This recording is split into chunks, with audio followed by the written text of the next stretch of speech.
Hello everyone, welcome to the second morning of the Sloan Sports Analytics Conference. This is the Career Playbooks presentation. I'm really excited for the speakers we have today. We have speakers from all different functions within the sports industry. They're going to talk about their career path and how they got to where they are today. We have representatives from a bunch of different sports organizations, from LA Lakers, the Charlotte Hornets, ESPN, NFL, and Ticketmaster. The structure of today is each speaker is going to do roughly 10 minutes talking about their career path, talking about how they got to where they are today, and then Q&A. So get those questions ready for when the speakers come to the Q&A. First up, we have Michelle Wang, the Director of Strategy at Ticketmaster. If you'd like to come to the stage.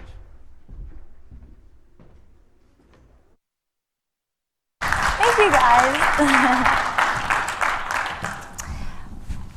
Okay, so thank you guys for being here. My name is Michelle Wang. I am a Director of Strategy at Ticketmaster in Los Angeles, California. So I just want to spend some time talking about Ticketmaster, the company, the role in which I am in right now, and kind of how I got there, and some of the things I learned along the way. So we'll keep it at a tight 10 and then open it up to questions. I'm pretty sure everyone in this room knows exactly what Ticketmaster is, right? So we are the largest global marketplace of tickets in the world, and we transact about 500 million tickets every year. So when you think about that, it comes out to 15 tickets per second, right? And so we have a huge, incredible scale, and so everything we do, every little change we make to our business, every little basis point translates literally to millions of dollars, right? So just anchor yourself in that fact. Although Ticketmaster is not necessarily a fully dedicated sports organization, sports is a huge part of our business, right? And so you think about TD Garden locally here in Boston. The Celtics, the Bruins, those are both our clients, right? These sports teams. At the same time, the NHL, the NBA, these leagues are also our clients. Then you layer on the fact that TD Garden itself as a venue is also one of our clients. And then we have the fact that Live Nation is our parent company, and when they put Beyonce or Justin Bieber through TD Garden, that artist, that content holder is also our client, right? So although we are called Ticketmaster, we actually serve a lot of different masters. So it adds a really interesting layer of complication and complexity to our business that actually keeps it super interesting. One of the things I just wanted to note about our business specifically is that we've been around for 44 years now. So we were founded in actually the 70s. And you think about back in the day, like that means that we were one of the first ever e-commerce businesses in the world, right? And that the ticketing industry itself is ripe for disruption. So you think about StubHub, SeatGeek, Vivid, Game Time. There are so many competitors trying to break into our space. How do we stay alive, right? How do we stay relevant?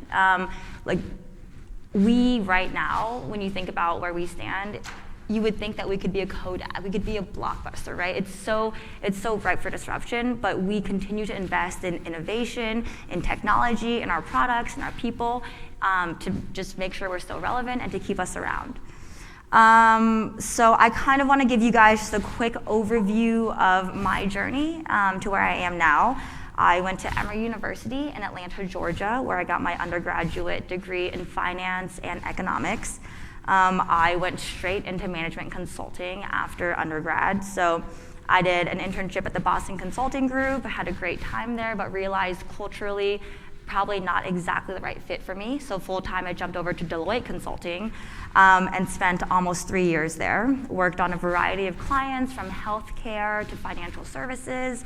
And that's when I realized, wow, I love the job. I love consulting. I love helping large Fortune 100 companies understand what their business drivers are, help them figure out how to succeed and excel in this changing world. But what I didn't love was the lifestyle, right? And so for those of you who know about consulting or are currently consulting or have been consultants in the past, I'm wearing a suit every day. I'm going to client sites. I'm waking up at 4 or 5 in the morning to get on a plane and cross the country and go to, you think about when I was younger, I thought it was glamorous to travel for work and be in a suit and meet with executives, but really I was in like Indianapolis, I was in Minneapolis, I was a lot of these headquarters are in very non-glamorous cities. I was going straight from the airport at 5 a.m., going to a client site, going to a Sheraton and coming home. So it was actually pretty draining on my life, and I realized, okay, on the one hand, I'm learning so many foundational skill sets. I'm learning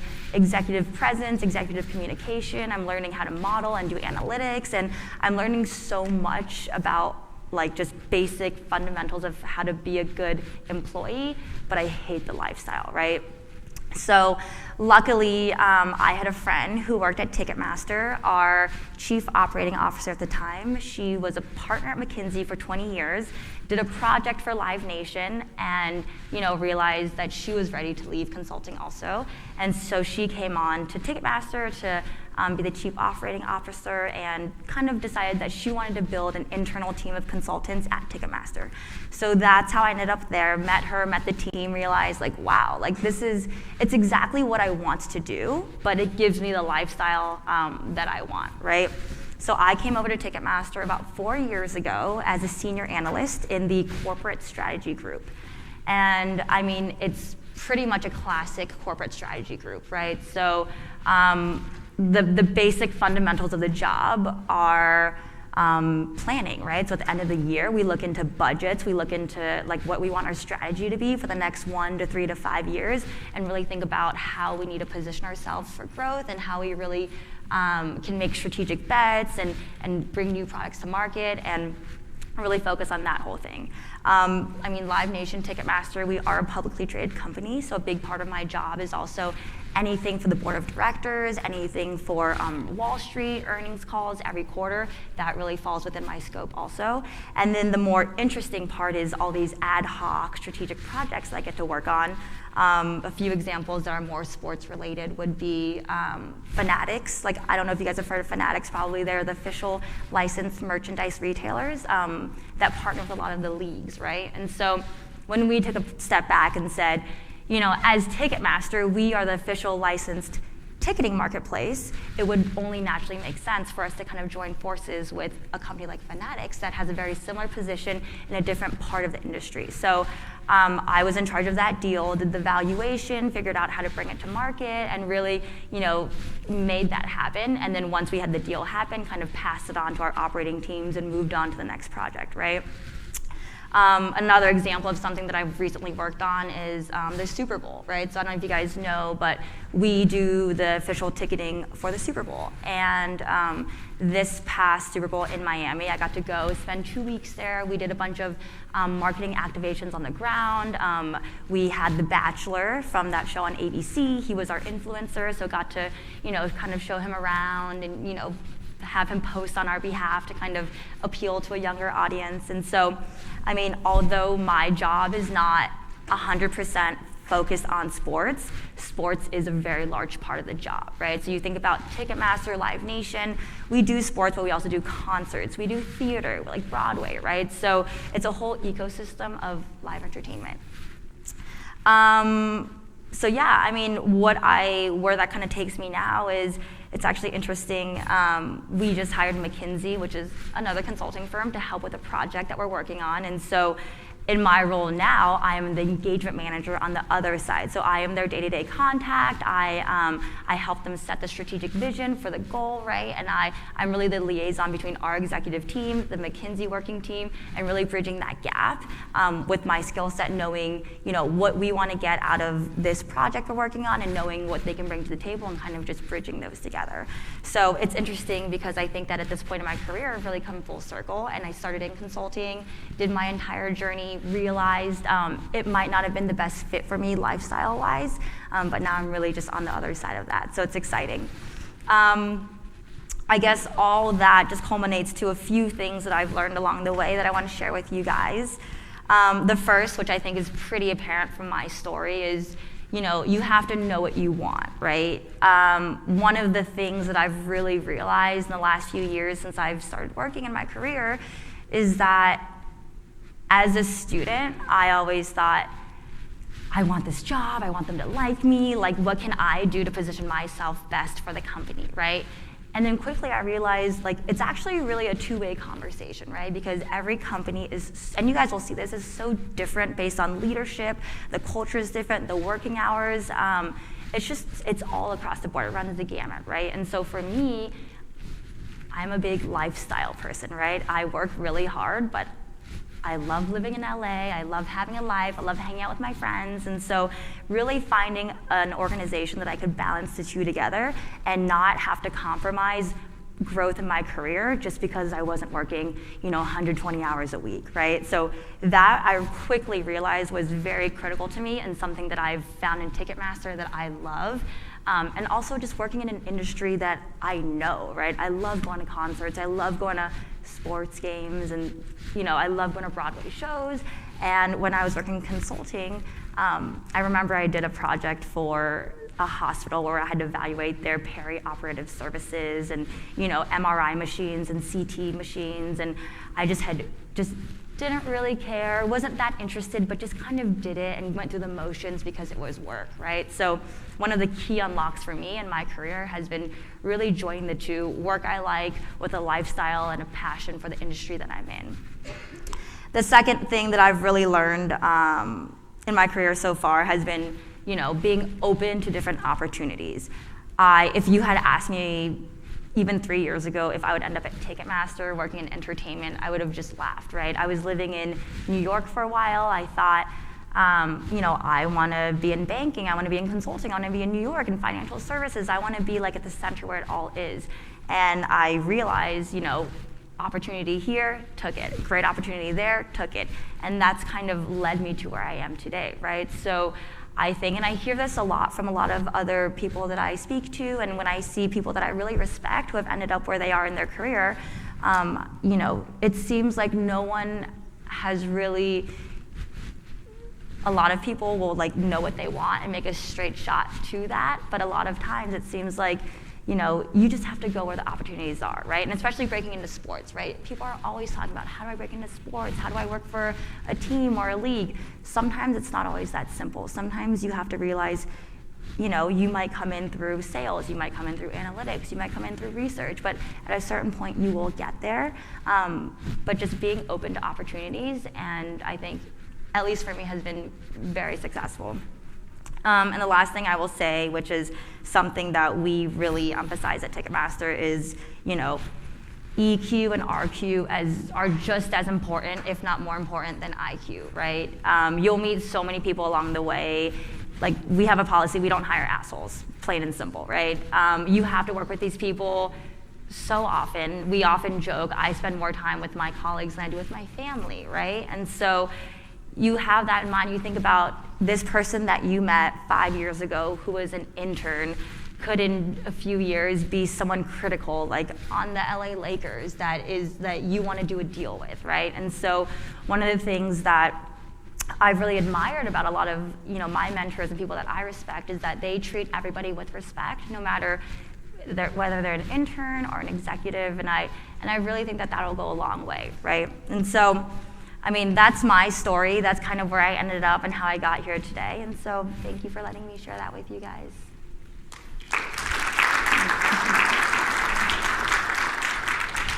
So I'm going to open it up to questions. If anyone has any questions about Ticketmaster, live entertainment industry, or kind of my journey of how I got here. Yes.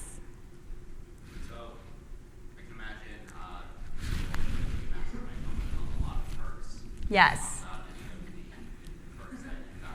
Yeah. There's a lot of perks. So I mentioned I went to the Super Bowl. That was awesome. Pretty much any concert or sport, any event or music festival that you want to go to, we ticket. And so, I mentioned relationships and how it's so important to maintain those relationships. If you just know somebody in the business, you can pretty much go to anything. I love Elton John. I probably saw him 6 times in 2019. I didn't pay for a single ticket, and I only saw him in suites, right? So it's like you get very spoiled. Like if I have to go GA to something, I just won't go anymore, right? So like it comes with a lot of perks, but fundamentally those perks are really open to those who build and maintain those relationships. And yeah, I mean, we have LAFC is it's a soccer team in LA, one of our newest clients.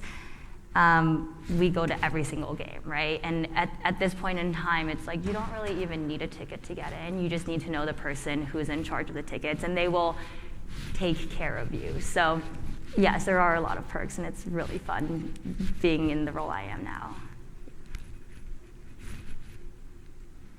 Yes?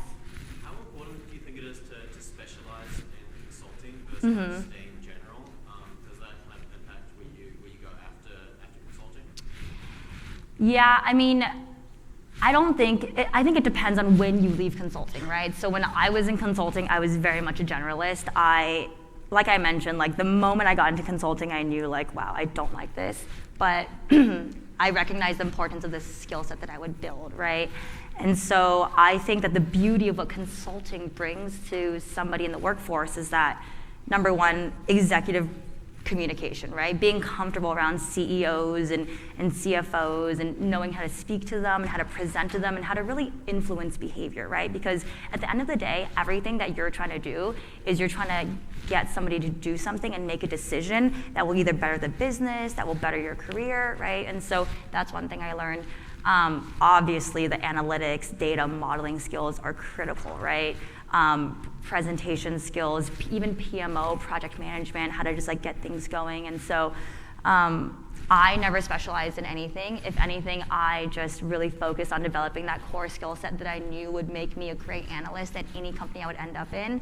But with that being said, we have seen a lot of success in people who do specialize in certain verticals or certain functions, who are able to come into a role and play a very specific role in an organization. I mean, even now at Ticketmaster, I'm still a generalist, right? I'll work on a concerts project, I'll work on a technology project, a go-to-market project, a partnership deal, right? And so for me, it wasn't that important, but I do think it really depends on at what point you want to exit consulting.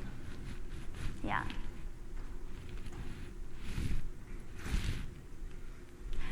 Okay, oh, yes.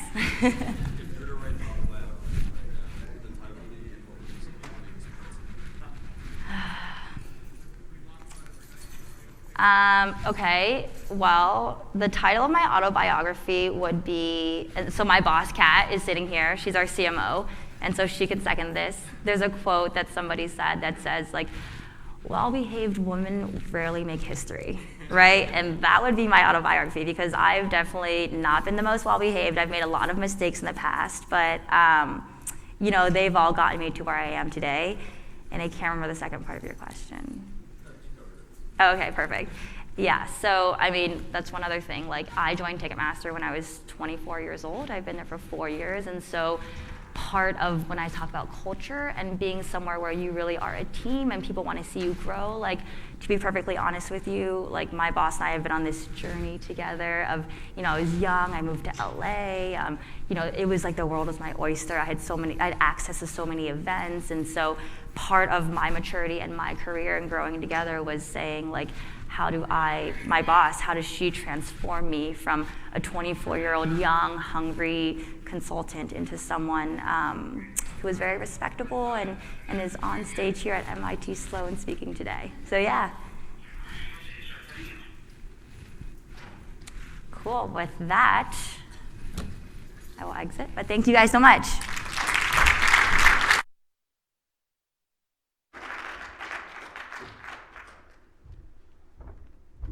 Thanks, Michelle. Next up, we have Laura McGugan, who is the Director of Sports Science at the Charlotte Hornets.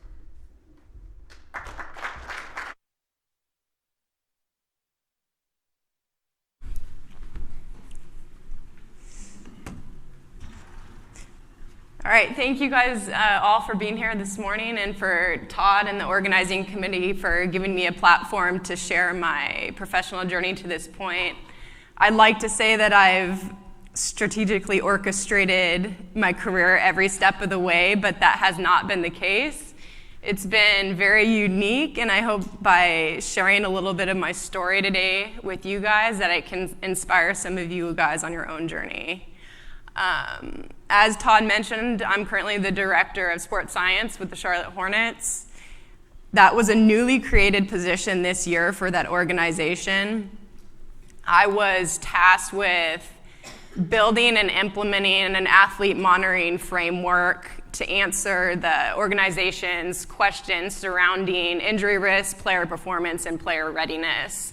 So much of my role there with the Hornets is helping to refine the training process and to facilitate an informed player-centered decision-making processes there. Being a sports scientist is a complete 180 of what I set out to do after graduating college. I was a two-sport college athlete, and during that time, I enjoyed training for my sport more than I actually enjoyed playing my sport. I loved the idea that my work ethic and my willingness to prepare was completely in my control. And once I found out that strength and conditioning was an actual profession, that's what I set out to do. And the day I graduated from college, I went and I sought out what were considered the top internship programs at that time. And after completing these internships, I took a graduate assistant position at the University of Montana, where I did my graduate degree, and I was an assistant on the strength and conditioning staff there. From there, I went on and worked at Wake Forest University and the University of Washington in a strength and conditioning role for a combined 10 plus years. But over time, I started to lose a little bit of that passion towards strength and conditioning. Unfortunately, I learned the hard way that passion and balance a lot of times are hard to reconcile, and call it burnout, call it whatever, but I was definitely ready for a new challenge. However, the thought of changing professions terrified me.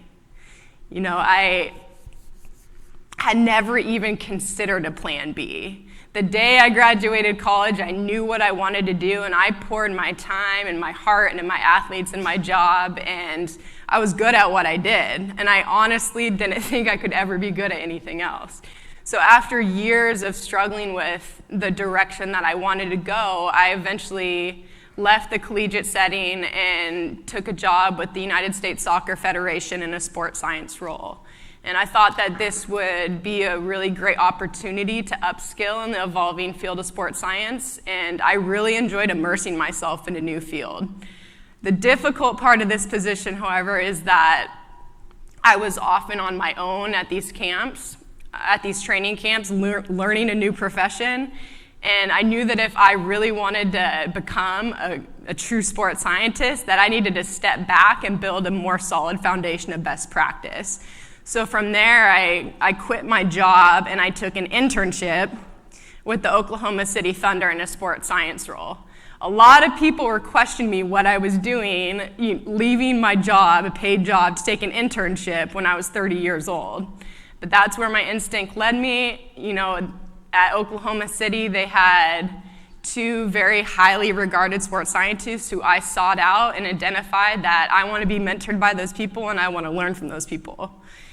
So I took that job, and it ended up being the best decision of my professional career. When I was at Oklahoma City, I was surrounded by people who invested in me and challenged me to grow both personally and professionally. And during that time, I learned the importance of chasing jobs based on people above anything else, because you put yourself in a position of natural strength when you work with people who share the same values and have the same vision as you do.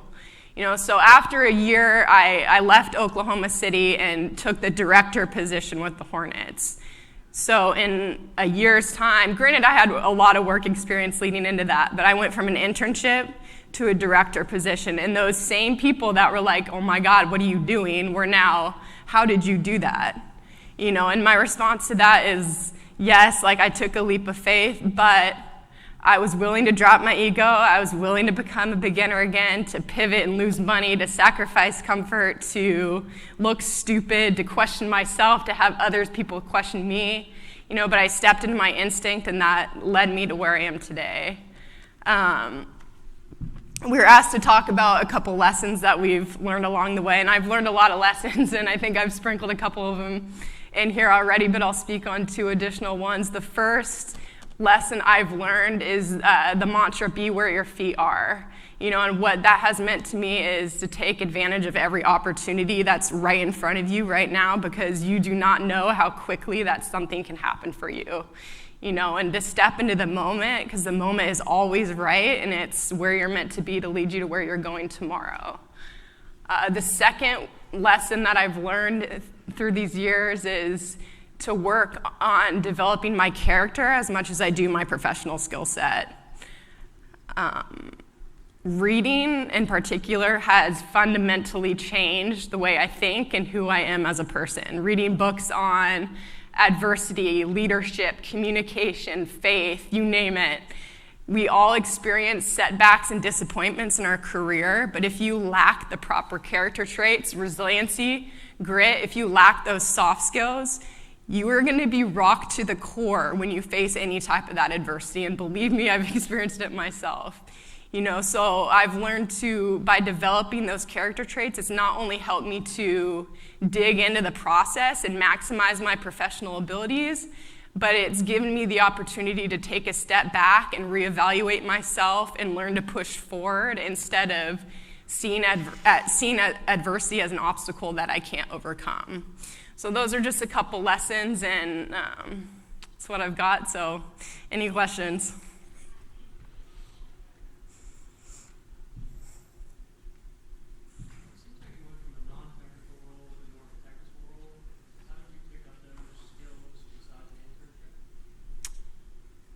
Non-technical and strength and conditioning. Yeah, just more of an IT role, it seems like, with sports science versus strength and conditioning, or maybe not a great understanding.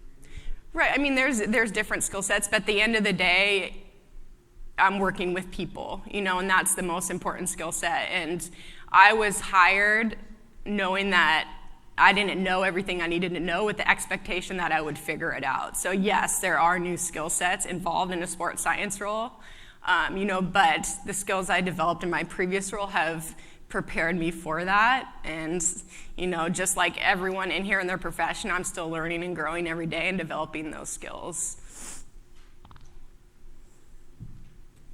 You talked about people being what drives you to, I guess, pick new roles, and you said you identified the people at Thunder that you wanted to work for. Yep.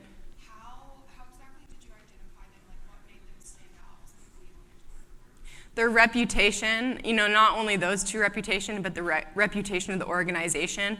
I would never accept a job now through my experiences without going out and spending time with that staff. And it's just an intuition thing. It really is. And I've learned the hard way of working people who don't value what you contribute, and what that can do for you. And I've seen the flip into that and what that can also do for you in accelerating your career.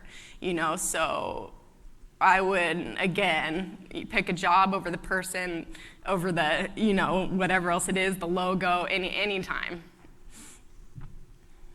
What was the emotional impact that you had when you had to cut down on your paycheck? That means it will impact your lifestyle a lot. You had to reduce doing the things that you like, which you could actually easily do.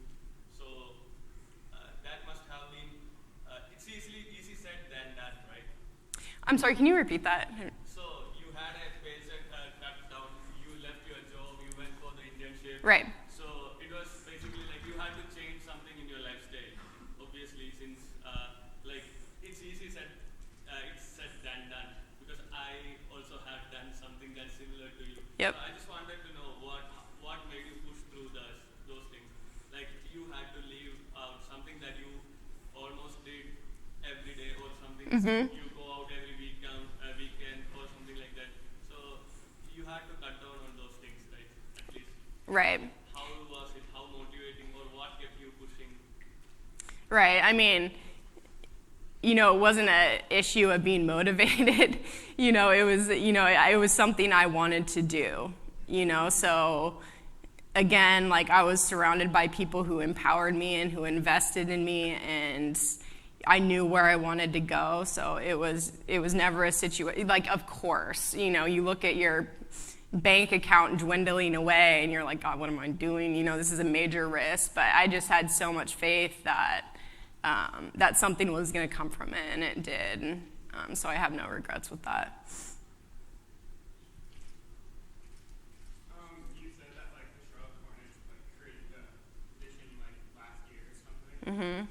Could you see, like, a difference between the Oklahoma City Thunder and, like, starting a new program, like, you were the first person there at the Hornets in terms of just, like, player performance and like, just, like, the difference in the programs? And was it hard to, like, start new? Absolutely. And it's, especially coming in there on my own. I started probably a week before training camp. But I was very clear when I interviewed, like, what my year one goals were going to be.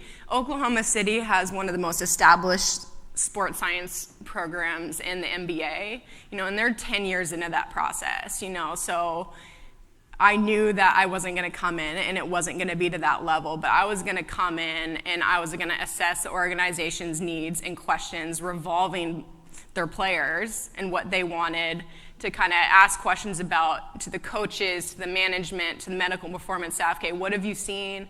What have you liked? What have you not liked? How can I help you in your role and build allies in that way? And most importantly is educating those people on what I do and how I can help them. And as you start to gain a little bit of that trust, then starting to implement, what I see fits within that organization. So that's really kind of been my my path in this first year in that new role. Do all NBA teams have the sports science? They do not. A lot of teams, or most teams, look at athlete monitoring, but a lot of times it's done through the athletic training staff or the strength and conditioning staff. I would say about a third of the team have someone that is their role to only do that. And I'm also, with my background in strength and conditioning, I also work on the strength and conditioning staff with the Hornets as well. So that is helpful with the players because it's kind of a give and take. I don't like being that person in the corner, like that girl who's always asking for things, right? So I help the players, and it helps me when I have to ask the players for something else. So I've really enjoyed being able to do that. Elaborate on that.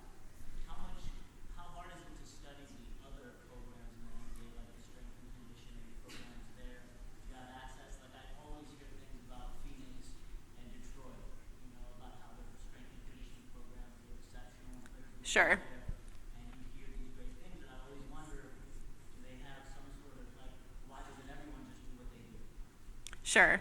I mean, you hear a lot about those programs because a lot of the programs that you hear about are people that put themselves out on social media and say, this is what we do. And there's nothing wrong with that. That's just not me, and it never will be. So I think a lot of teams are open. Like, if I go and visit a city like Phoenix, they are more than open to sitting down and chatting with me, and, the NBA is fairly small. You really know everyone that works in there. So I pick up the phone almost every day and give someone a call. If I get stuck on something, if I need a sounding board. So there's not a lot of ego. It's a good network there. Hear players say, I've heard NBA players say, when I go to Phoenix, this staff they do miracles here. Is that just lip service from just being in Phoenix, or are some teams really doing it better than others? I mean, everyone has their own way of doing something. Players are going to have different experiences and different points of view, and it is what it is.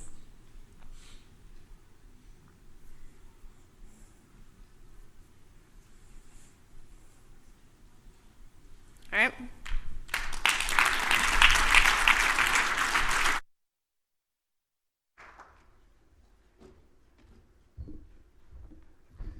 Thanks, Lauren. That was great.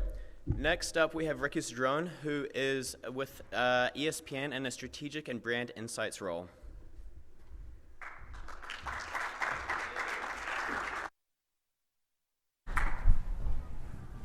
All right, good morning. My name is Ricky. I'm on the research and insights team at ESPN. If you guys are at this conference, you're probably familiar with the stats and info group from ESPN and all the incredible work that they do with sort of analyzing the on-the-field statistics.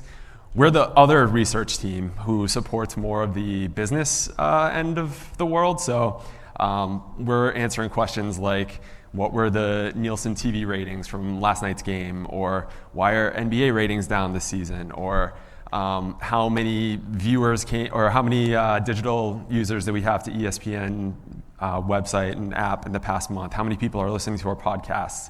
We're also doing the focus groups and surveys to get more into the qualitative and the why behind fan behavior and motivations to serve every other department in our company. I'm on specifically a team that's called Strategic and Brand Insights, and I work most closely with our marketing teams. So This is SportsCenter commercials, and more recently, There's No Place Like Sports, Who's In, Chris Basketball, and Ball for All.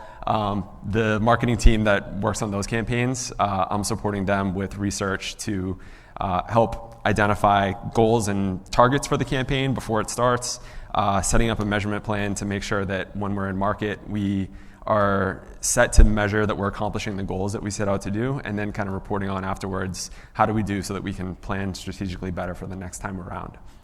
So with all that being said, how the heck did I get there?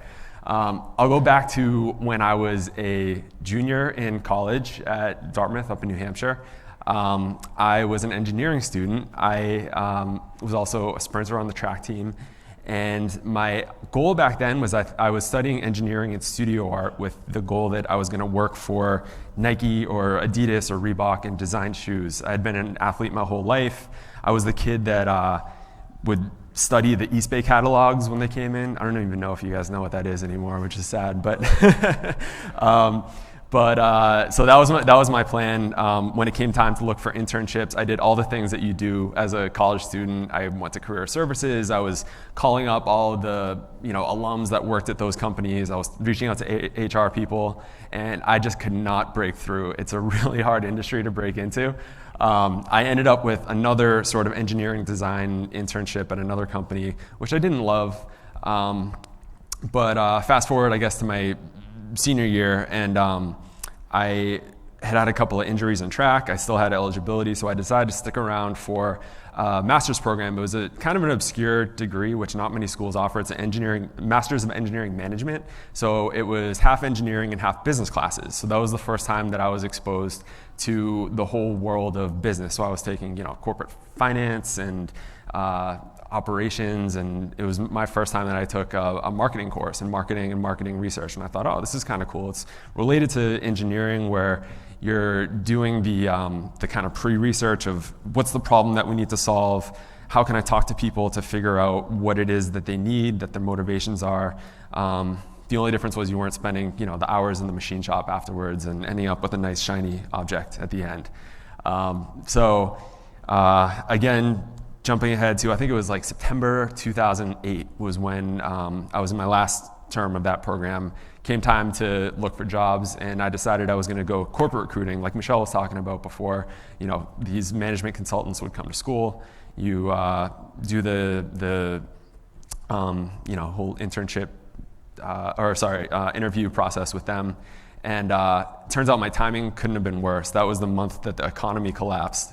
So all these companies that were usually bringing on 30, 40 new analysts were not hiring as much. And so again, I was hitting, I would make it to the final round of the interview, thought that I crushed it, and then at the end they were like, I'm sorry, there's no room for you. So moved back home with my mom and dad, was still applying for jobs. Finally ended up at one job. I'm from the area, the Boston area, so it was out in Waltham. Wasn't even in Boston, but it was a market research consulting company. So I was like, oh great, I took that marketing and marketing research course back in school. The company was called Maps. It was part of a larger umbrella owned by Kantar and Millward Brown, which, if you're in the market research world, is kind of the behemoth there. And they took me on, they hired me. It was both the best and most challenging first job that I could have had.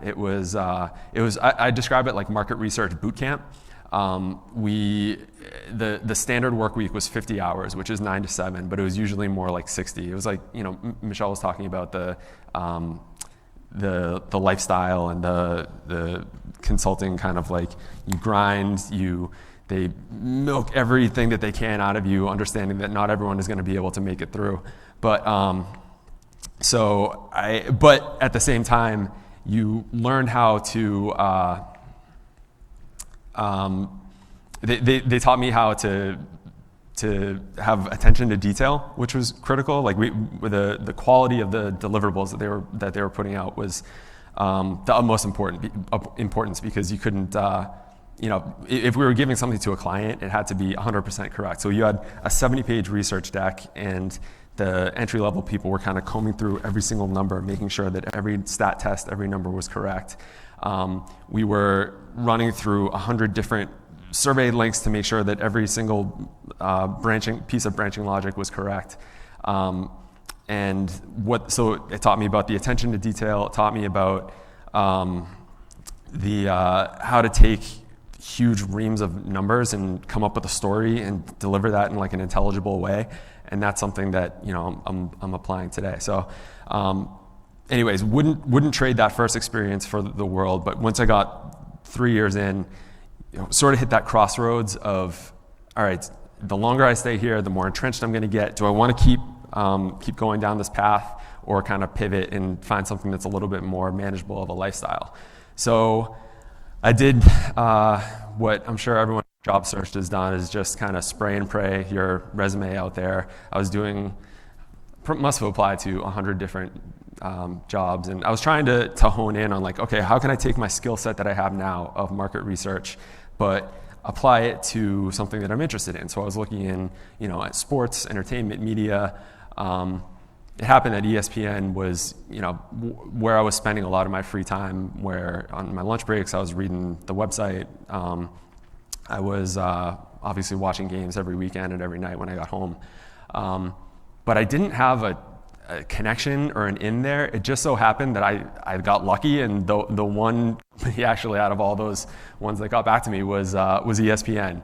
And I think it was, I was very specifically qualified for this one role, and I think that there was certain must have been keywords on my resume or something that had matched up, and it was ad effectiveness and brand tracking and things like that this role that I interviewed for was that they got in touch with me about. So went down to New York, went through that whole interview process, thought that I crushed it, did the take-home project, sent it in, I knew that I nailed it, and I didn't get the job.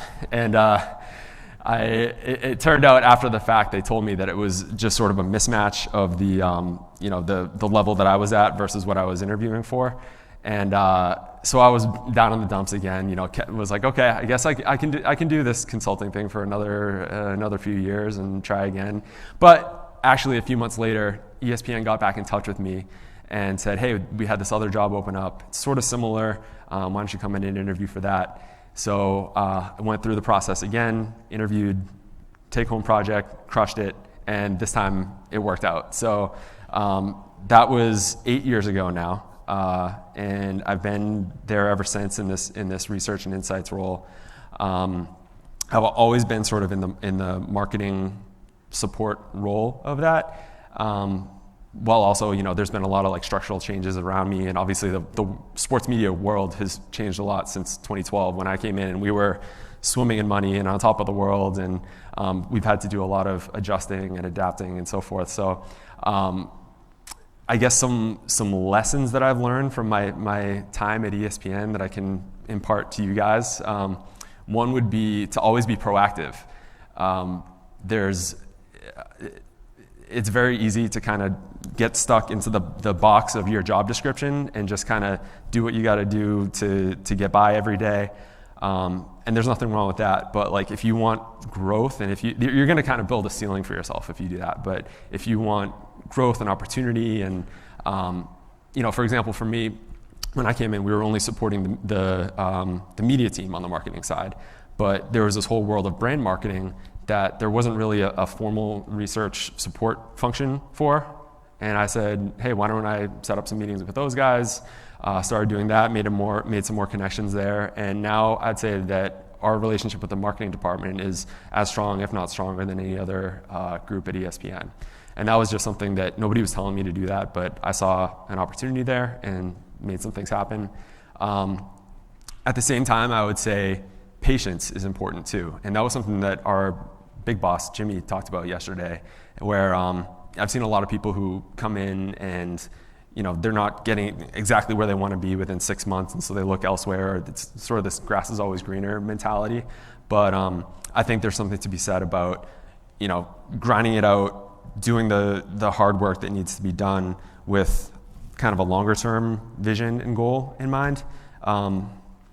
That's another thing I would say, is just to make sure that you have both short term and long term goals. We have every year as part of HR, we have to kind of set yearly goals, but there are things that pop up along the way. You get sidetracked on different projects, but I always try to take a step back and check in every few months to make sure that what I'm doing is putting me on the path towards what I want to be doing eventually in the longer term.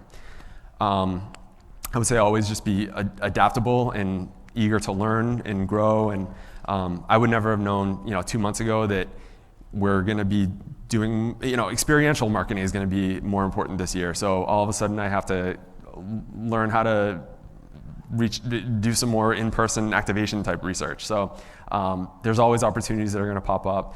Like I said before, you don't want to pigeonhole yourself into just your job description, and always be a student, curious, ready to learn and grow. I think other people have talked about this, but make strong relationships. And I don't mean just, adding people to your LinkedIn network and things like this, like relationships with the people that you work with every day. Because for me, there's going to be if you're in data or in research, our job is by definition almost a support role, where we're providing information so that other people can do their jobs better. And if you treat that as an opportunity to help somebody be better at their job, then they're going to have more value and respect and want to work more closely with you. So that's something that I've done, is just kind of be humble, not try to have the spotlight and the credit on me, but just use my work to help other people get their job done, and then in turn build relationships in that way. And then the last thing I would say is just to be, this is more of like a kind of mushy life thing, but just be grateful. I think it's easy, like I said before, to think about it. I don't mean like be complacent, like, oh, my life is great, but I have, on days when I have a frustrating day or I'm overwhelmed, have to take a step back and say, hey, I got a pretty cool job. Life is good right now, and that motivates you to want to do more, but also not to have like not to be too much in a negative headspace if things aren't going exactly like you will and like you would like. And I think that just will help motivate you towards achieving those goals that you set for yourself. So I apologize if I went in too many different directions there, but that's about all I have to say, and I'm happy to answer any questions that anybody has.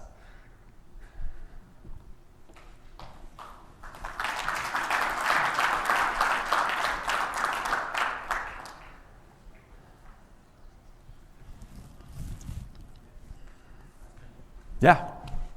So you mentioned that you didn't have an in within ESPN when you applied for the job. Yeah. How important is it having a contact in like the sports media industry when you're applying for a job?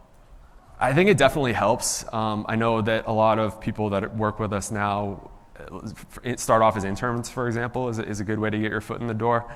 It always helps to get your resume passed along by somebody that you know to make sure that you at least get eyes on it. But I guess I'm living proof that you can kind of there are people that are reading your resume if you're not just sending it off into the abyss. So actually, one thing I would say is I learned that it helps to have different versions of your resume that you're sending out. So you don't just have like, this is me, this is take it or leave it. Like, try to tailor it if you can to the position that you're applying for, because just because you have 3 different job experiences doesn't mean that each one is going to be as important for each role that you're applying for. So sorry, I kind of pivoted from where you asked, but I think it definitely helps to have connections, but there are ways in without.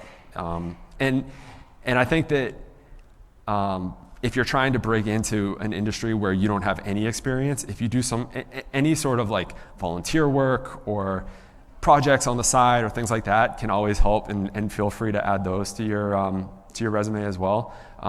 This is sort of a tangent, but like my wife, for example, she works at a company that does, so she had been at a job that was like a legal tech company, and she didn't love it, and she was trying to get into more of like a creative design role. So she wanted to work for this company that did graffiti murals, and there was no connection at all. So she took on a side job as doing, she was just volunteering with a girl that had a startup doing that same sort of thing, and was not getting paid for it. She was just putting in it, and that ended up being a connection that she made to get in with this other. So stuff like that happens all the time, where if you, just because it's not an official paid position, start a blog on the side, or do a passion project, and stuff like that will be a way that you can break in if you don't have any connections. B, what's up? So I know that right now, like even speaking out of my own experiences, people kind of tend to change jobs pretty quickly. Mm-hmm. You've been at ESPN for 8 years, which is kind of an anomaly. Yeah.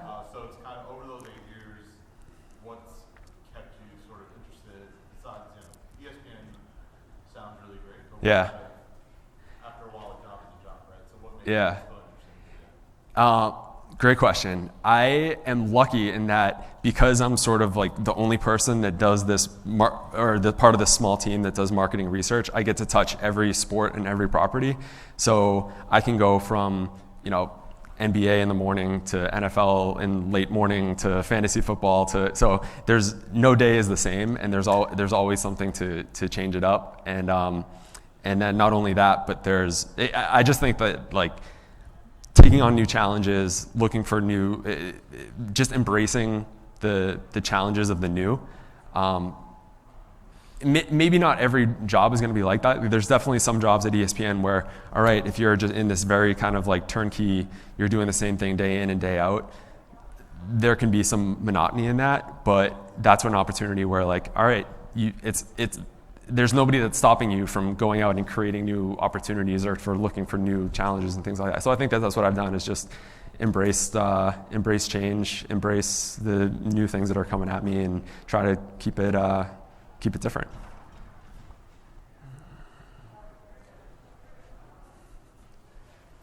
All right, thank you guys for the time.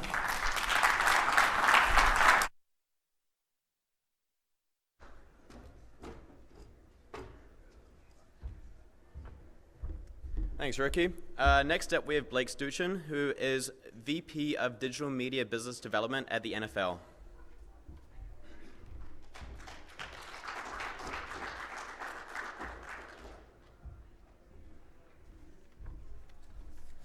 Morning, everybody. My name is Blake, and I'm going to tell you a story. 10 years ago, in March 2010, I went to the Sloan Sports Analytics Conference for the first time. I was finishing my MBA at NYU Stern. I never thought I would work in sports. I never even thought to work in sports. No, I came to Sloan with my friends Mohan and Sach because I just thought this sounded like the most fun, most ridiculous, nerdiest way that you could possibly spend a Friday. And it was. We bought cheap student tickets. I took a Chinatown bus up from New York City to Boston. We crashed at my friend's parents' house in the suburbs. The conference was one day back then. The panels that year included such creative titles as Basketball Analytics, Football Analytics, and the visionary one, Baseball Analytics, which I'm pretty sure I saw Buck Showalter tell Nate Silver that he invented on base percentage. We've come a long way.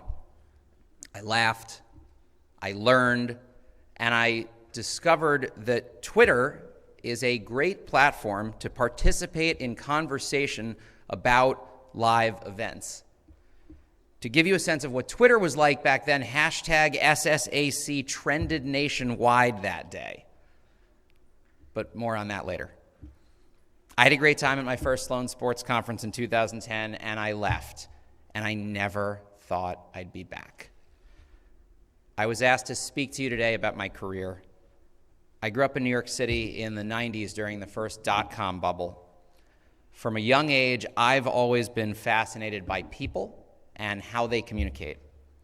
I taught myself to write code in high school because I was excited about the potential of being able to make something that people could interact with all over the world. I started my career as a 17-year-old web developer working as an intern at Young & Rubicam Advertising, which is now part of WPP Group, the global holding company. It was 1999, and my job was to build websites for Fortune 500 companies. This was at a time when the types of notes that we'd get from clients was build us a website, and website was hyphenated. After high school, I went to the University of Pennsylvania to study communication at the Annenberg School without having any idea that communication was a career either. To me, this was a pure liberal arts degree. I wrote a senior thesis. I made a point to take a class every semester of my entire college career on a topic about which I'd previously known nothing. And I generally had a great time being a student. I never stepped foot in the Office of Career Services. Don't do that, by the way. That's just what I did. But I'd continue to work as a web developer, first with summer internships and later starting my own consulting business where I built websites for a variety of small businesses while I was in school. When I graduated, I never thought I'd go back to school.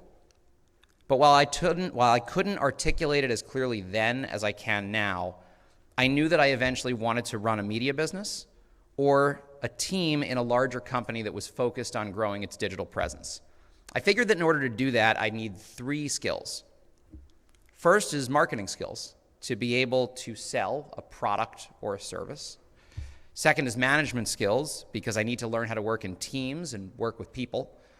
And the third is finance skills, because I have to be able to keep score. I had none of those things. But I've been hanging around marketing agencies over the last 5 years, so that seemed like the best place to start. I did a Google search for digital agencies, and the first result was an Adweek list called Top Digital Agencies by Billing. The number one on the list that year was Digitas, the great Boston-based company. It was based right here in Back Bay. I'd never heard of Digitas, but it sounded like a great place. So I found a friend of a friend of a friend of a friend who knew someone at American Express, which was a Digitas client. That person forwarded my resume to their recruiter, who emailed me back to tell me that she'd meet me for an informational interview, but number one, they're not hiring. And number two, they don't hire people straight out of college. Great, I said. I met the recruiter for my informational interview and we hit it off. By the end of it, she told me that she might actually have a role for me. Just one thing, she said. We have a new client, but it's not for everybody. You need to be comfortable talking about sensitive topics. How would you feel about working on Pfizer's erectile dysfunction drug, Viagra? Penis, penis, penis, I said. And with that, I was hired to start my career as a marketer. I spent 2 years at Digitas and learned a tremendous amount. For those interested in marketing, there's no better place to be than at an agency with smart people and great clients. I did everything from account management to media buying, to strategy work, to managing a creative team that included art directors and copywriters. After a few years, I had a seminal moment in my career. I was put on a team that was launching a new video game service. The service was struggling to gain traction, and my team was tasked with developing a business plan to help the company turn things around. We presented to the client, and it went well. My client came back to us, though, and said he agreed with everything we'd advised, but, and I quote, "the C-suite already signed off on our current plan, and they think it's going to work, so we're going to stay the course." I was stunned. I decided, well, I need to go learn how to talk to the C-suite, because clearly they must know something that I don't.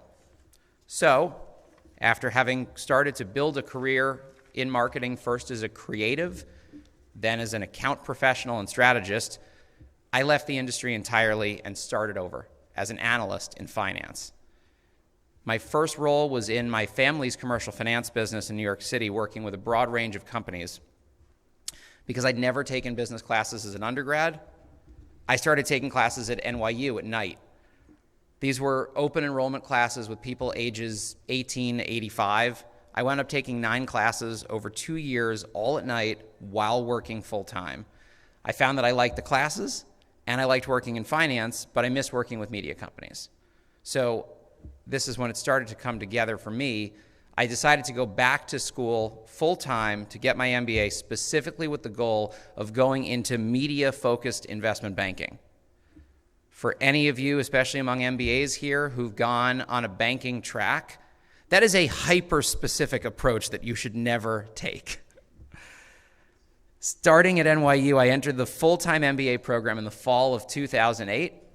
Ricky referenced this earlier in some ways as well. On my first day of classes, planning to build and pursue a career in finance, Lehman Brothers collapsed. The job market was tough, but I grinded through probably 100 different interviews. I am not making that number up. Ask any of your friends who have gone through banking recruiting. That is a pretty normal number. 100 different interviews, and was fortunate to get an internship as a media coverage banker at UBS, and then after business school, a full-time role at Jefferies, where as an associate in the media group, I did mergers and acquisitions and capital raising for companies like film studios, music publishing companies, and a broad range of media businesses that have intellectual property in some ways. One night in 2012, I was accepting a friend request on LinkedIn when the first role I would have at the NFL popped up in the jobs you may be interested in box, which I had never clicked on before and haven't since. I wasn't looking to leave banking, but the role was exciting to me because it seemed to me to be an opportunity to combine my knowledge both as a banker working on deals with my experience as a marketer thinking about how to reach people on digital platforms. I joined the NFL's media strategy and business development group 8 years ago. Today, my team looks after our social and digital media licensing strategy and partnerships. In 2013, we partnered with Twitter to make it easier for NFL fans to watch in-progress highlights and participate in conversation about the NFL, just like I had seen for the first time when conference goers participated in conversations about hashtag SSAC. It's really fun to see how far we've come. Today, all live NFL games are available not only on TV, but also to anyone around the world with a phone or tablet. NFL Digital Media produces amazing content every day of the year across NFL.com, Twitter, Snapchat, YouTube, Reddit, Giphy, Facebook, Instagram, and TikTok. These are all new platforms for us in that time. So on this 10-year anniversary of my first time at Sloan, it's really special for me to be back here now talking to you from a stage that I never thought I'd see again after I came here just for fun. So thank you for letting me share my story with all of you, and now I welcome your questions.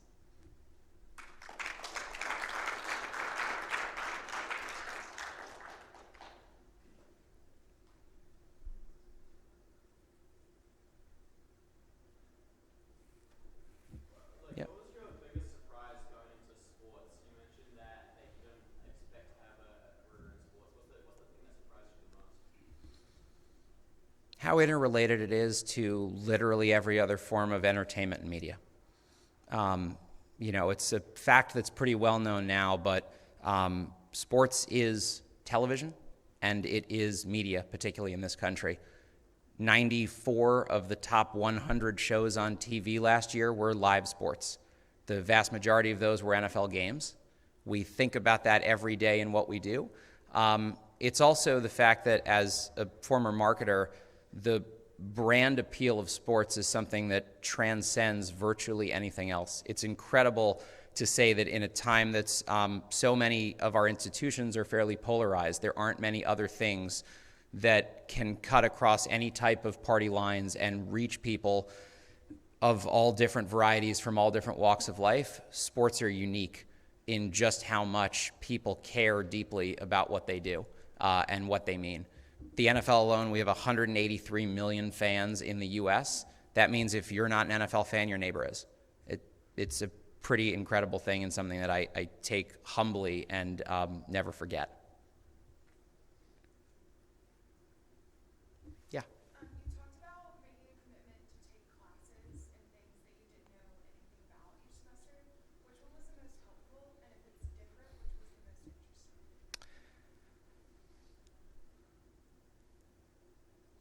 The most helpful was less to do with any specific subject matter.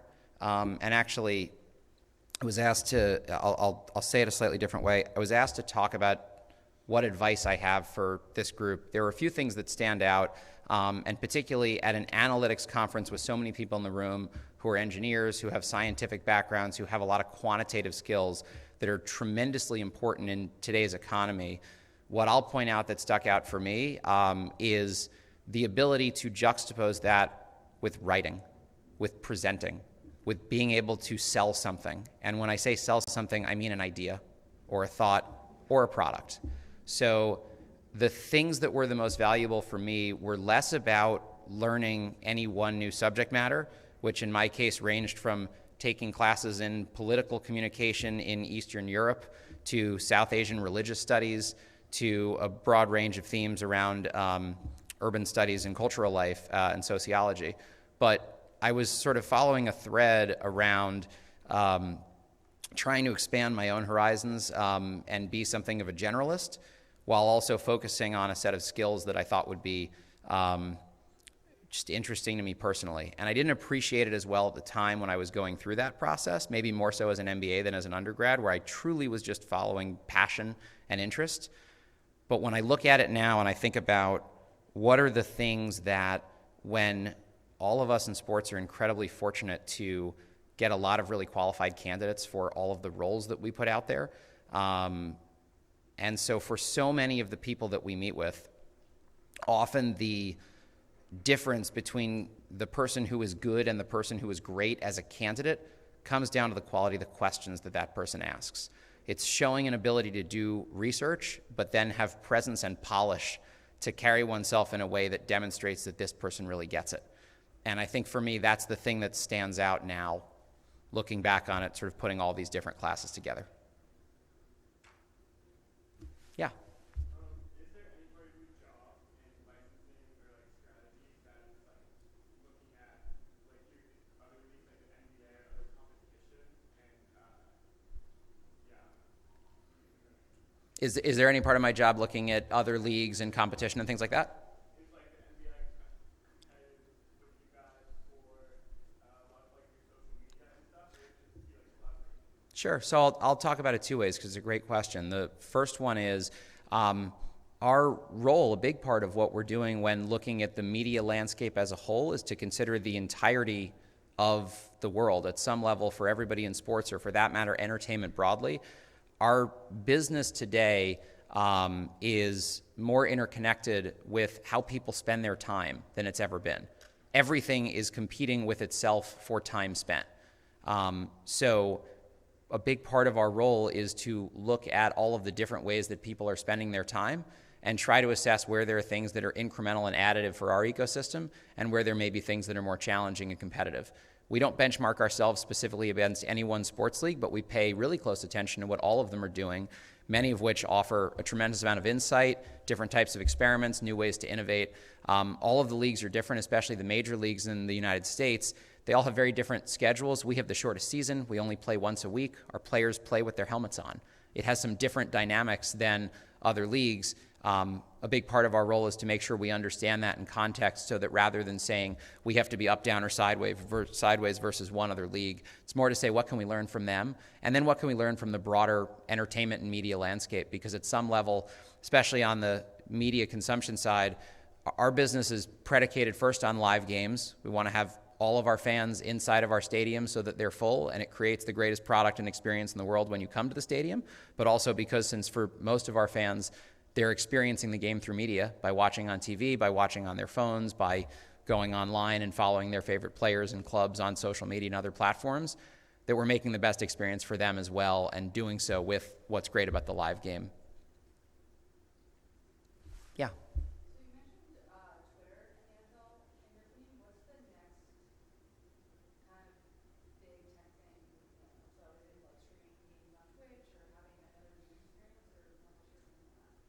Yes.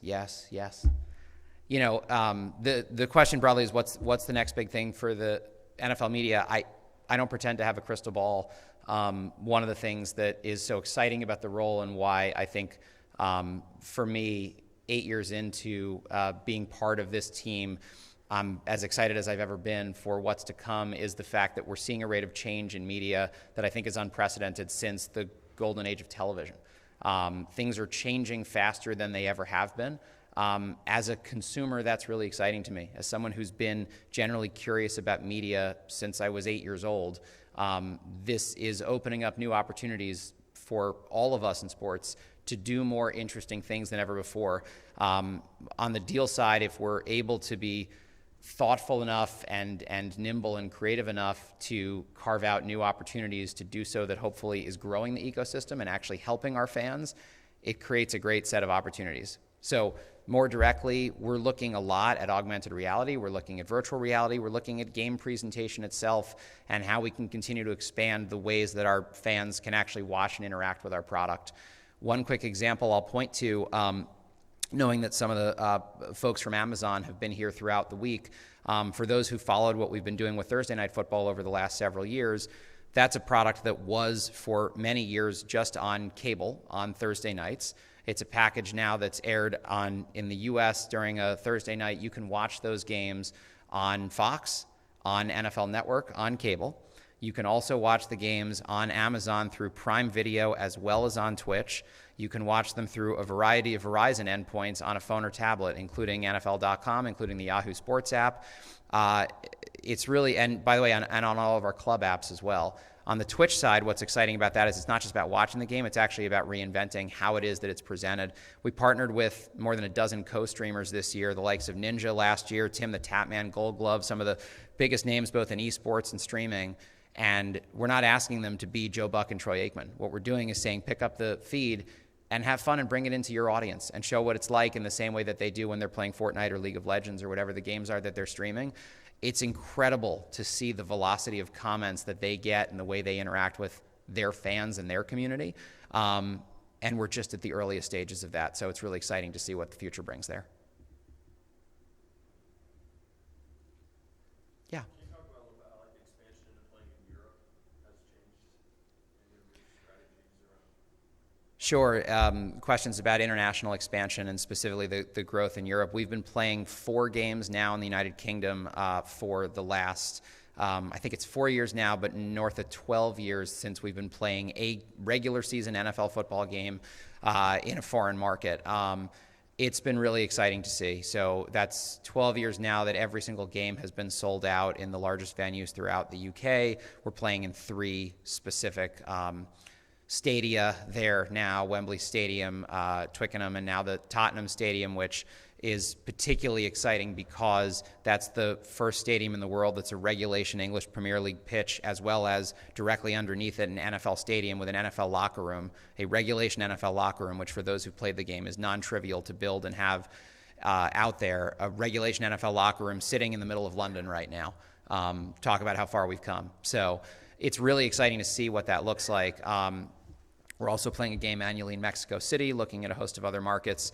International growth is an area that is specifically of focus to us and will continue to be for some time. There are certain key territories that we focused on, in particular, the UK being one, Canada, Mexico, Germany, Brazil. We're distributed around the world, but we know that we have the unique challenge of being a sport that literally is called something else outside of our home market. There's no other sport in the world that I know of that has that unique issue.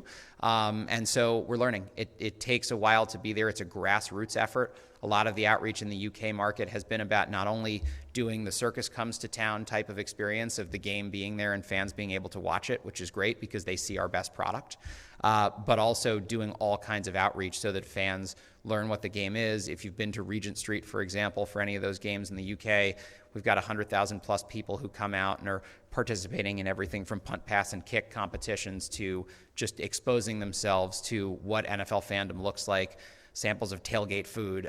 It's a lot of American culture that's wrapped up in it, which is, again, a really exciting area for us. Okay. Thank you all so much. Appreciate it.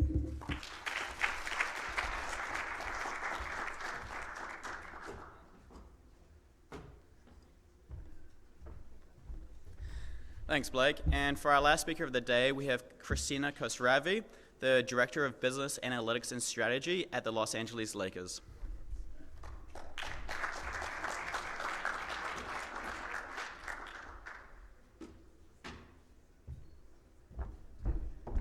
Thank you for the applause. Well, for all the NBA students out there, Todd let me know it was okay to give my 30-second elevator pitch, so we'll keep this real quick. But just wanted to give you guys a little bit of flavor of, one, how I got to the Lakers, and two, what we do now, and then three, finally, some kind of career advice and tips, if that works for you guys. So starting from the beginning, I grew up in San Diego. I played 3 sports in high school: volleyball in the fall, basketball in the winter, and softball in the spring. Halfway through high school, I realized I wasn't tall enough or fast enough to play basketball in college, so decided to focus on softball.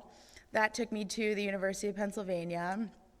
Thought I wanted to be a math major there until I realized that not only is there an x-axis and a y-axis, but a z-axis and 3D shapes and vectors and spheres and cones, and totally new language, different for me. So decided to focus on econ and really use that and move into more of the finance space. So followed a lot of Penn friends to New York, worked in sales and trading for Barclays on the energy desk there.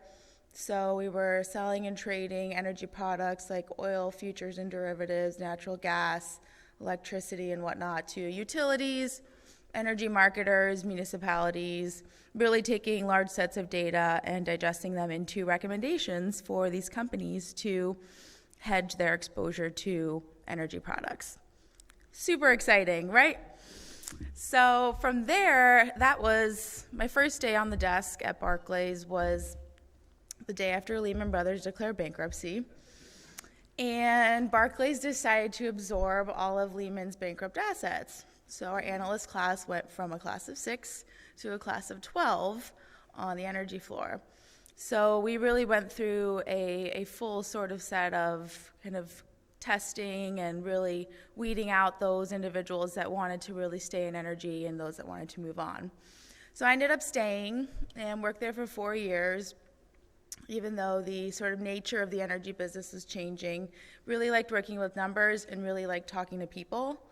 So from after probably year 3 or 4, realized that I wanted to kind of change careers. And at that time, I had joined the softball board at Penn.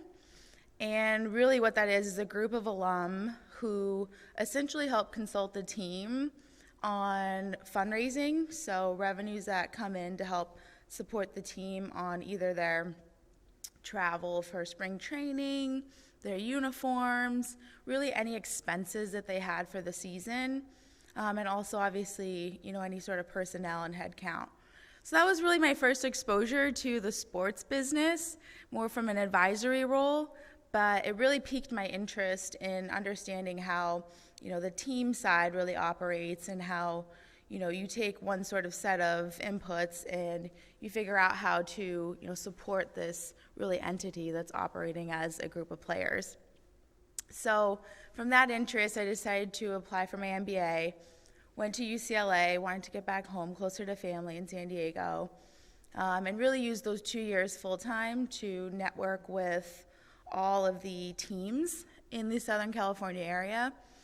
So right after UCLA, started my first job at the Clippers, used my finance background to really transition into a financial analyst position there.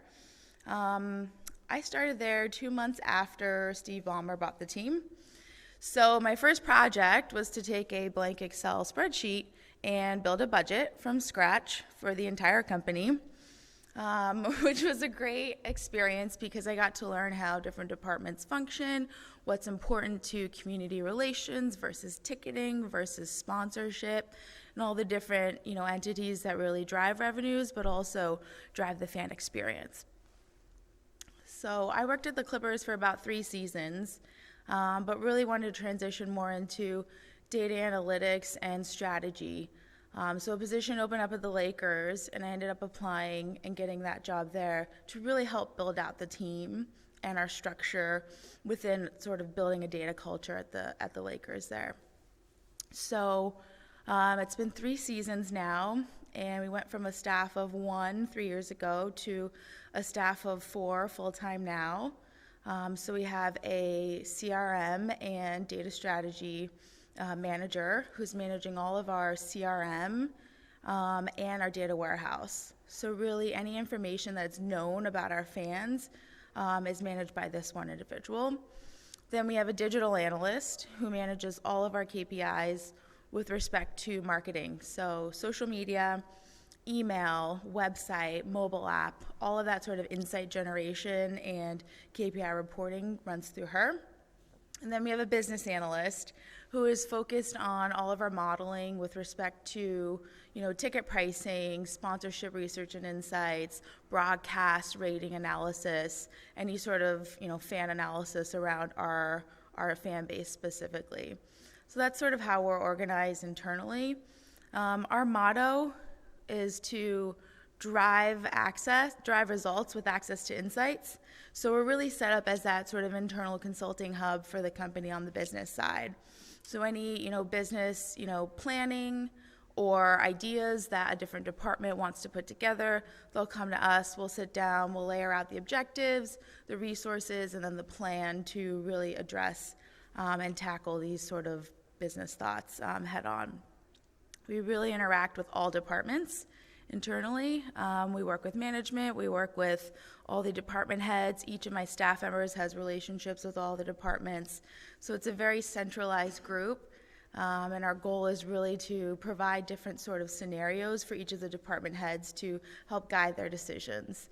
But with that being said, our 2 main priorities are to drive revenue for our revenue departments, the ticketing team, the corporate partnerships team, and obviously broadcast is big for us. And then 2, to create any sort of process efficiencies and workflows that can either be automated or, free up a little bit more time for, people in other departments that might want to tackle other projects on their plate. So those are the 2 big initiatives there. So I kind of sped through that a little bit, but what I'll transition into now is a few sort of tips and tricks that I used when I was looking for a job in sports, and also just general advice in terms of positioning yourself in the best light for a job in sports.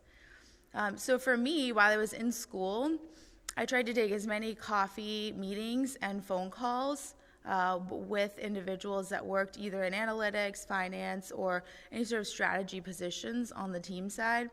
I spoke to league individuals as well, but really tried to pick apart what the main priorities were for each of those individuals, and also offered to provide an extra set of hands for any items on their to-do list that they hadn't been able to get to for a few months or could use another set of eyes on. And so from that sort of process, either cold LinkedIn messaging or grabbing coffee or, hopping on the phone, really sort of built that network within LA specifically. And then secondly, if you have ideas or you have a portfolio of projects or a 3 to 5 page deck that you've put together on a specific idea or project that you've kind of had working on the side, that's always great to have when you go into these meetings or when you follow up with an informational or a coffee chat, in terms of having a piece of tangible material that you can show someone that you're eventually looking to work for what your work would look like. That's really helpful to be able to visualize and sort of set yourself apart. So those are the 3 areas that I wanted to walk through. If you guys have any questions, I'm happy to take them now.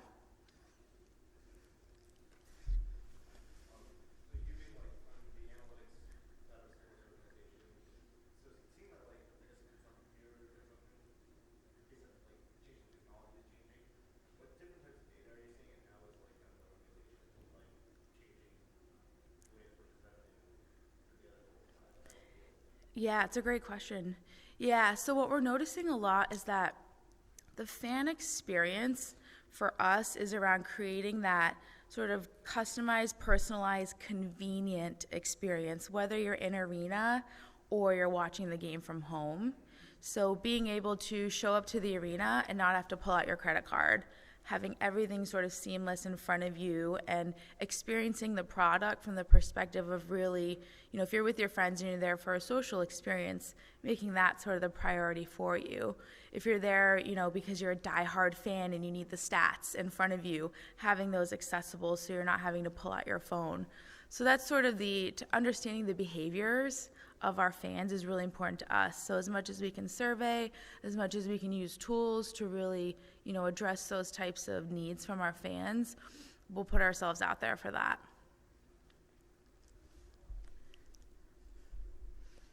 Transitioning from finance to sports, what were the biggest differences you faced? Yeah, so every sports team is different in the terms of how they're sort of organized from an ownership perspective, but working at obviously a large bank with a lot of sort of, a public entity that has a board that they're reporting to and a lot of, formal processes, to a family-run business that has, obviously a lot of trust in the product. And, specifically at the Lakers, we've gone through the business cycle of winning and losing and winning and losing many times. So there's that confidence in that the process and the hope of sort of getting back to that winning team is there. But with that being said, it gives the team the opportunity to sort of stretch in certain areas and know that, there's that chance that they could take a risk here and see where the payoff is. Whereas, at a public company, there are obviously shareholders and, a board to sort of approach. So there's a little bit different kind of, thought process that goes through there. But generally, hardworking, sort of strategy-oriented with objectives and, goals set out kind of translates into both worlds.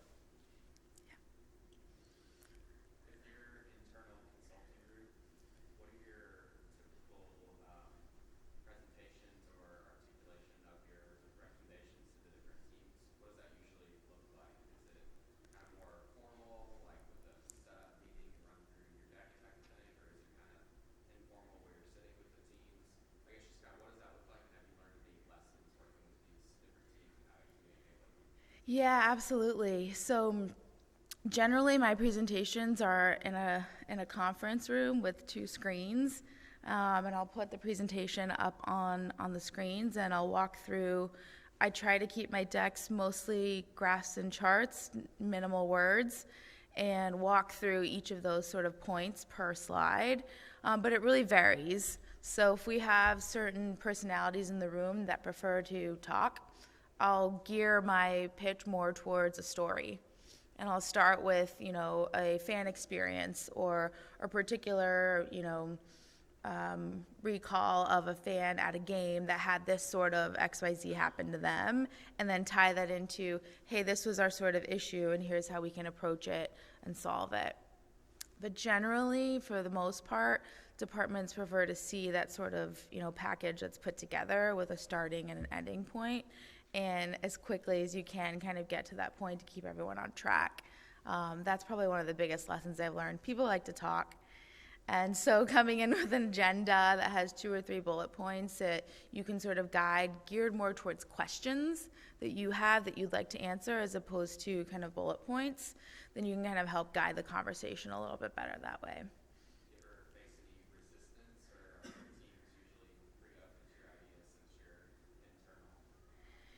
Yeah, so the way we position ourselves is we're here really to support and guide your opinions. So there are individuals that have been with the team for 20 or 30 years that have really good gut instinct, and their gut is generally right. So we're there to say, hey, here's the data that supports your gut decisions, but also here are 2 or 3 other ways to look at this, idea and think about potentially supplementing your gut or, thinking of another way to approach an issue. Yeah. The Lakers is a team that's always had a lot of star power. How does that affect your position and what you do? Yeah, it's a great question. When you think about the traditional sort of business sense, at, for example, a CPG company, you have a specific product like a shampoo bottle or, a candy bar that you are supporting, you dive into, the ingredients in the product, how it's packaged, what markets to sell to, what channels to focus on. The product that we're supporting is the players on the court and the performance of the players on the court. So there really is that element of, a player could, be in one season, out one season, they could be traded. There are different sort of ingredients that make up our team. So what we try to do when we go through specifically ticket renewal campaigns each year is we try to ensure that, the fan will get the experience that they'd like, but also we sell that sort of hope of getting back to the finals and being a winning team. And so there's that element of, you're supporting a product that may be totally different 6 months from now, but also at the same time, the experience of coming to the arena and seeing quality basketball and seeing a product that you have a connection to because you've been a fan for many years or because your friend is bringing you or your family member is bringing you.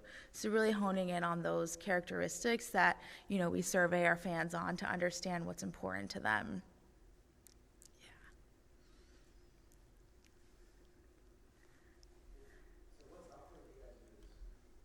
What's that?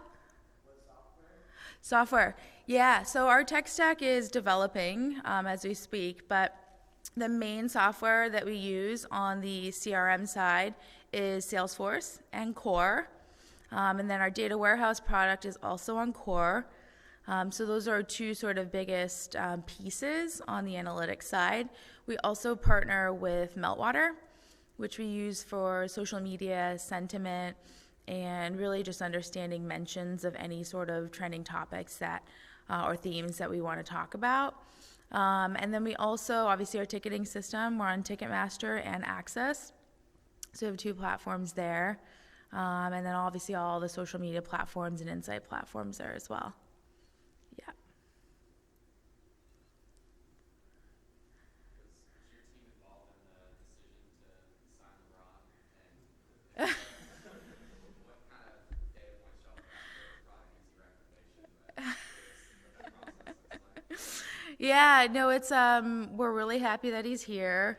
And, obviously the basketball team sort of handles all of that. But once he was signed, what we did look at was baselining all of our metrics. So where were we with our Instagram followers pre-LeBron? Where are we now?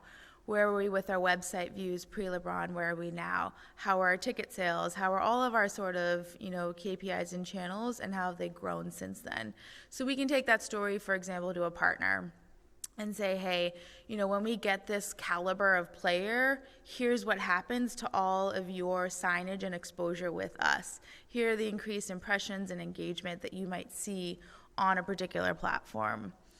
So fortunately, we had LeBron one year and AD the next year. So maybe next year, no, we don't know.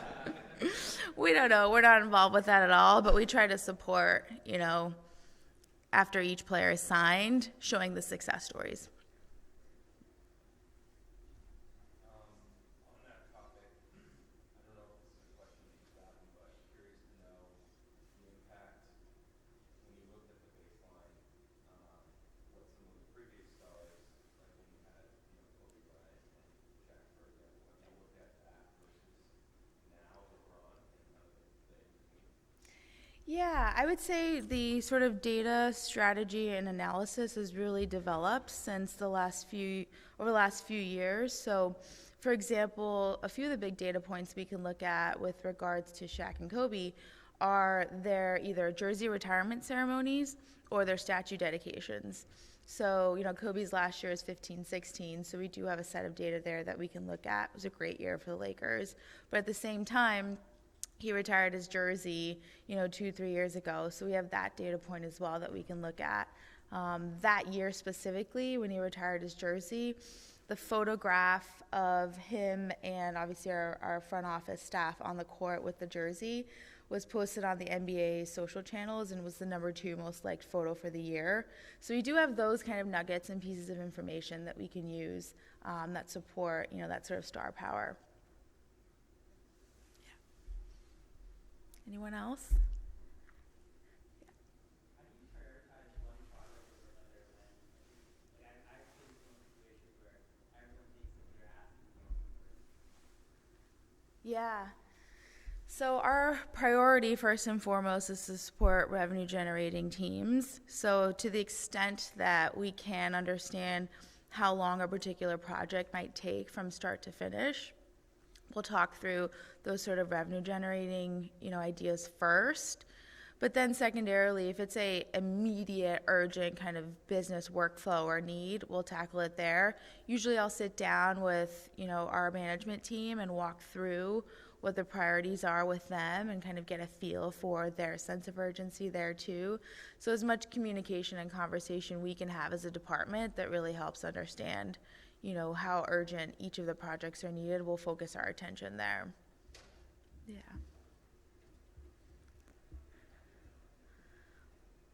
Okay, thank you everyone.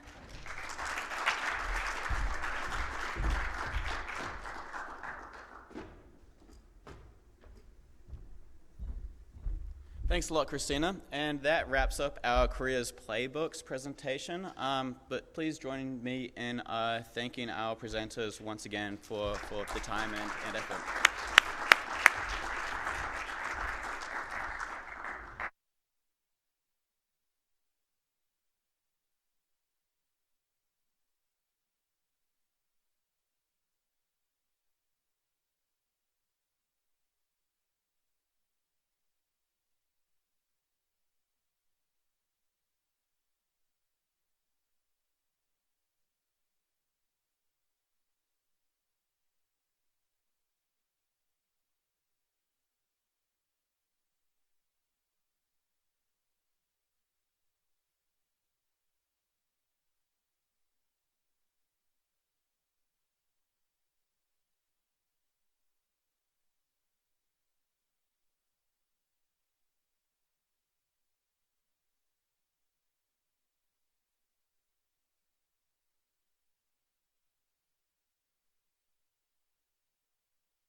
Hey everyone, we're going to get started right now, but this is the Sloan Sports Analytics Conference Startup Competition. Thank you all so much for joining. My name is Nick. I'm a first-year MBA student here at MIT Sloan. I am a co-organizer of this competition along with Jack Behrens here and Jeff White back there. Today we have an awesome lineup of startups for you traveling from around the world. We had one of our most competitive years ever for startups, and we have 13 finalists to present with you today. The way this is going to work is we have 2 tracks of startups. So the first is going to be fan experience, and then later in the day at 1:15 here we'll have the performance track. So for fan experience, these are going to be startups that really let you go deeper within the fan experience. So that could be betting, that could be it could be AR, VR, it could be all sorts of things related to how the fan engages with the sport itself. We have 3 amazing judges here today who are joining us. Kirsten Corio, National Director of Ticketing at USTA, Laura Bernard, founder of Breakthrough Brands, and John Guido, co-founder of AGC Partners. The way this is going to work is each startup is going to have 10 minutes to present on their startup idea. They're going to be evaluated by 4 different criteria. So that's going to be the product itself. It's going to be the go-to-market strategy. It's going to be the product market fit. And it's going to be the actual impact on the sport that they're able to bring to the audience. Following the 10-minute presentation, each startup is going to have 3 minutes of Q&A with the judges. And afterwards, we'll be deliberating, or the judges will pick a winner, which will be announced later at 5:30 at the award ceremony. With that, I think we have everything covered and are ready to kick off. So I would love to present our first startup that came here, which is SkillCorner. Just to give them a little background, SkillCorner is a computer vision startup producing innovative soccer data from any broadcast feed in real time and with high accuracy. So.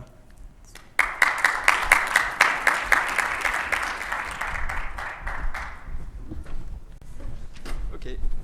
Hi everyone, I'm Hugo. I'm the CEO of SkillCorner, and I'm really happy to be here today. It's our first time at SSAC, so yeah, thanks for having us. So SkillCorner, we're a French startup based in Paris. We collect data on sports based on computer vision algorithms and machine learning algorithms. We focus on soccer at the moment, but we will expand to other team sports in the future. So the data we're collecting is what we call broadcast tracking data. So some of you may have been at Stats conference here, but last year they present some work on broadcast tracking from broadcast on basketball, and we're doing it on soccer for 2 years now. So there are 2 types of data, 2 main types of data. The event data from one side. So event data is everything that's happening around the ball. The shots, the dribble, the passing, the crosses. So this data is highly available. You have like 10 different providers being able to sell you this ball event data. But it lacks some context. You just have the information around the ball. You don't have a full picture of what's happening on the pitch. And then on the other side of the scope, you have the tracking data.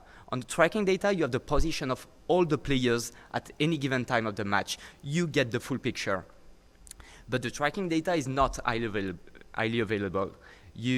It's available for the official broadcaster, for the teams within the league, but not for player recruitment, for instance, not for sports betting, not for all the other media.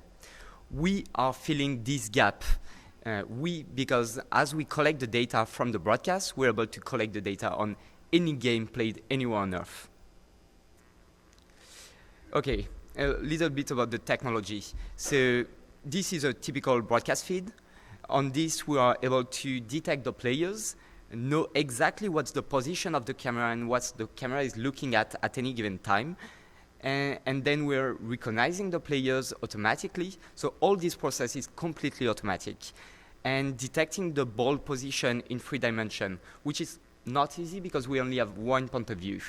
So all this process is automatic, and the beauty of the thing is all this process is done in live with a latency of around 2 to 3 seconds. And it's scalable because we can do it on any game played anywhere. And that's about.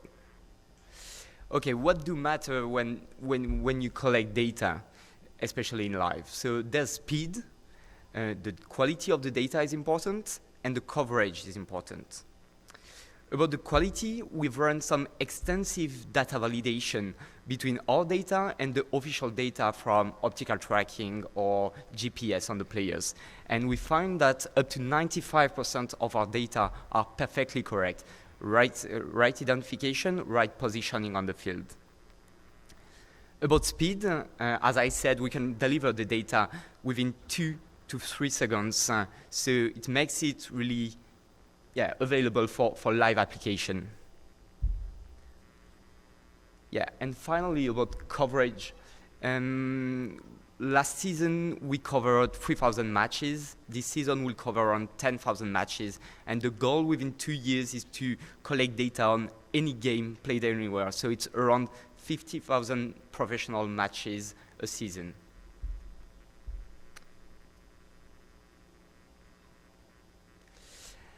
But the fans are actually not interested in raw tracking data. They don't want to get 1 million data points per match. They don't know what to do with that. So we build live innovative visualization from this data. So this is the visualization. It basically shows the position of all the players, the ball, the referee, and all the movements in live. And we integrate this visualization into the sportsbook website, for instance, or we are working with Winamax in France, with Kindred, the Unibet brand in the UK, and also with media, we're working with PPTV in China. Okay, so this is the visualization on the right. So as you see, you don't see all the players, you just see the players that are visible on the pitch. And on the left side, you see some commentators commenting the match on top of the visualization. So that's one use case of this visualization. And this is a web TV in France from Winamax, which is the second sportsbook in France. Yeah, and you get all the movements in live. It's actually an alternative to like play-by-play or live written comments. Okay, this is another product. So it's we've done it for a sports book in the UK that came to us and said, we have a lot of streaming, but the streaming on the sports book are really small size. They are not allowed to broadcast it in a big size. So they say it's actually quite boring and people are not that interested in the streaming. So we've actually computed some new innovative statistics like pressing information that we calculate from the tracking data, and we integrate it on top of the live stream as an augmented reality layer. And then we can combine the two different things. So on top, that's a betting application. On top, you have the live visualization that I showed you earlier.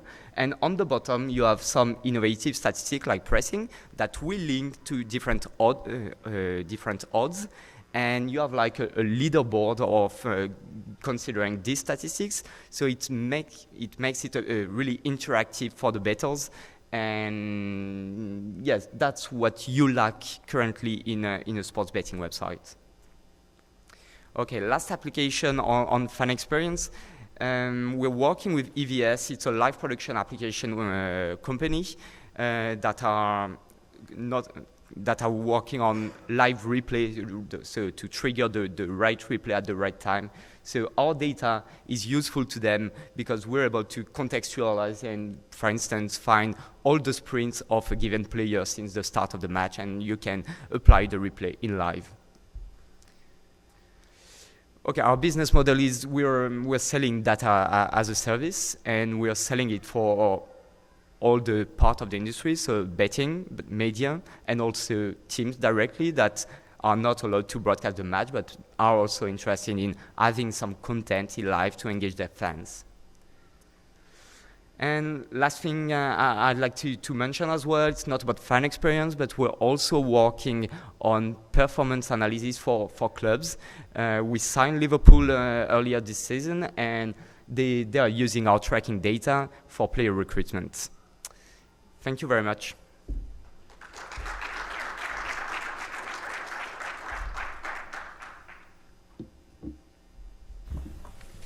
And now we have 3 minutes for questions. Judges? Just quickly, in the last point, can you talk more about the use case for recruiting a little bit more? So, you know, in Premier League, the team have already access to tracking data from optical tracking systems. So they are all set up for their own team and opposition scouting. But when it comes to player recruitment, if they're interested in a player in France or in Italy or in Spain, they cannot access tracking data. But because even if there's an optical tracking system in these leagues won't share it with Liverpool or with any other team. It's really closed.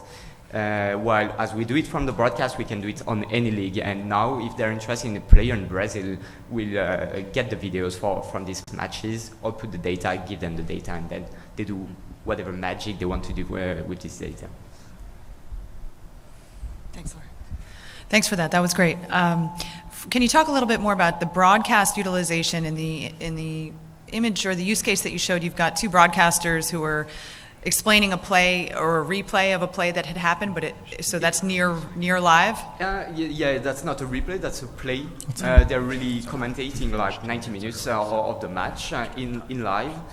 Because as we take only 2 seconds on top of the video to collect the data, we can generate this map in 2 seconds. So these guys are doing some radio, but in plus of the radio, you get the image of what's happening on the pitch. So it makes a complete experience for the users.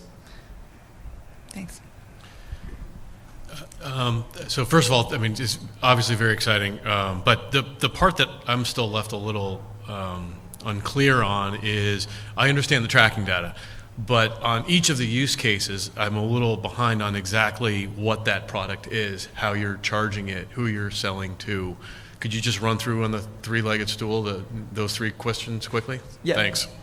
So on the fan experience part, so what we sell is really the visualization. So it's a web page. You integrate it quite easily on any website. So we integrate it you have like the headline of the match, you have our visualization, and then all the bets behind it.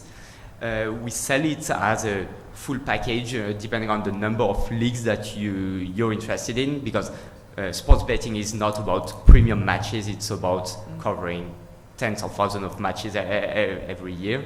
So we're selling, for Winamax, we're selling like 2,500 matches a season. About the pricing is like around 100K per bookmakers for full coverage. And yeah, for the clubs, they are paying it's a bit the same things. It depends on the number of leagues they're interested in for recruitment. And on top of these leagues, if they're interested in a Korean player, they can also just share videos for these players, and we'll output the data for this. And they access the data through an API. Awesome. Thank you. Thank you very much.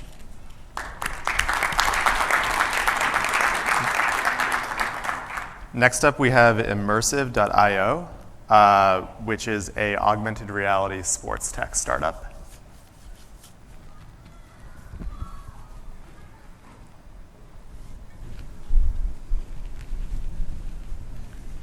So hello everyone, you can hear me correctly. So I'm Emmanuel, I'm the co-founder and CEO of Immersive, and today I'm going to talk to you about the future of watching sports. So I don't know about you, even if I guess like me, many of you in the room, I'm a huge sports fan. I love sports and I love watching sports. need this.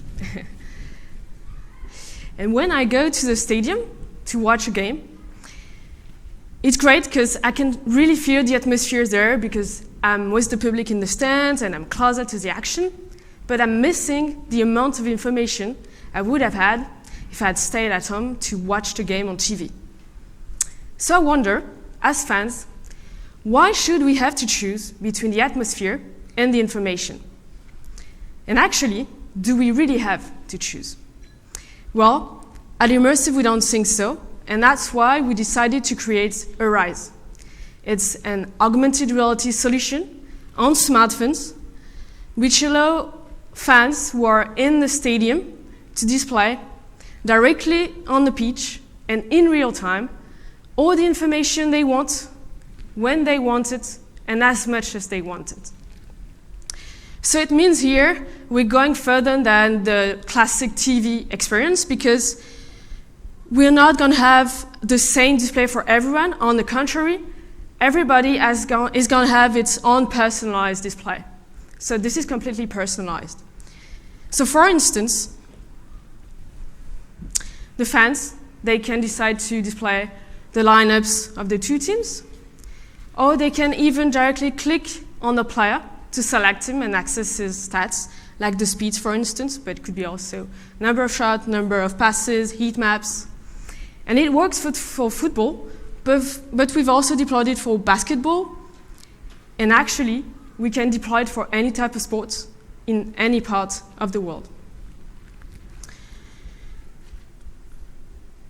So we have customers for football, for basketball. We are currently testing it also for ice hockey, and we are mainly operating in Europe, but also in North America, and especially in the US, where we intend to expand and strengthen our expansion this year.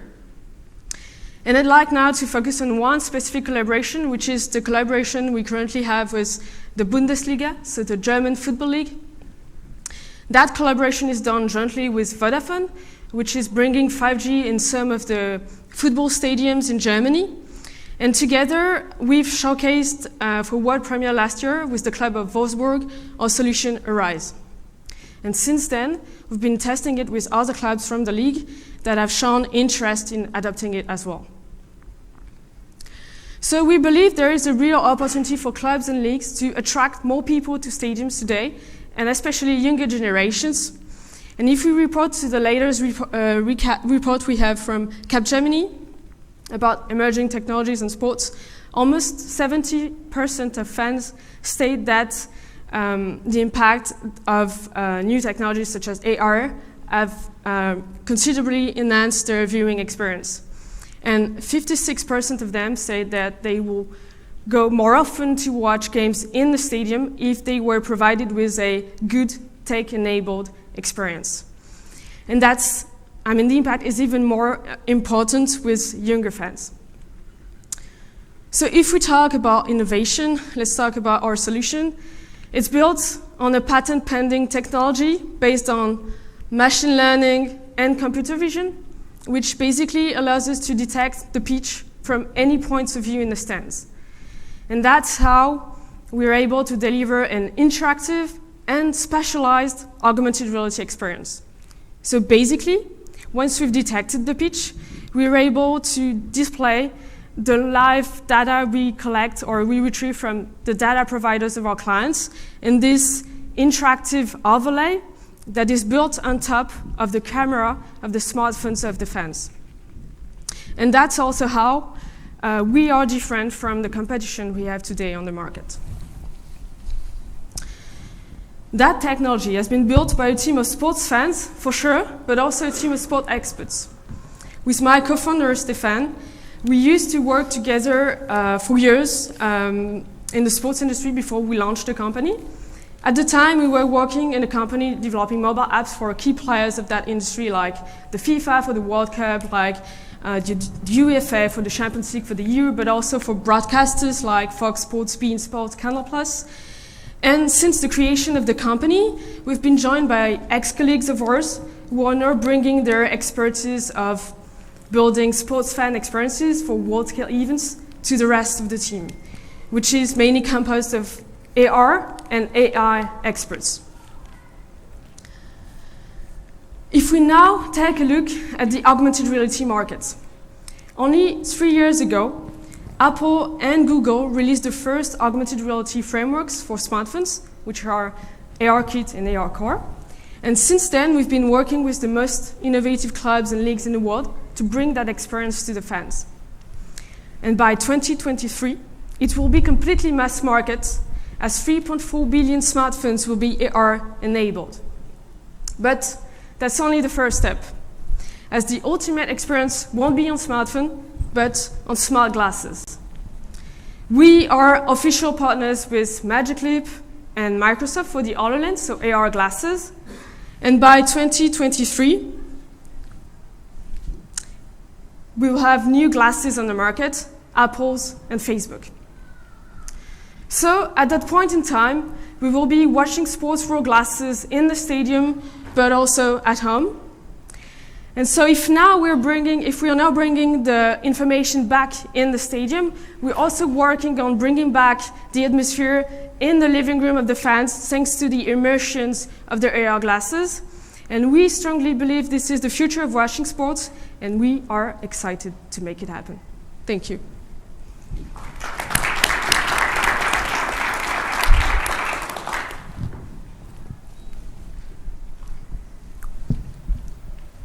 Great job.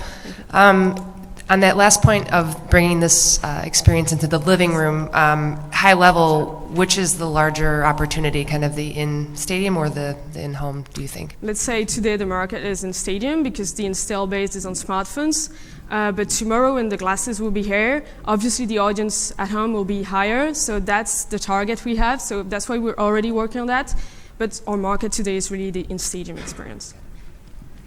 Really beautiful. Well done. Thank you.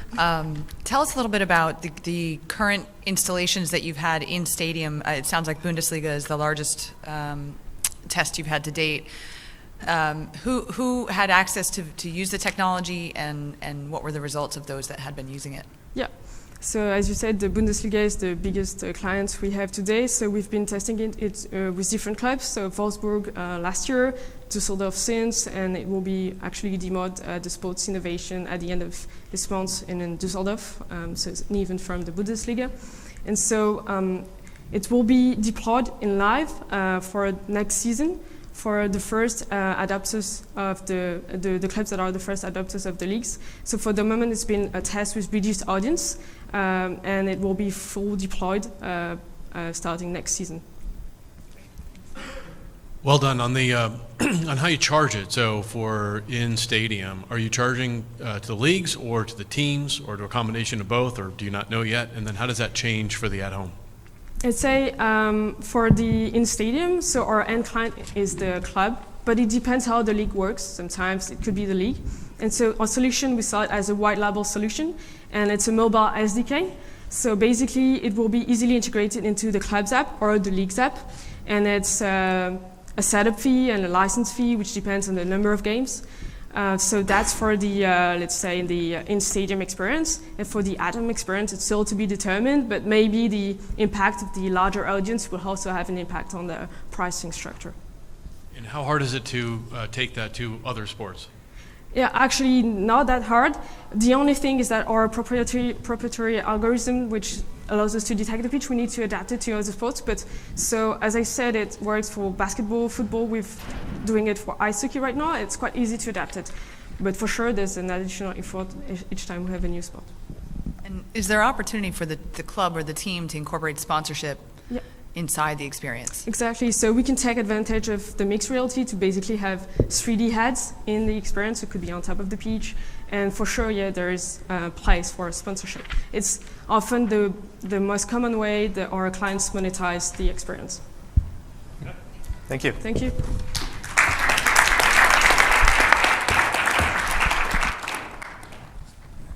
Next up is Pico, which is a SaaS platform for better understanding the online fan. Just as a note, some of the members that we're going to present today are not able to attend due to a travel restriction. So I believe you're going to be playing a video during the main part of the... Yeah. It should work out, yeah. I can explain that. Hi, everybody. I'm Quentin Porter. I joined Pico last year to head up and start our U.S. operations.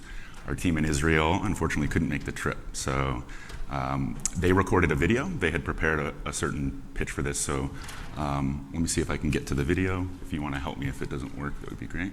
And then I'll take questions after. Hi, Kirsten. What am I hitting here? Hi, everyone. Wish I could have been in the room there with you. But the Israeli Minister of Health came with strict regulations, meaning that thanks to our Israeli sports channel partners, we're doing it this way. So hi, I'm Yaron Talpaz from Pico. We help teams, media channels, and brands connect and communicate with the thousands and millions of their fans on a personal level. The sports industry talks a lot about engagement, right? But actually, engagement is not a real problem in sports, especially not top sports teams, as fans are engaging by nature. The real problem is that teams don't know who they're engaging with. And here's why. Typical team would have two types of fans. Those who have interacted with them, buying tickets, merchandise, subscribing to their newsletter list. And then there are many more on the digital side, following them across all social and digital channels. The thing is that such engagement creates anonymous fans. A team doesn't know how to recommunicate, retarget with these people. A typical Tier 1 team, let's take Borussia Dortmund from the German League Soccer Bundesliga. They would have around 500,000 of fans in their internal database, and more than 30 million across all of the social and digital channels. That means, by using simple math, a huge gap of 98% unidentifiable fans. Crazy number, right? Look at this post from the end of last season. Christian Pulisic, their star American player, had his last home game. They came out with an Instagram post thanking him, getting amazing numbers of engagement, 200,000 likes. But we're going to come back and say, so what? How did this help your business agenda? Did this actually help you sell Christian Pulisic jerseys? That's a thing, right? So that's where we come in. With Pico, we help and turn engaged, anonymous online fans into identifiable customer profiles to support teams' business objectives. Business objectives could be direct sales of tickets and merchandise, adding data like email or zip code or phone numbers, driving app installs, or working with third-party sponsors. A core value for us is not changing the fans' behavior. Wherever they're engaging with the teams they love, in the channels that the teams have invested on, we're going to be there. So you don't need to download Pico, you don't need to log into any external website. We use a three-step process for this. The first one, we're going to piggyback on the team's great engagement. They know how to bring the fans in, and we build fun gamification activations that are promoted from the team's in-game Jumbotron or digital channels. Once that happens, we immediately automatically capture data like username, first and last name, language, and gender, and then we add questions that make sense in the flow of the conversation, like your favorite player, preferred merchandise, the type of fan you are you a season ticket holder? All of this is done to support conversion, which is the whole thing. For example, the Denver Broncos had a Thanksgiving 25% off promotion. A generic post would look like what you're seeing on the left side. But if they actually know what you prefer, they can deliver the same offer of 25% off with the image of what you prefer, whether it's a cap or a jersey. At a high level, this looks like a sales funnel, where teams know how to engage, are aiming to convert, and we're going to help with the capture. Teams need to go through a paradigm shift. They're no longer offline entities. They need to think like e-commerce entities, being personalized and targeting, like Facebook, like Amazon and Google. The same content team, the same post and image that the content team for Borussia used last year, they could have done it a bit differently. Creating an Instagram story where you swipe up to play. And you're also asked as a fan to vote for Pulisic's best highlights in his career with Dortmund. Now it's not only about great engagement, you're adding people in your database. The ease of use is very important for Pico. You build it once and engage anywhere. Website, in-app, Twitter DM, or Facebook Messenger. We're fortunate to be working with teams from the NHL, NBA, Bundesliga, and leagues around the world. And the reason for this early success is clear. Great results. Almost everyone who was participating goes on to complete and share valuable data. 90%, amazing number. Almost a third of those are going to click at the offer at the end of that conversation, if there is one. Sometimes it's to purchase tickets or merchandise. Sometimes it's just driving content. And if it is about purchasing, we're going to see almost 9% conversion rate, all much higher than industry averages. On average, we see an added $2 per fan per year, meaning there's clear and immediate ROI. This is not done in theory. Borussia Dortmund signed the biggest sensation of the soccer world, Erling Haaland, and saw amazing participation numbers with a single trivia Facebook post working with Pico, adding more than 12,000 people into their database. Simon Meyer, their head of digital, said, working with Pico now we're able to build personal relationships with thousands and millions of our fans. Working with the Nashville Predators for the last couple of months, they were able to deliver thousands of last-minute tickets to fans based on their preferences. And again, great participation numbers. JT from the Predators said, we're now able to leverage social media channels in ways we couldn't have before. The Los Angeles Clippers are using Pico for their sponsors and their in-game production. So there are many applications of using Pico. We've been working with the NHL St. Louis Blues, their champions, for the 3rd season now. Here's a quick video recapping our work with them. How do you revolutionize the fan experience? Get personal, a million at a time. Working with Pico, the integration has been seamless. They've made it so simple and so easy for me to get content from users in the seats out to the video board, and I'm just so excited to really show off what Pico can do. The Pico platform powers the one-on-one relationships between sports teams and their fans by effortlessly engaging and communicating before, during, and after events through existing social media channels without downloading an app. It invites everybody to play. So everybody has a skin in the game, everybody has a chance to play along, everybody has a chance to win. Heighten the fan experience, increase sponsorship interaction, and drive revenue for you and your sponsors. In the past, we've had a lot of one-on-one participation. Now we're able to take that experience to 19,000 people that are in the building and allow them to not only participate, but then also to deliver sponsor-related activities and offers back to them at the end of that participation. Turn your fans into fanatics. It's easy when you have the right tools. They're basically a three-headed monster. They have a social media communication channel that could translate into an in-game presentation that also has sponsorship and revenue generation opportunities tagged along with it. It also has multiple applications that even go beyond just the realm of sports. Pico, get personal, a million at a time. I will close with this from a top executive from Barcelona FC. In a recent conference, he practically pitched Pico, saying 100 million of our digital fans are almost useless because we don't own the data. We need to go to the social networks to reach out to these people. So our next challenge is actually not on the field. It's in the databases. And that's where Pico can help you. Thank you very much for your time. Bye-bye.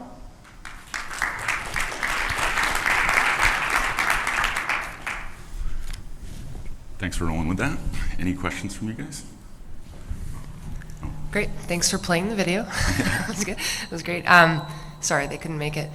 Can you, and you may not be able to get into the details, but with the strategic partnerships with the Facebooks of the world, like how does that kind of the risks and opportunities you see with those types of relationships with those partners? Yeah, they're just a great opportunity for fans to be engaging, and to be a part of that is kind of our unique position, is that we're native with these channels. Obviously, we'll always be capturing the type of data that they're letting us capture, but really Pico is not necessarily about that, to be clear. So the data capture is really a question and answer sort of communication with the team, so the fan is sharing that information willingly. It's much more about that more contextual declared data than it is us scraping or scrubbing anything, so we're really careful about that. Yeah. Well done. It's a great remote presentation.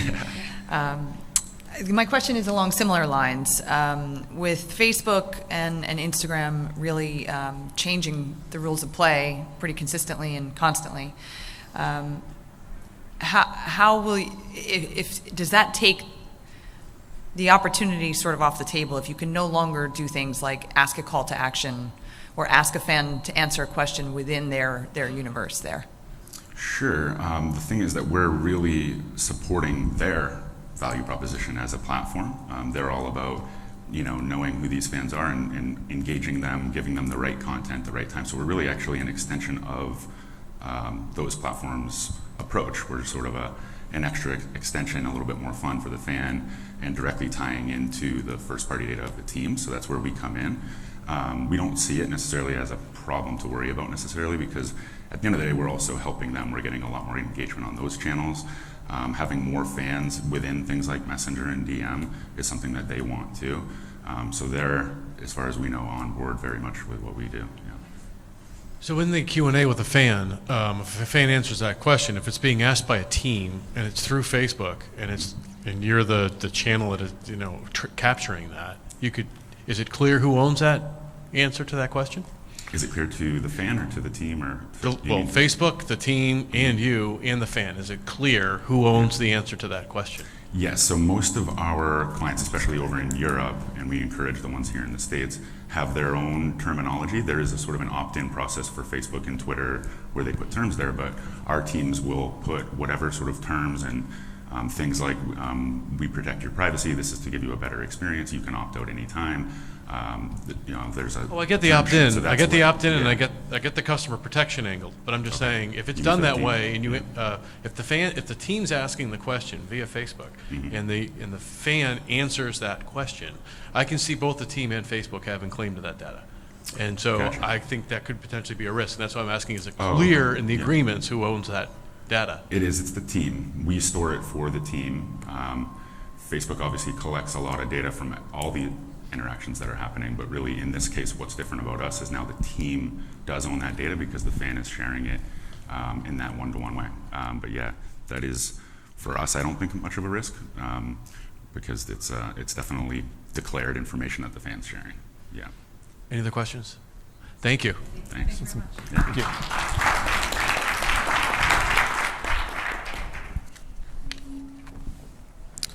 Next up, we have Fansure, which provides predictive insights and financial protection services for when players miss a game.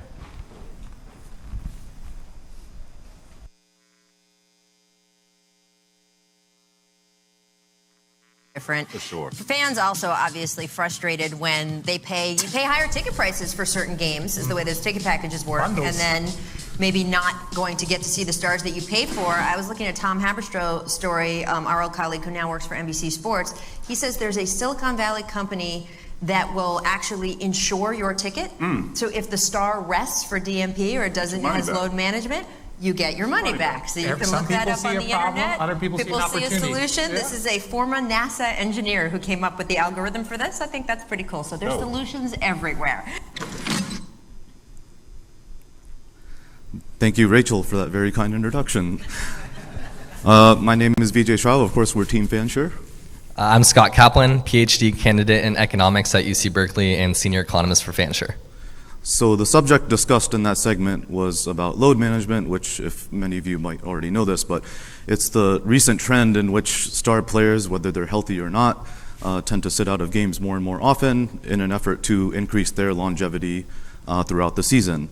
The problem is there's such a huge demand to players that when they don't play, it upsets all kinds of consumers and enterprises. Me personally, I'm a big basketball fan. I've gone to many games and watched many games on TV, obviously, where I was disappointed when a certain star player wasn't playing. So whether it's Roger Federer, LeBron James, Cristiano Ronaldo, there is a ubiquitous issue of star players missing games and its economic impact on multiple stakeholders. So we saw this as an opportunity for both protecting the financial well-being of these entities, as well as an opportunity to provide further insight as the trend of players sitting out of games grows more and more uncertain by the day. Yeah, just to talk a little bit more about the motivation for the company. So as you can see in this graph here, there's a growing trend of players missing games due to injury or rest, and it's skyrocketed over the last several seasons. I also want to point out that even though it's an increasing trend, the actual level of percent of missed games has been high for a long time. So the narrative has started to pick up in the last couple of seasons about players missing games, be it for injury or for load management. But this is something that fans have always been dealing with, actually, especially in the NBA. And as a part of research I've actually done as for my graduate work, I find that ticket prices and TV ratings drop 10 to 25% when the top stars sit out, and I presented that last year at the Sloan Conference. What we're trying to do is solve that problem for a bunch of different stakeholders. So the solution we've come up with, as Rachel mentioned, is a couple of NASA rocket scientists who have developed a machine learning technology to predict the likelihood that a player is going to miss any given game. And what we do with that technology is twofold. One is protecting different stakeholders from the financial risk that's at stake when players don't play, as well as provide insights to both businesses and consumers about the impacts of player availability and the implications of that. So our value proposition is twofold. We have a protection arm and an insights arm. So the protection arm treats fan experience, so going to the game, buying tickets, ticket retailers and brokers who also face potential losses when star players don't play because fans don't buy as many tickets, as well as, of course, TV networks and advertisers whose ratings suffer when these players don't play. On the insights branch, we think there's huge upside with gambling and fantasy sports, so allowing gamblers and operators of gambling businesses to take advantage of better insights about when players may or may not play. We also are hoping to work with leagues about schedule optimization, when should national TV games be played, by which teams, and when during the season, as well as just information for media personnel who like to discuss these things for their followers. So our market opportunity, we see our total addressable market to be $4.6 billion under 3 different segments. The NBA protection side, which again is for fans protecting their tickets, or TV networks protecting potential ratings losses from stars not playing. Insights licensing, so that's a data subscription model where people can subscribe and get data about when players may or may not play. And then moving into other sports and entertainment events where this is also relevant with stars. Our current platform is live at fansure.com. We offer ticket protection, so you go buy a ticket at your favorite marketplace, you come to us, and you tell us which game you'd like to protect, which player you'd like to protect, and what reimbursement option you'd like to select. So we have 100%, 50%, and 25% options, and we quote you a premium in real time based on the risk of that player not playing and the demand to see them play. We also just recently rolled out our Insights platform, which has started with offering missed game probabilities for the top players. You can select any game in the future and in real time see the likelihood that a player is not going to play. Our go-to-market strategy is twofold. It's to really build off the 2 different segments that Scott just mentioned. So on the ticket protection side, our goal is to get the distribution in terms of working with a ticket retailer. We realize there's a lot of touch points when it comes to actually getting a point of sale integration, so we think a logical in-between step is to run soft pilot campaigns and ad campaigns on our own to test the product first. On the insight side, we plan to distribute by licensing our insights to any stakeholders that are interested in getting more data in terms of when players are expected to play games. And on both the protection and insight side, our goal is to ultimately go beyond basketball into other sports and entertainment events, including concert events and Broadway musicals that feature key performers that have an uncertainty of giving it a go that particular night. So because we have multiple use cases, our business model is pretty flexible, so we have an advantage there in terms of getting that product market fit in a variety of ways. On the ticket protection side, we can follow the logical insurance model in which a customer pays a premium to us and then we pay out when they suffer an event when a star player misses a game. We can also subscribe our data to users who are interested, particularly fantasy gambling entities.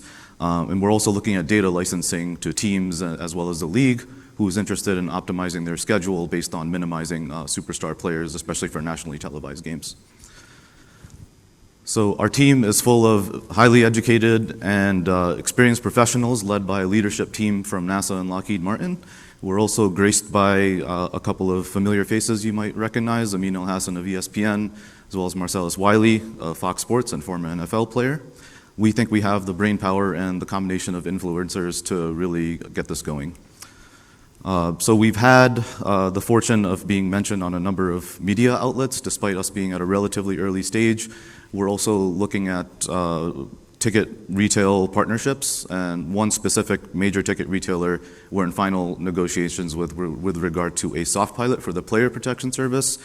We're also looking to collaborate with them on future digital content, especially when it comes to players missing games and the subsequent impact on ticket prices.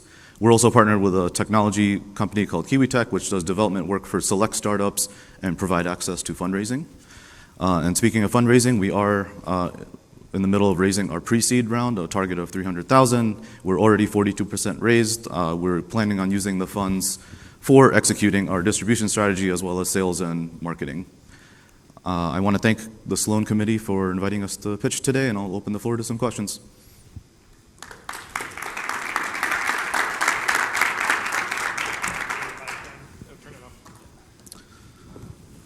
I'll stand over here. Great job. Thank you. On the sales and marketing side, do you imagine leveraging these ticket retailer partnerships in using their kind of awareness and marketing efforts, or is this something you guys would do in addition? Yeah, specifically with regard to the one that we're talking to, the best idea we could come up with was an email campaign post-purchase. Obviously, we want to someday end up pre-purchase and in the flow of the checkout, but the idea was for anybody who buys a ticket in a certain time period, that customer would get a standalone dedicated email about Fansure. And that way, it's not ideal in terms of being within the flow of the checkout, but it at least gets people at the right time. Because what's difficult is in the sales and marketing front, if you there's a friction to all of this, right? If you don't have a ticket, like you might think Fansure is cool, but it's not. It doesn't apply to you. So we're trying to find the most effective ways of reaching our target market in that sense. Yeah, and that was kind of along those lines. What is the ideal or imagined user experience? Like, is it an app that I would download, or would I just go where I currently buy tickets and kind of have this interaction? So right now, we are able to integrate our API onto like a ticket platform in the sense of a customer buys their ticket, has the usual standard and add-on options, which right now Allianz offers standard ticket insurance, but that insurance is more for if you're sick and you can't go to a game, or if your travel plans get messed up and you can't go. So we can either live alongside that or talk to Allianz about potentially like adding to their product offering in that sense. That's our ideal kind of scenario. You know. Just to add on, I know I don't like, but just to add on to that, you could go to the podium. One thing that's different about our protection compared to Allianz is the fan still gets to go to the game, which is something that I think is misunderstood sometimes. So if the fan gets to go to the game worry-free, the player doesn't play, you get your ticket reimbursed, the player does play, great, you're having a great experience. So we really want to smooth over that psychological hurdle of feeling like let down. Yeah. You have a bit of a major dependency, it seems, on integration with a ticketing retail partner. Are you able to operate independently of them, or is your solution dependent on that integration? I think for distribution purposes, like we would have to put, we allow a straight B2C product. So for anybody that actually has a ticket in hand, they can come to our site, but then you face that kind of hurdle of like they have to hear about it independently at the right time and then come to make a special trip to our page. So in that sense, we can function and we can execute a marketing strategy in which people go to the site when that happens. But ideally, I agree with you, there is a bit of a dependency in terms of the ticket side of things. But I think we're talking to some insurance brokers about potentially using them as our underwriters, and they could potentially have distribution with other ticket retailers. So, and for that reason, that's why we're doing two different arms. And I think the core technology is really what we realized has drawn a lot of interest in terms of like how likely it is a player is going to miss a given game. So that's why our go-to-market strategy is kind of that twofold approach. Yeah. And if you are able to operate independently, have you thought about how you'd validate if that consumer actually did, in fact, have the ticket, if they had resold it, if they had transferred it, all of those complications? Yeah, so it's tricky because we don't hold on to the actual inventory, but what we do ask is when a person makes a claim, when a particular customer goes to a game and is eligible to get a claim from us, we request a couple of pieces of information, including some kind of proof of purchase that they actually bought the ticket in the first place and the amount that they put. We ask for three things. One, what player they want to go see, what game they're going to, and then how much your ticket was. So we confirm all that in that proof of purchase that they provide, whether it's like an email copy of their ticket or like a barcode of where they were sitting that has the relevant information. So that's currently what we're doing, but obviously those kind of pain points would go away a lot easier with a partnership with a ticket retailer. Awesome. And the underlying technology is your proprietary technology. I saw the partnership with Kiwi. They're just helping you from a partnership standpoint. It's not their technology that you're selling. Correct. So our technology, the algorithm was developed in-house. That belongs to us. Kiwi Tech was responsible for the back end and our beta and our e-commerce development. In terms of the IP aspect of this, it does get a little dicey when it comes to any software-based like algorithms in terms of how patentable is it, but we think that the most effective strategy, and I've consulted a bunch of IP attorneys about this, is to keep a strong trade secret and keep a strong trademark, and we think that that's going to be better for the long run. Great. Thank you.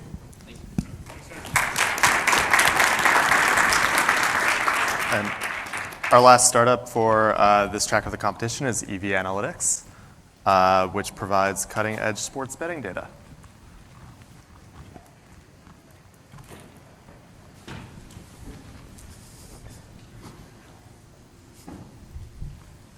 Can you hear me? Good morning. My name is Derek Fishbach, and I'm the co-founder of EV Analytics. I quit my six-figure day job to become a professional sports bettor, and after much success, I started EV Analytics to offer the highest quality sports data analytics to help fans and companies. When it comes to sports betting, there are two fundamental problems that both bettors and companies face. One, a lack of valuable sports betting data, and two, limited sports betting expertise. On the B2C side, fans and bettors are currently limited to narrative-based articles and tout selling picks. Great for entertainment, but not very useful or predictive. On the B2B side, there are very few vendors that offer odds, projections, and stats from one convenient source, far fewer with domain expertise that can develop and originate the data, and even fewer who are familiar with the U.S. betting markets, betting habits, and culture. But EV Analytics checks all the boxes, and we can meet the needs of a wide range of audiences from B2C to B2B. For B2C, this includes advanced data-driven betting models that predict the probability of a sports betting outcome and its EV, or expected value. And with advanced functionality, users can quickly identify inefficiencies in the odds. Our odds comparison tool is unlike anything else on the market. Not only can fans shop for the best game odds, but compare team props and player prop odds across various sportsbooks to find the best price. And we're offering innovative research tools such as Build a Bet that allows users to design and calculate custom bets, and our betting stats that allows users to quickly identify betting trends and profitability through heat maps. For enterprises, we're in the business of custom solutions. This includes data APIs, odds making, risk management, and software development. Do you know who made the most money during the California gold rush? The people that were selling the picks and shovels. This analogy can apply to the U.S. sports betting industry, and the people providing the picks and shovels are the data providers. The U.S. sports betting industry continues to grow exponentially. Since PASPA was struck down less than 2 years ago, 21 states have legalized sports betting, and another 21 states have drafted legislation. 80% of Americans support legalized sports betting. Sports bettors are younger, more educated, and wealthier than the general population. They visit an average of 4 sports betting information sites, and nearly 20% of sports bettors pay for sports betting data and information. There is a massive market opportunity to provide sports betting data because fans want to be more informed than ever and are willing to pay for it. This creates a demand on companies to give fans what they want. This includes a greater variety of betting options, sports data predictions, and sports betting tools. Do you want to know a secret? Many sportsbooks copy odds from their competitors. Why? Because originating odds is difficult. Even more difficult is having to originate many odds for each game. Which team will score first, the third quarter spread? How many passing yards will Tom Brady throw? These are the sub-market odds, and they are the most inefficient. And it's because the data providers don't have, odds makers don't have the resources to refine all these sub-market odds. And that's where EV Analytics comes in. That's our niche. We specialize in the U.S. sub-market odds, such as derivative odds and props. This is our competitive advantage. So while other data providers and odds makers have the resources stretched thin, trying to originate odds for every market, for every game, for every sport, we're focusing on mastering our niche, the U.S. sub-market odds. And we do so because the sub-markets are the future of sports betting in America, especially when many daily fantasy players convert to sports betting and want to wager on player props or other dynamic aspects of the game. Furthermore, EV Analytics is a bootstrap company built from the ground up. So while other companies are venture funded and spending capital to see what sticks, our clients are coming to us with needs, and we're developing viable products to grow, to scale, and valuing their growth opportunity while being first to market. In less than 2 years, we've partnered up with various B2B companies to provide sports data analytics to their users. These companies are media companies, content providers, free-to-play apps, and operators who are already experiencing greater fan engagement because of our data. And this rapid growth will continue, especially when the taboo of sports betting gets lifted and more fans and companies embrace the opportunity. So how do we do it? A team of beautiful minds. Our diverse team ranges from data scientist to data engineer, sabermetrician and mathematician, quantitative expert to marketing expert. Not only are these guys innately gifted in their specialty, but we've been collecting the data, optimizing the technology, designing the predictive models, and analyzing the nature of sports betting for years. So what's our gimmick? No gimmick, no razzle-dazzle. This is the fan experience track, and there is no better fan experience than having action on the game. So we're giving fans and companies what they want in the form of new and innovative sports data and analytics. Thank you very much for your time, and I look forward to answering any questions you may have.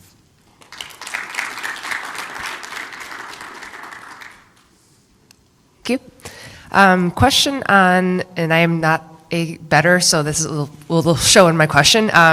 Just looking at the kind of screen grab of what the actual consumer experience is, looks pretty complex. Is that standard kind of within the space, or is this, I guess, in terms of the education and awareness level of these users, are they prepared for the kind of the analytics that you're That's a great question. Yes, we're trying to cater to both novice and experts. We're developing tutorials and classes to help educate sports bettors so they can make more informed decisions based off our data and our tools. So we are continually doing that to educate the users. Okay. 2 questions. One, are there other companies that are providing that sort of information on a direct-to-fan basis, either the bet houses or any others in the space? And the second one is, you noted a number of, it wasn't clear if those were clients or if those were partners, the logos on the screen? Clients. Okay. Yep. So as far as other competitors, very few competitors, especially in the sub-market space. There's, our competitors would be, let's say, a Sports Radar, right? And, their resources stretch thin because they're trying to originate odds for crickets and soccer and all these other, stats, projections. And we're just focusing on mastering our niche. And we know that we can better compete. We can compete with the bigger companies because we are focusing on these sub-markets, and we think they are the future of sports betting. So how much of that data that you showed is your proprietary data versus are you summarizing other, like a comparative, like an Orbis or something like that, where you're taking comparative data, comparative shopping, right? And I feel like it's a blend. Some of that is your proprietary, and some of it you're aggregating other data that's available to a single view dashboard? Correct. So it's both. It's a combination of both. So as far as, let's say, the odds comparison, we partner up with affiliates, sports books, let's say a DraftKings or a PointsBet. We get their data feed with their odds, and we can compare their odds across all the various sports books. You can price around, you could shop around for the best prices. And then the proprietary betting models, that's our proprietary data in which we are developing our models. There is subjectivity to it as far as, if there's a player that gets injured, how does that affect the other players? So we have some domain expertise in these models and these sub-markets. Our background is in daily fantasy, so we've been doing this for. Do you have to pay royalties to those third-party data providers, data that you're showing? No. They're trying to, the advantage for them is they are presenting their odds on our website, and they're trying to acquire customers. It's distribution. It's conversion. Any other questions? All right, thank you so much. Thank you very much. Appreciate your time.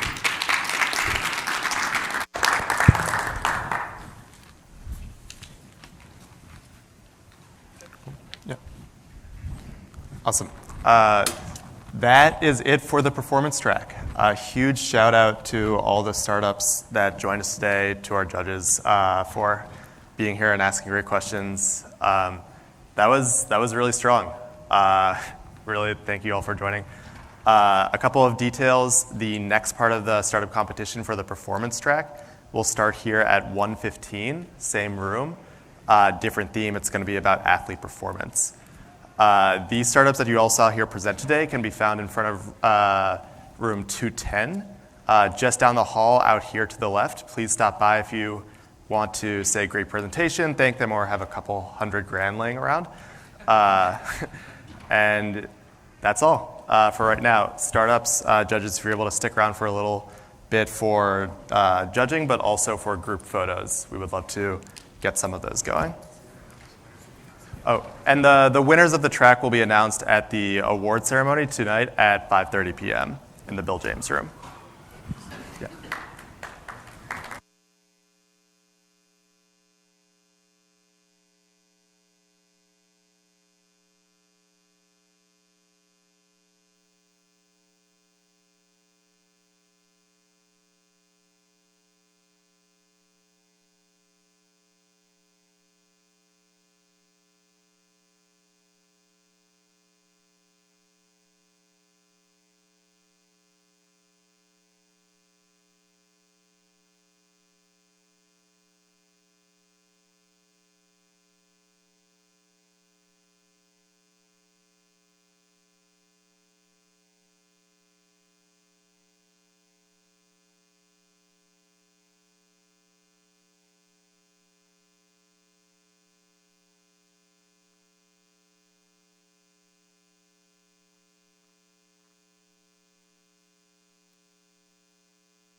Okay.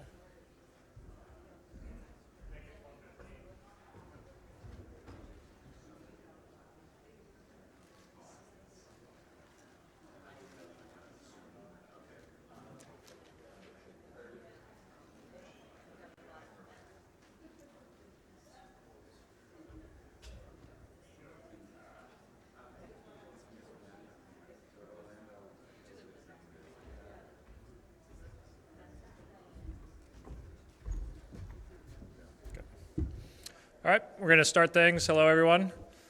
I'm Jeff Weig. I'm a Sloan Fellow at MIT. I think I hold the honor for the oldest student ever involved with this conference. I'd like to introduce you to what this is. This is a trade show competition, and there's a startup show going on. Startup trade show and competition. The trade show is down the hall. Please do visit the startups in their booths. This is the competition portion. Each startup will get to come up here and pitch for 10 minutes, and then they'll get 5 minutes of Q&A from the judges. And out of the 8 startups this afternoon, there'll be one picked as a winner for a $5,000 prize. The theme of this afternoon is the performance track. So these are all startups that are focused on performance analytics or athlete performance and anything to do around team performance. I'm going to introduce our judges. We have Kristen Mackey. She is the Director of Strategy and Analytics from the NFL. Zachary Levine. He's a VP of Table Games and Strategy for MGM Resorts. We have Amy Huchteson. She is the Commissioner of the America East Conference. And Andrea Walonis is the Senior Director of FP&A for Craft Sports and Entertainment. I'd also like to introduce the co-lead for this, which is Nick. Give him a wave, Nick. And with that, we're going to kick it off. And our first presenter today is Layla Zeroni from Fitnicity.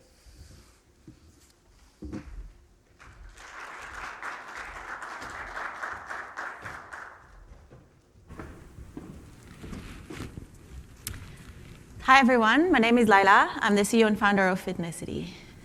So at Fitnicity, we make it possible for every athlete to get access to lab testing for performance and general health. So today, if you're a superstar athlete, you most likely have access to state-of-the-art lab testing to accurately measure performance, prevent injury, and optimize nutrition. And it's likely that you also have a team of data scientists helping you and your coaches make sense of all the data, the lab data. But the problem is that if you look at the sports market in aggregate and athletes, only a tiny fraction of athletes have access to these resources.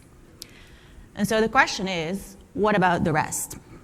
So at Fitnicity, we basically bring lab testing and analytics to pretty much any athlete, regardless of their level and where they are.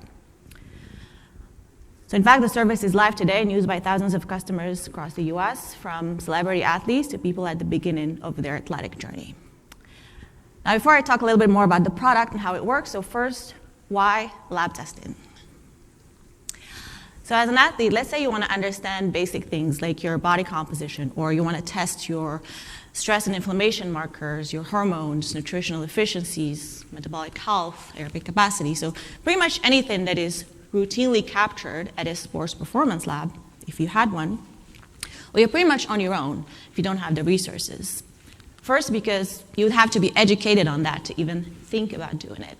And second, once you manage to track down a lab, you're probably going to end up in rooms that look like this, and eventually with results where you kind of feel like you need a PhD just to be able to understand and apply them. And so at Fitnicity, what we did, so we pretty much mapped all the labs in the US, including those that are not necessarily open to the public, but that have equipment and research staff that can be used for performance and health testing.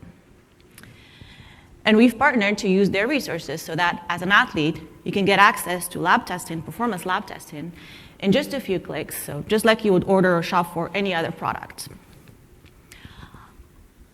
So today we have national coverage, and the way to think about it is we're a one-stop platform for all type of performance and fitness testing.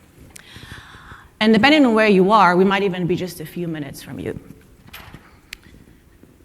So our tests range from body scans to metabolic testing, blood work, covering pretty much anything from stress and inflammation to injury risk, muscle status, hormonal imbalances, nutrition, hydration, general health, and even sports-specific testing. So here's how it works. So first you select what you want to test for, then you complete the test, and then you receive your results directly on the platform. Now, in the background, what we did is we built a platform that integrates with all of our partner labs nationally, so that whenever a test is completed, the data is transferred, and you receive your results and detailed analysis directly on your profile.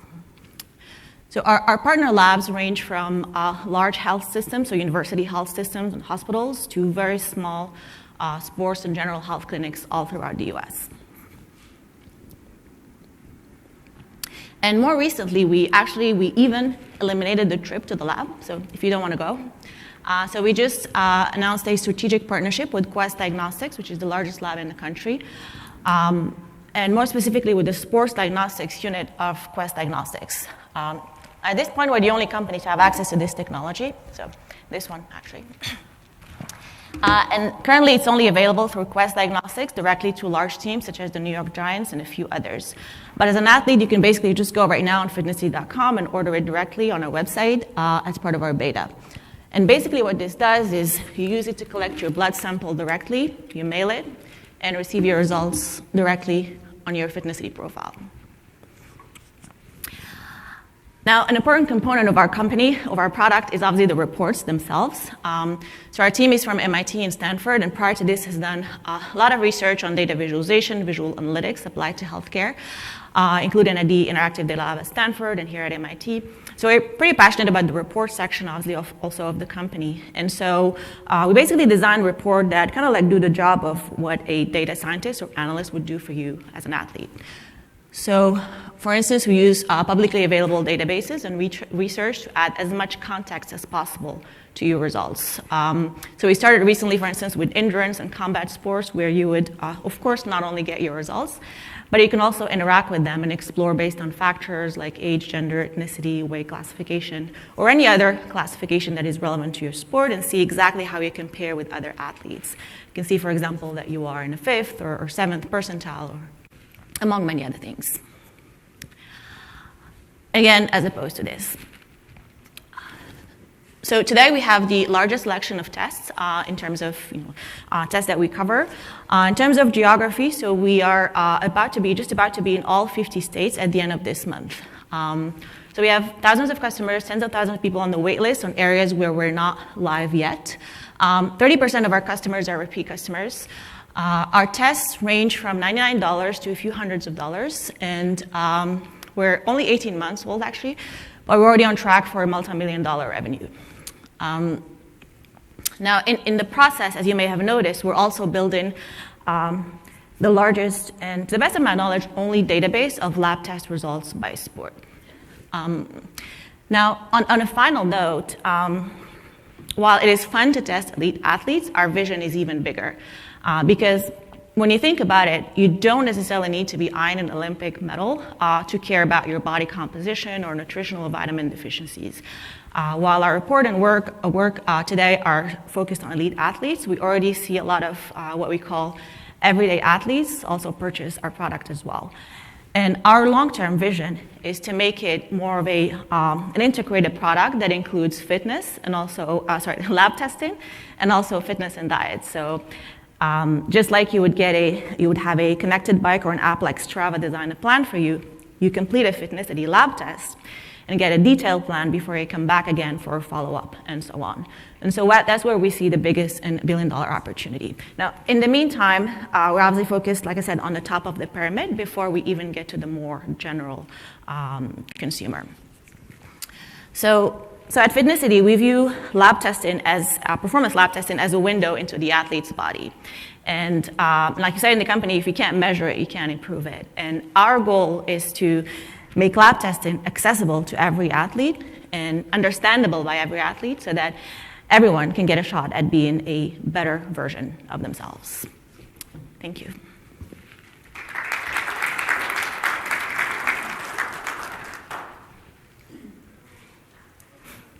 So now the judges get a Q&A session for about 5 minutes.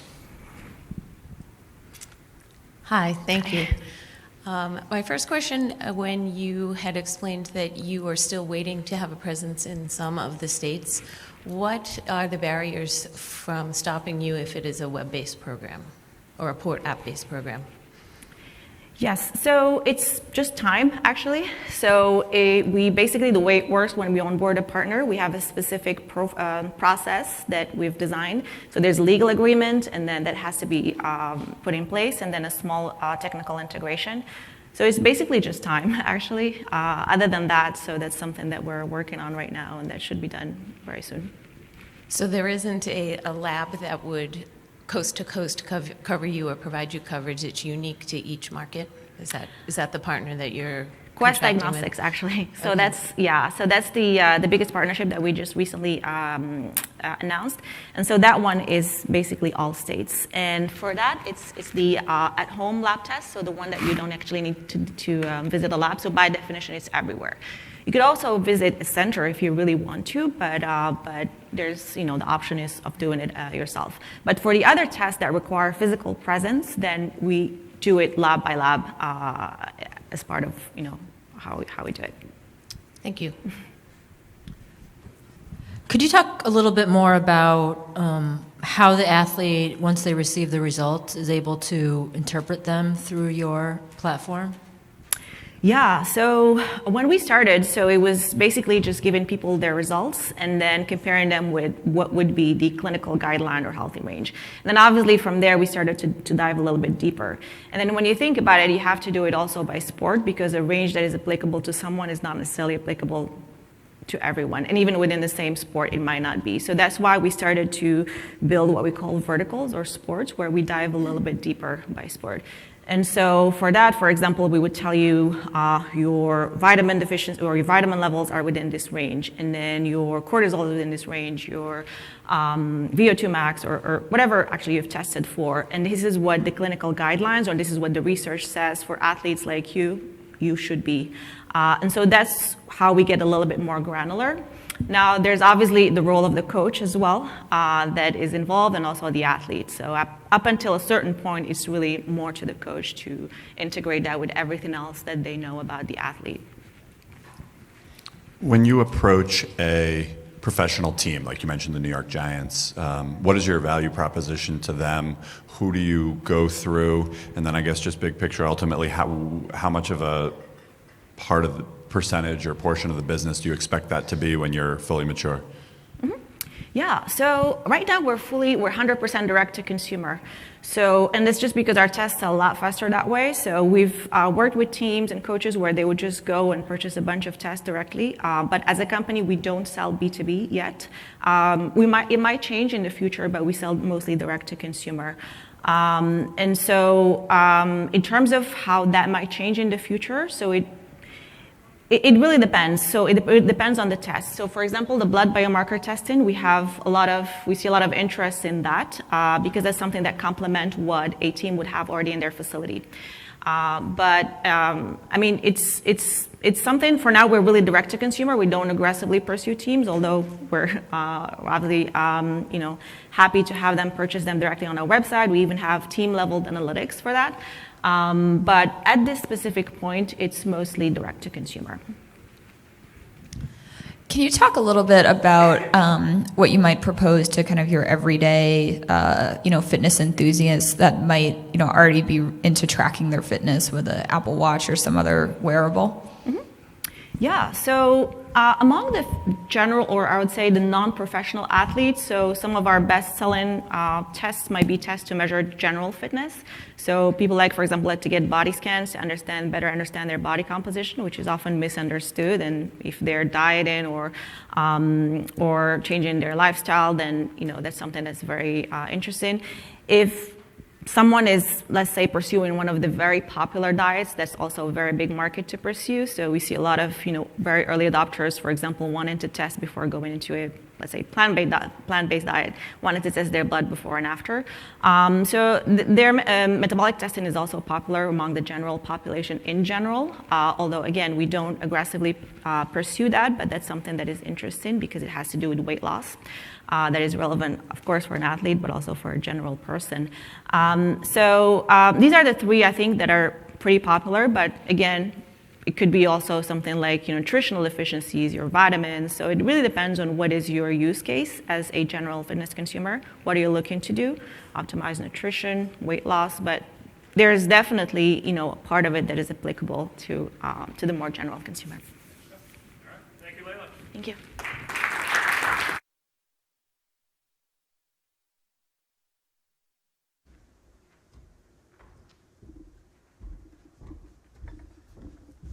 Okay, next up we have Simon Cuff from SBG.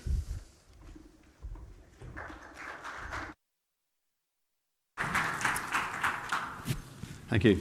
Yes, as Jeff said, my name is Simon Cuff. I'm from SBG Sports Software. I'm here to tell you all about our analytics platform, which should be coming up on a slide soon.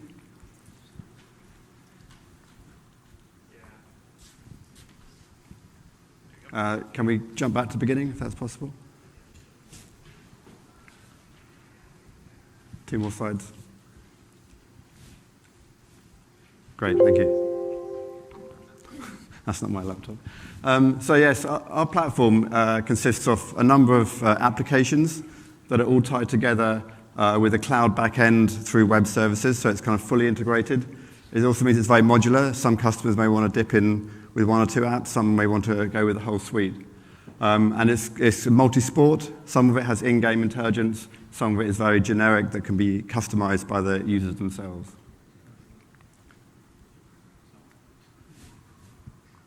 Is it the green button? Yeah, there you go. So just a quick, we did have video, audio on this video. As you can see, we're involved in lots of different motorsports, and the rules in motorsports are very diverse. We've gone into athletics. We're at the Rio Olympics, and we're going to be in Tokyo. Mainly look at the very pinnacle of sports, mainly dealing with the kind of elite end and with the champions. But if I go back to how the product came about, so over 10 years ago, our founder and CEO was looking at how he can help the Honda Formula One team with their performance. They were kind of like a mid-table team, looking to kind of like get to the top of the pinnacle.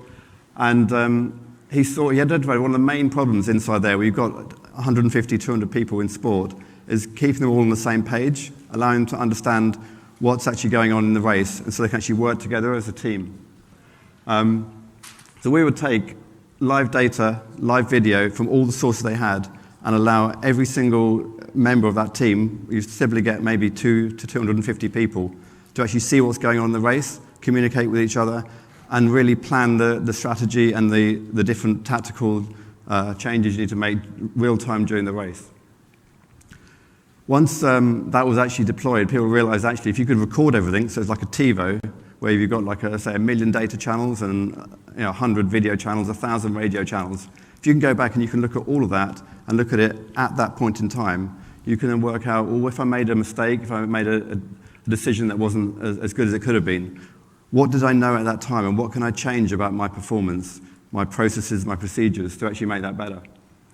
The final kind of like module that came on involved probably about 5 or 6 years later was the actual predictive side of it. So we started building models of the driver, the track, the car, the tires, and then we would predict the race going forward all the time. So you're getting in data from these, and that's changing, the track state's changing, the weather's changing, and you're basically calculating the race going forward every single second, and coming out with like Monte Carlo modeling. So like you can work out whether if you pit on this lap, what's the chance of you gaining a place? If you don't, if you stay out for 2 laps, what's the chance of you losing a place?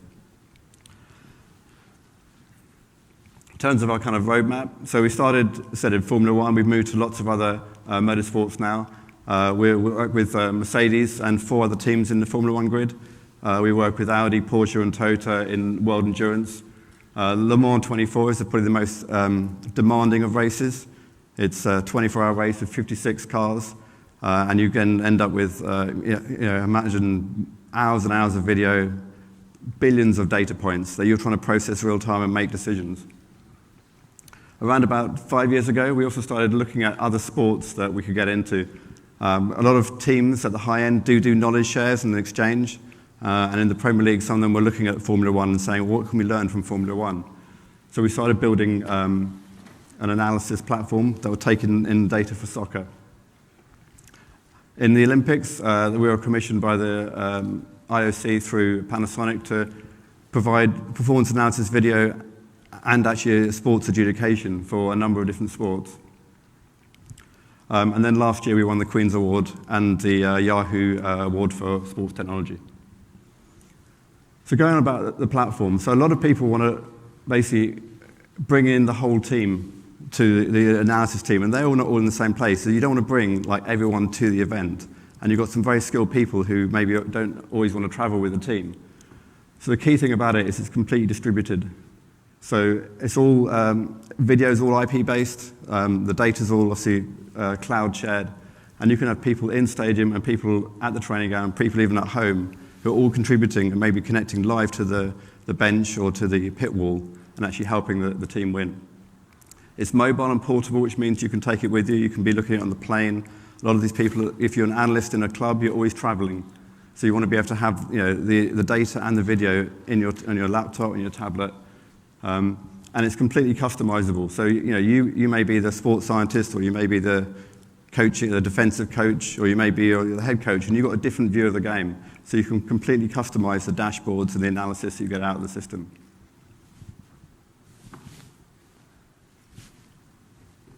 So here's just an example dashboard that we built up in our soccer product. And again, here, from Formula One, obviously, it's got the biggest amount of data, but there's more and more data coming into other sports. And in elite soccer, there's probably about 7 or 8 leagues worldwide now that have live tracking data. So you get like X, Y, Z for the ball as well, for every single video frame of that game. So that's millions and millions of data points.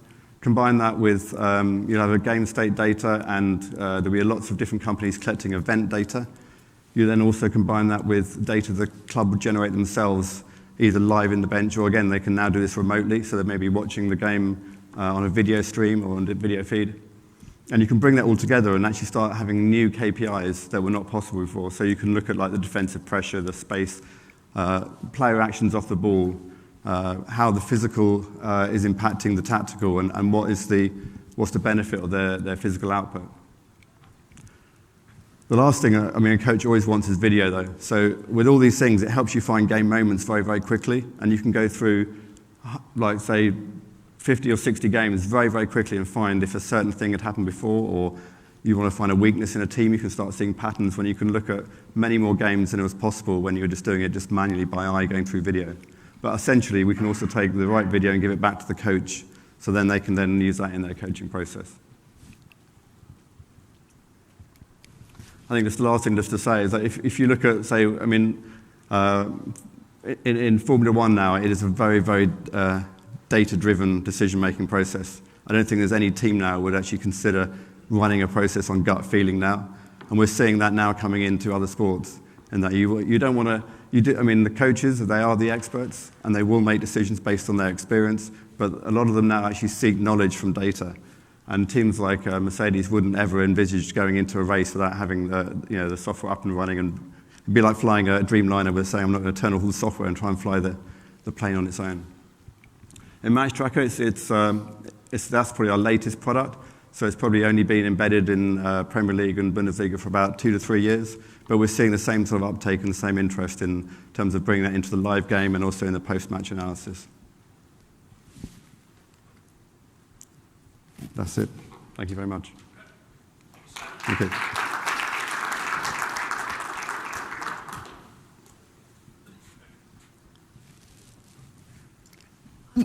Can you share a little bit about the penetration of your soccer product as well as your roadmap for other sports going forward? Sure. In the Premier League, we now have 75% of the Premier League clubs as customers, and also a number of the Championship clubs. There's the division below that will be aspiring to be Premier League, so probably 20 out of the top 30 clubs. In the Bundesliga, it's probably now to about half the Bundesliga, and that's probably only in the last year because they have a completely different data set, so we've had to go and support that data set and understand that and bring that into the software. We also work with a number of other federations. We've got a league-wide deal with the Danish Federation, so that's the national federation, and all the teams in the Danish Super League. So, I mean, the penetration's been pretty good. In terms of motorsport, we're probably, in terms of European motorsport, work with all the major manufacturers. So we've probably got about 80 to 90% of the manufacturer teams. How many, just approximately, employees does it take? Let's say it's a race day or something like that. How many people do you have actively working on this product during the race? Or as in staff from your company? So it's really user-driven software. So we're writing all the algorithms. We're deploying it as a SaaS platform. And then a team, like a Formula One team, might have about 220 people using our software race day. They'll be they're capped at a maximum of 70 at the track. Okay. And then they'll have a race support room of about 150 on a low latency network between the two. Okay, but for all of your customers, you aren't providing that service. You're providing the. We'll probably have maybe 3 or 4 people that. So we would outsource our just basic IT support. But in terms of the actual kind of analysis side of it, we've probably got about 3 or 4 people. That's their people. Got it. Okay. Thank you. I want to understand I appreciate you putting this slide back up for the cameras that are in stadium or any of the hardware that the wearable devices that a player might have in their jersey. Are those things that you control, or are you integrating the products that the different clubs are using to then ingest into your system? We're completely software only, so we can advise on what, say, with video products, what's the easiest way of getting video in, but we can connect to SDI, HDMI, any sort of video source they have. They might have IP cameras or broadcast feeds, and we'll just advise them on compatible products that will bring it into the network, and we just deploy our own software. And have you run into any integration challenges on any of those different inputs? I think the main challenge is networking. I think it's very easy with like normal video HDMI, you plug it in and it just kind of works. With network, it's always so that's probably our biggest support headache is always making sure that the software is working on the network. Hi. With the ever-growing market of analytics and video and athlete performance, in your opinion, what is the most critical or defining factor that makes SBG's product different from the others? I think one of it is just the speed, which enables live. So a lot of things you can say, well, actually post-match, I learned this fact after the fact. Whereas we can actually give you that information to the second immediately. So if you're looking at making a change in a substitution or those kind of things, you've got all the data right in front of you.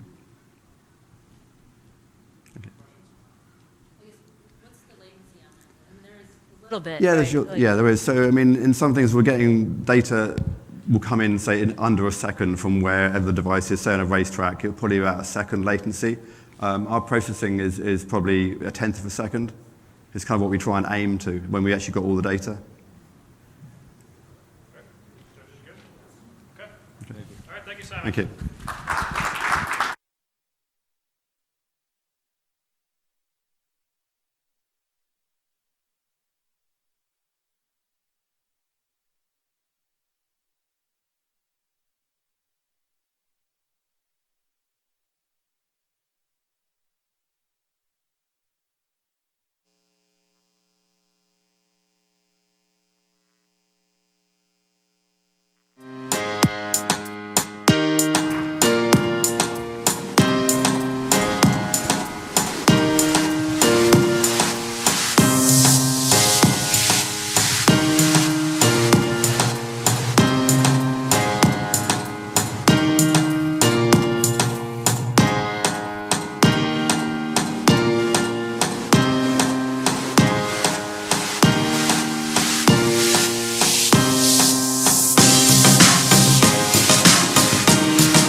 All right, fortunately this is not a cartoon competition, otherwise we would leave right now.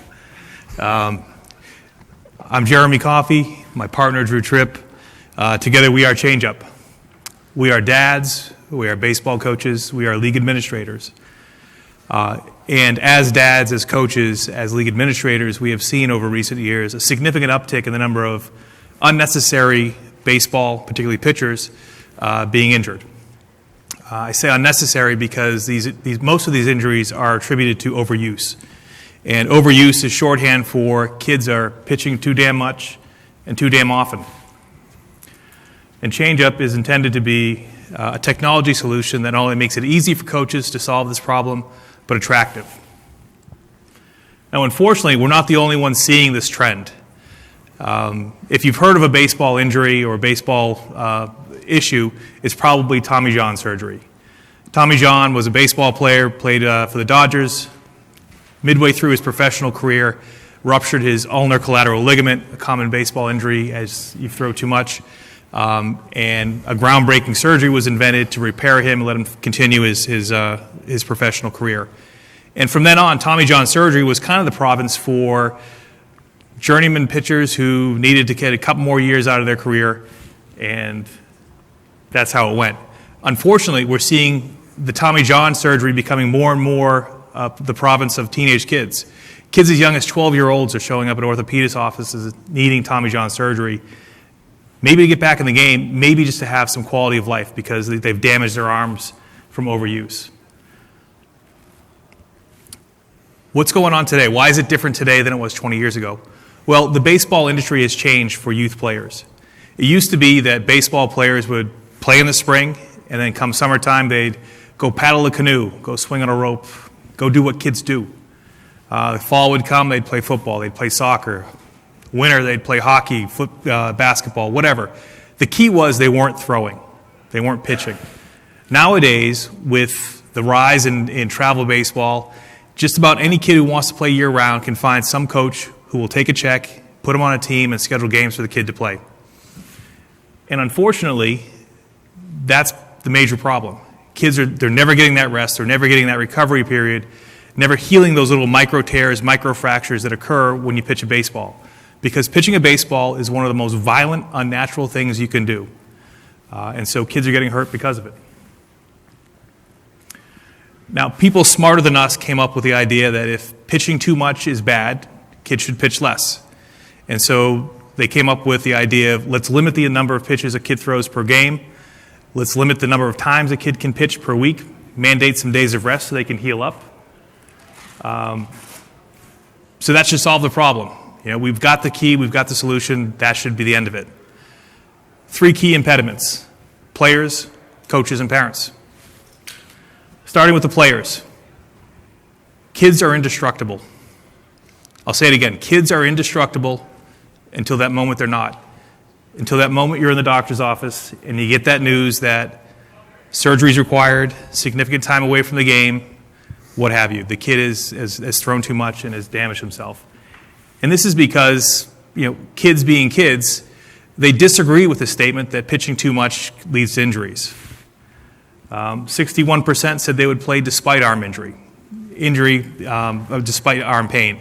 Pain being the body's way of telling you that you need to slow down, you need to take a rest. 64% said they would continue a game if they were injured. So parents and coaches, being the adults in the room, should step in. They should be the police here when the kids won't police themselves. The problem is youth sports don't always bring out the best in adults. And if you don't know what I'm talking about, go to a hockey game this afternoon, go to a Little League game this spring, and I think you'll see exactly what I'm talking about. Sometimes adults lose sight of the fact that youth sports are about kids having fun and getting out and developing. Almost half of kids pitched on consecutive days, one of the big no-nos in pitching. Maybe it was for the same team. Maybe they play for 2 different teams and the coaches aren't coordinating, so they don't know that Johnny Anderson pitched yesterday, so I shouldn't pitch him today. Kids playing on teams with overlapping schedules, so pitching one day and then going out and playing center field on another team another day, getting those long throws in, always putting pressure and stressors on the arm. Nearly 20% of kids have pitched twice in the same day. Can't think of a worse thing for a kid. So in addition to pitch limits, required days of rest, this is where changeup enters. We're going to provide coaches with an easy-to-use easily accessible, anyone who has a smartphone can use it, attractive to use solution to track pitches, compare those against days of rest requirements, and then use pitchers only as is safe for the kids to use. And to talk more about the features of changeup, I'm going to turn it over to my partner, Drew Tripp. Thanks, Jeremy. So how is changeup going to help solve this problem that Jeremy highlighted? Well, first and foremost, we're producing a very easy-to-use, simple mobile application to track pitches. That in its simplest form, that's what changeup does. But why would a coach want to use changeup? Well, in a nutshell, we're providing information and putting it into their hands right away. We're making their lives easier by removing administrative burdens and challenges that are currently facing coaches across the country. Many baseball organizations and levels have varying pitch count restrictions that are generalized and based on a very simple, throw X number of pitches, you need to rest X number of days before you can pitch again. A lot of coaches are spending a lot of time keeping track of that manually, keeping pitch charts, using a manual pitch count clicker, and then have to go back and return it, to report that information into some central organization that's governing the overall compliance with those rules. With changeup, we're taking away all that administrative overhead. We're giving real-time information and updates and visual cues into a coach's hand. So how many pitches are remaining before Johnny Anderson needs to come out of this game? How many pitches are remaining before he needs to rest a certain number of days? Additionally, we're layering in schedule information. So in addition to knowing how much rest a player is going to need to observe, coaches will know in real time what games a pitcher is likely to miss as a result, and they can make some strategic decisions around how best to utilize their resources. Additionally, we're providing visibility into the opposing team's pitching availability. So coaches, again, can do some more further strategic thinking about how best to deploy their pitchers. And we've taken away the administrative burden of reporting pitch counts. And the thing we think is really the most crucial part of this, and touches on a lot of the problems that coaches of baseball players at younger ages for kids that are playing across multiple teams and multiple overlapping schedules, is our system is player-centric. And what we mean by that is any pitching activity that a player performs in a game can be or is tracked on the changeup platform. So if Johnny plays for his travel team on a Saturday afternoon and pitches, then he shows up to play for his little league team on Sunday, well, that little league coach knows he pitched because he can see in changeup that Johnny already threw and he shouldn't be using him again.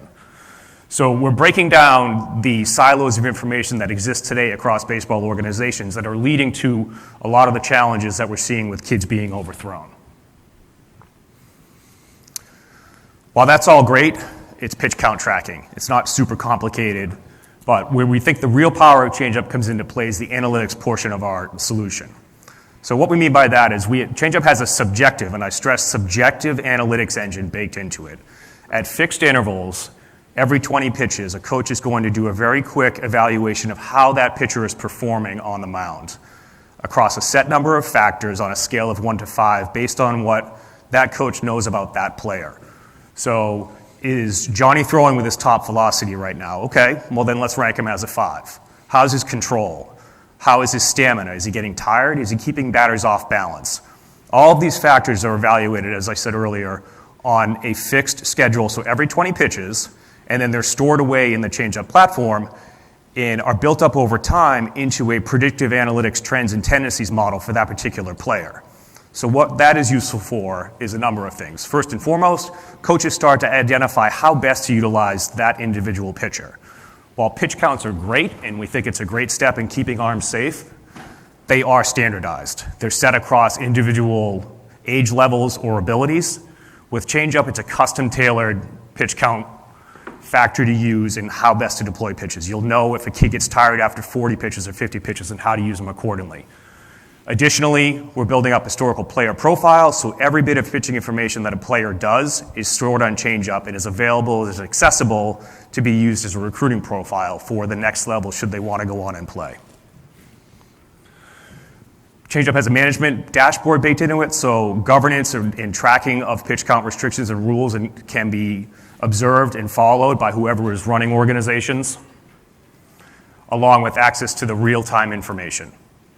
We have a lot of features baked into changeup already and many more coming based on feedback of coaches, baseball experts, and others. And it's an ever-evolving platform that will just continue to build with functionality and features over time to make it more useful and attractive to coaches and baseball programs. Thank you.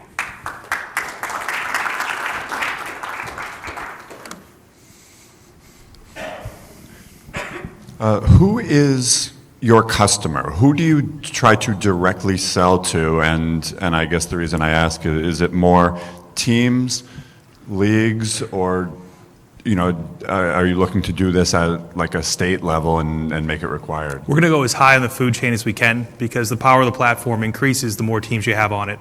So we're working with a number of state organizations. We're working with a number of travel baseball leagues, organizations that have thousands of teams under them.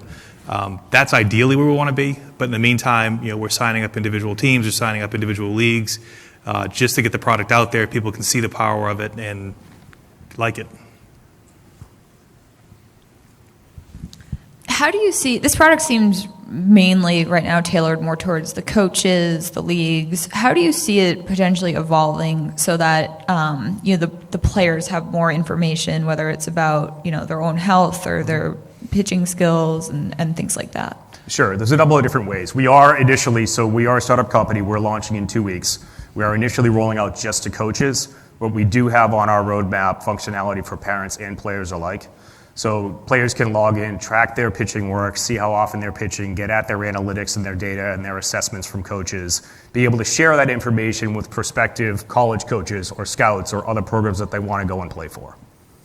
From a parent standpoint, parents are able to track the same information, see how often their kids are pitching, how much work they're doing, and be able to leverage that along with the coaches to help make sure kids aren't getting overused.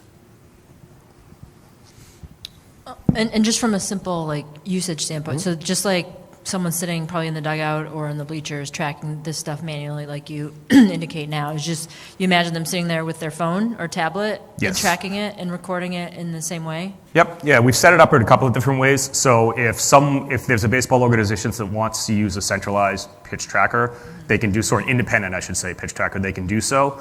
And each dugout can follow the counts along and still use the analytics platform and have access to availability of opposing teams. But yes, that's the vision is that a coach or a pitching coach, or if they delegate to a player, can easily track this information. Do you ever envision, I know it's down the road a little bit, but to automate some of that? We do. To remove even that we're talking to a number of technology partners about automating a lot of it.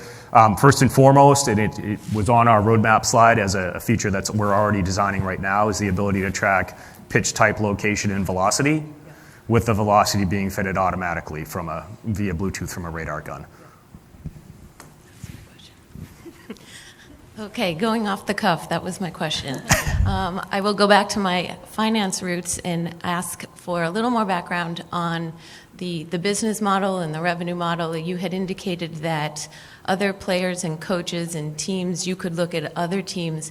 Who can access the data, and how is that business model set up right now? Do you want to touch on the finance part? Sure, it's going to be a subscription model. So leagues either would subscribe for the whole league, or individual teams would pay the subscription cost. Actual access to the data is going to be limited to a coach who's authorized by the player or the player himself. And then use of that data will be pretty strictly controlled. There's some personally identifiable information we want to make sure we're protecting. But we do see a number of ways to monetize this platform. Whether it's companies that serve the baseball industry that want to market to our client base with permissions, we would allow that. We're looking at geofenced advertising. Let's say you're playing a game and it's kind of sprinkling out. Hey, look, Dick's is having a sale on raincoats. So Dick's would be able to advertise to players playing at that location. Hey, come on up for a $6.99 rain slicker. So we do see a number of different ways to monetize it. We think it's kind of a wide open field right now. All right. Thanks, Jacob.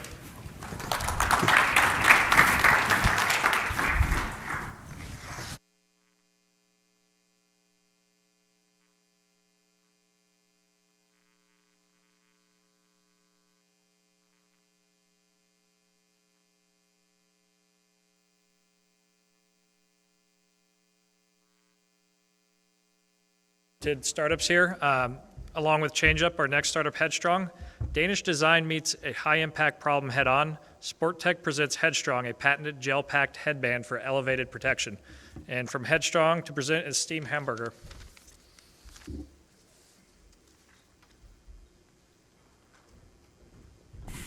Thank you. The green one? Yep. Yeah. Okay. Hello, everyone. I hope you can hear me, and I hope you can understand me. We are a Danish company, so I promised that I would say that we are not allowed to sell Greenland.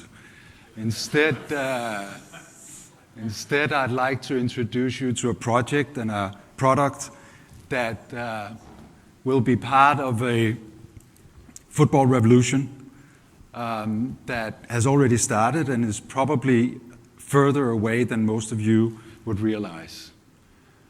Headstrong is a headband, protective headband for football players, soccer players. I'll say that once and then no more. What we call software for hard challenges. Software, that's also the only time I'm going to say software. We're a bit more of a physical product.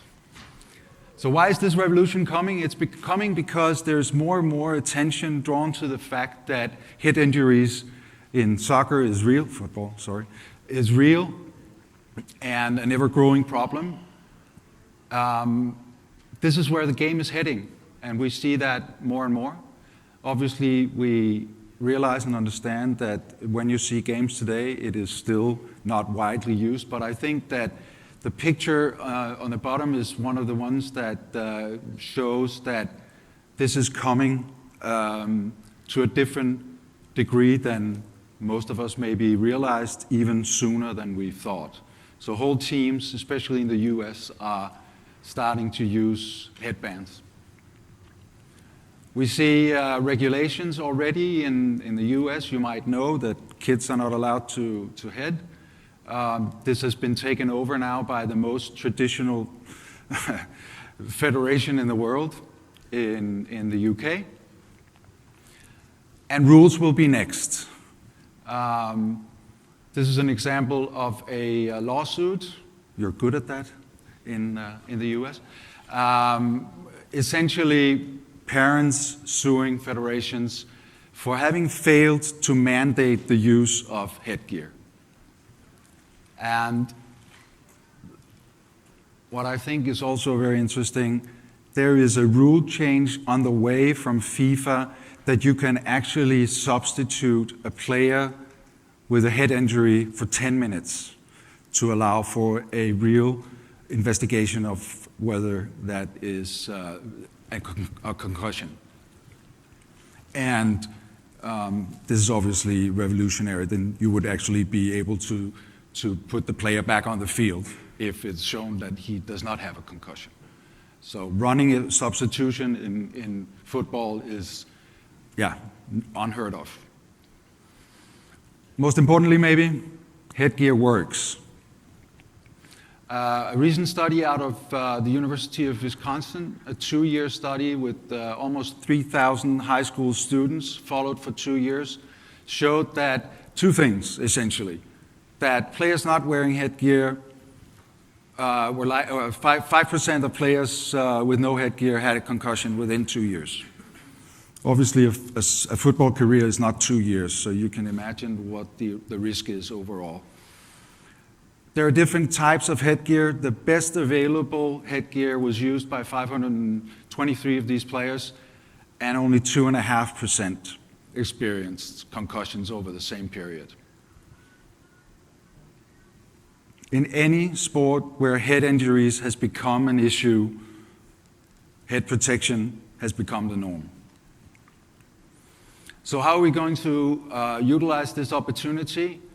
We believe we have taken a novel approach to making headgear part of the kit.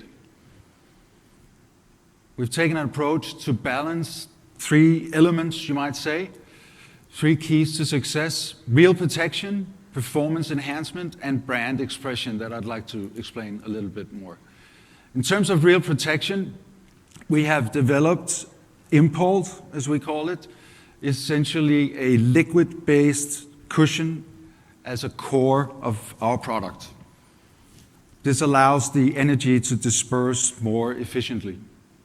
We've had this tested at Virginia Tech, the helmet lab at Virginia Tech, and have shown to be best in class. And as I mentioned before, using the best headgear reduces the risk by half our headgear is proven to be the most efficient. But we're very, very keen on also adding an element of performance enhancement. And we are football people. We have respect for the game, and we know that heading is part of the game.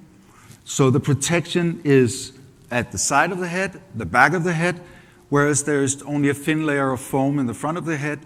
You need to be able to hit the ball. That's part of the game. And if it is going to be a preventive use, a wide use, you need to respect that.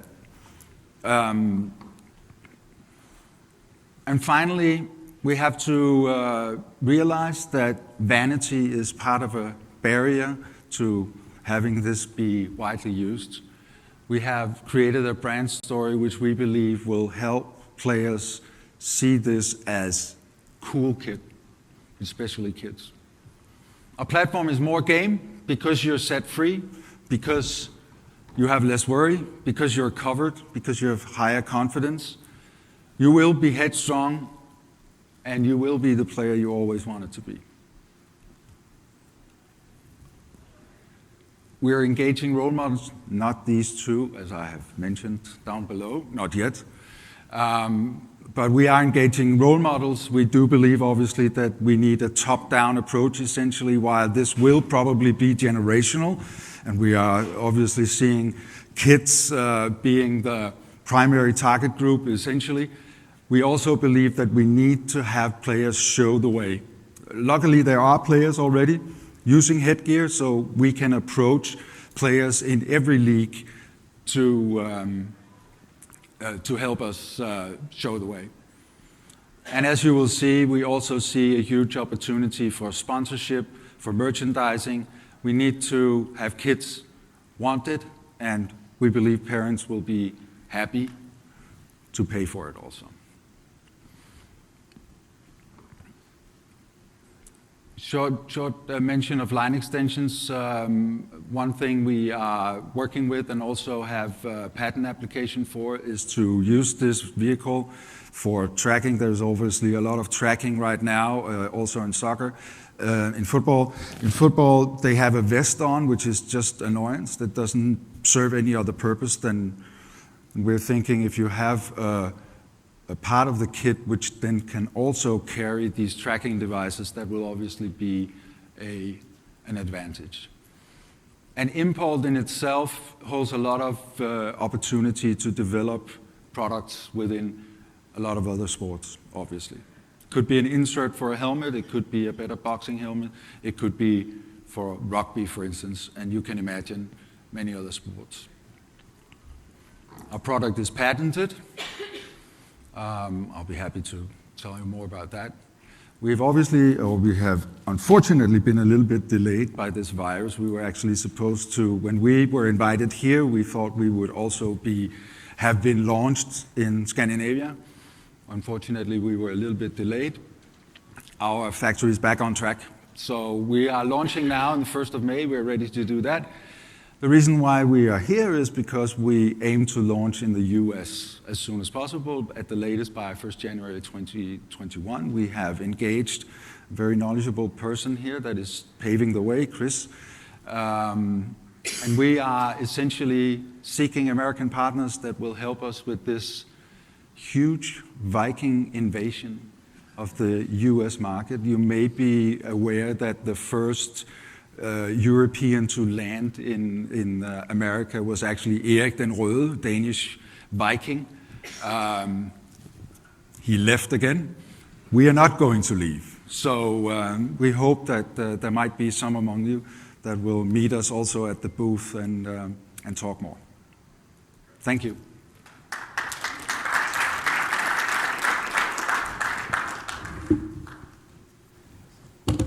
Could you tell us a little more about the product? I've seen other more helmet, more coverage type head products. How is this different, and what was the intention of only wrapping the head versus going over the entire head? I think that as I explained with the 3 keys, I think that We know that to have this be preventive use, to have this be part of the kit, we need to realize that there are some barriers. One of them being vanity, essentially, tradition, especially in Europe, maybe.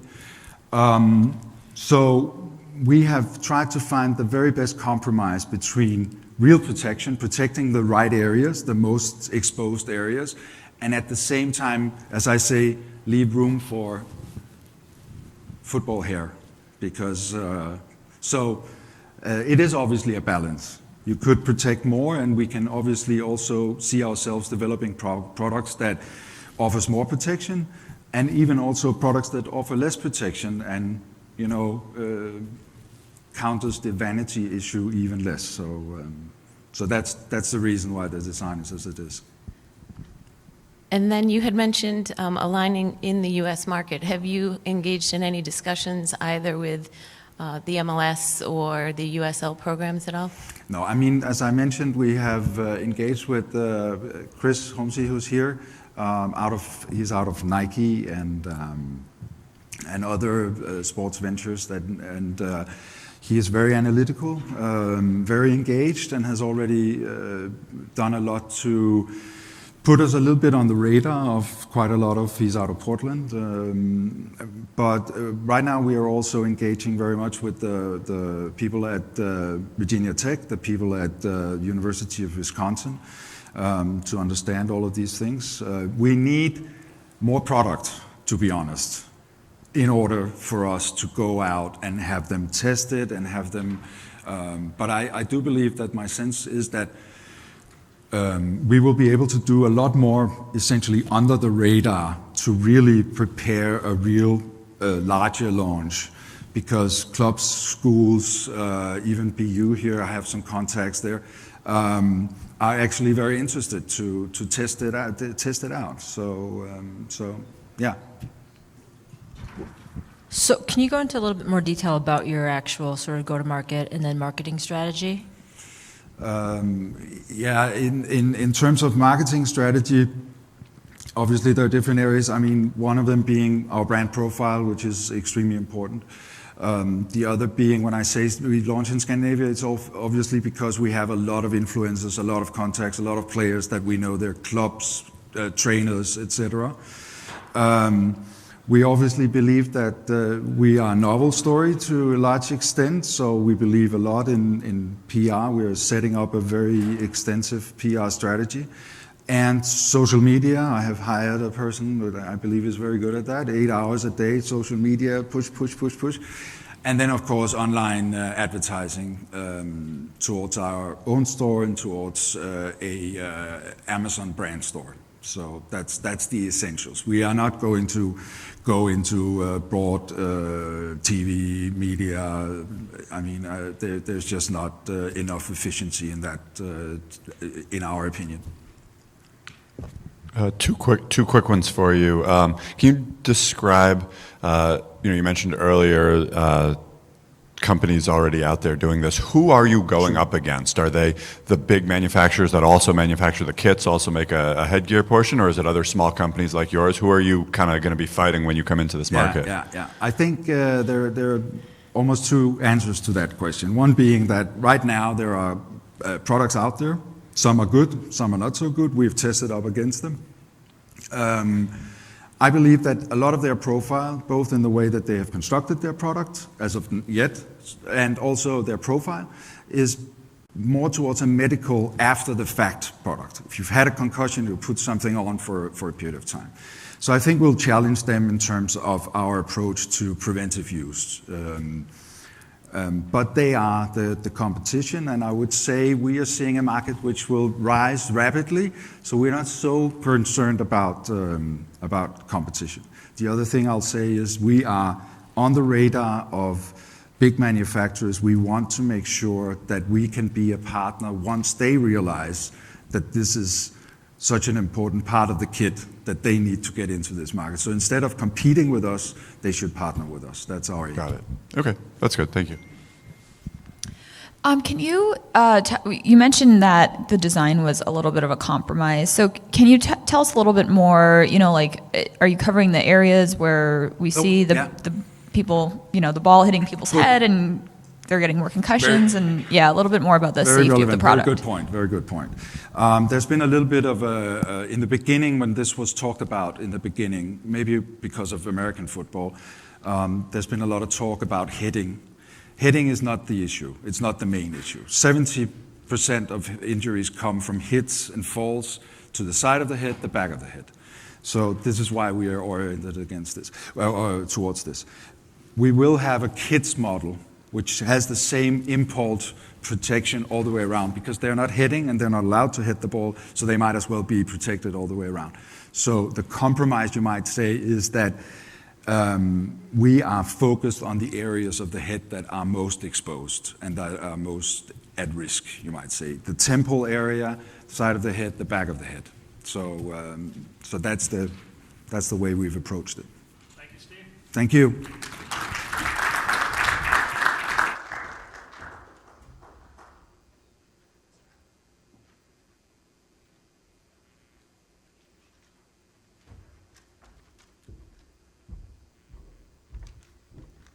Okay. Next up, we have Uncaged Sports. Uncaged Sports is bringing the fun of the game to practice. We are creating mobile AI products that let players compete while they learn. From Uncaged Sports, please welcome Jonathan Day.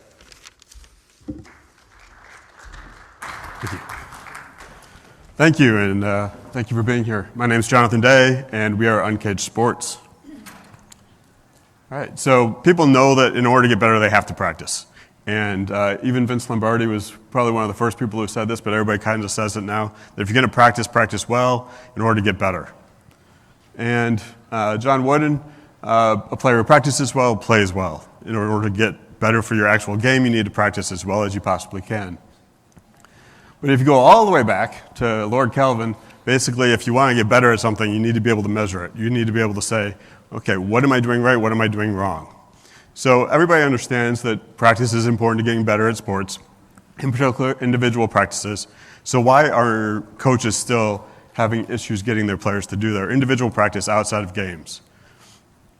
There's three main reasons. One, the top two are that it takes away all of the reasons that most people play sports in the first place. It takes away the social bonding. It's an individual activity. You have to go out. You have to do it on your own. It also takes away the competition of the sport. It becomes boring, more monotonous, repetitive, whether it's from batting cages or going out and practicing your touch on a ball or your stick handling for hockey. It becomes a repetitive process for the player. And finally, the high cost of getting that feedback that you really need to get in order to progress. Whether it's coaches' fees, where you're paying anywhere from $50 to $200 an hour for a private coach to give you that feedback, or you're paying for your sensors that cost anywhere from $100 to $50,000, or you're paying to go use facilities that have already paid those for you. It's an expensive proposition for any player out there. So what are we going to do to try to fix this? So we're introducing Uncaged Baseball, where we're trying to gamify the experience of individual practice. We want to make it so that you can compete and have social interactions with your teammates and your friends and other athletes across the country and across the world. And we want to do it in a way that doesn't require anything other than your mobile device. Mobile devices are proliferate right now. Basically, everyone who's an athlete pretty much has one. So we don't want to make them spend any more money than they're already spending. It's powered by computer vision. There's no actual external sensor that's required for you. And the idea is that it converts every single at-bat for a baseball player into a real game at bat, whether it's in your backyard, it's hitting off of a tee, or if it's at a batting cage. It provides you that same experience as if you were in an actual game. It provides you your feedback. It gives you your pitch speed, the exit velocity, your launch angle. It gives you automated statistics tracking so you can see how you progress over time, see how one day's work compares to another day. And it gives you customizable settings. So it can work from anyone from entering in as a T-ball player all the way up to a professional player. So just to give you a couple of examples of the system at work. Here's an example of someone using it on a tee. Basically, you basically hit off a tee, put the phone up on a tripod watching you play. It gives you your exit velocity, launch angle, and your distance. Here's just two people playing in the backyard. Well, that was try that again. Nope. All right, imagine two people playing in a backyard. It'll track the ball completely, give you your velocity and every other statistic that you get from hitting off of a tee. Hopefully this one works. Yep, all right. So this is in a batting cage. Basically what you're doing is you have high-speed pitches coming in, it tracks the pitch coming in, tracks the hit going out, and converts it into what would have happened in an actual game. This is where you get into the competitive nature of it, where you can have side-by-side matches. You can say, let's play 9 innings, where basically you're the hitter the whole time, or you can have a home run derby, or any other type of competition that you can set up.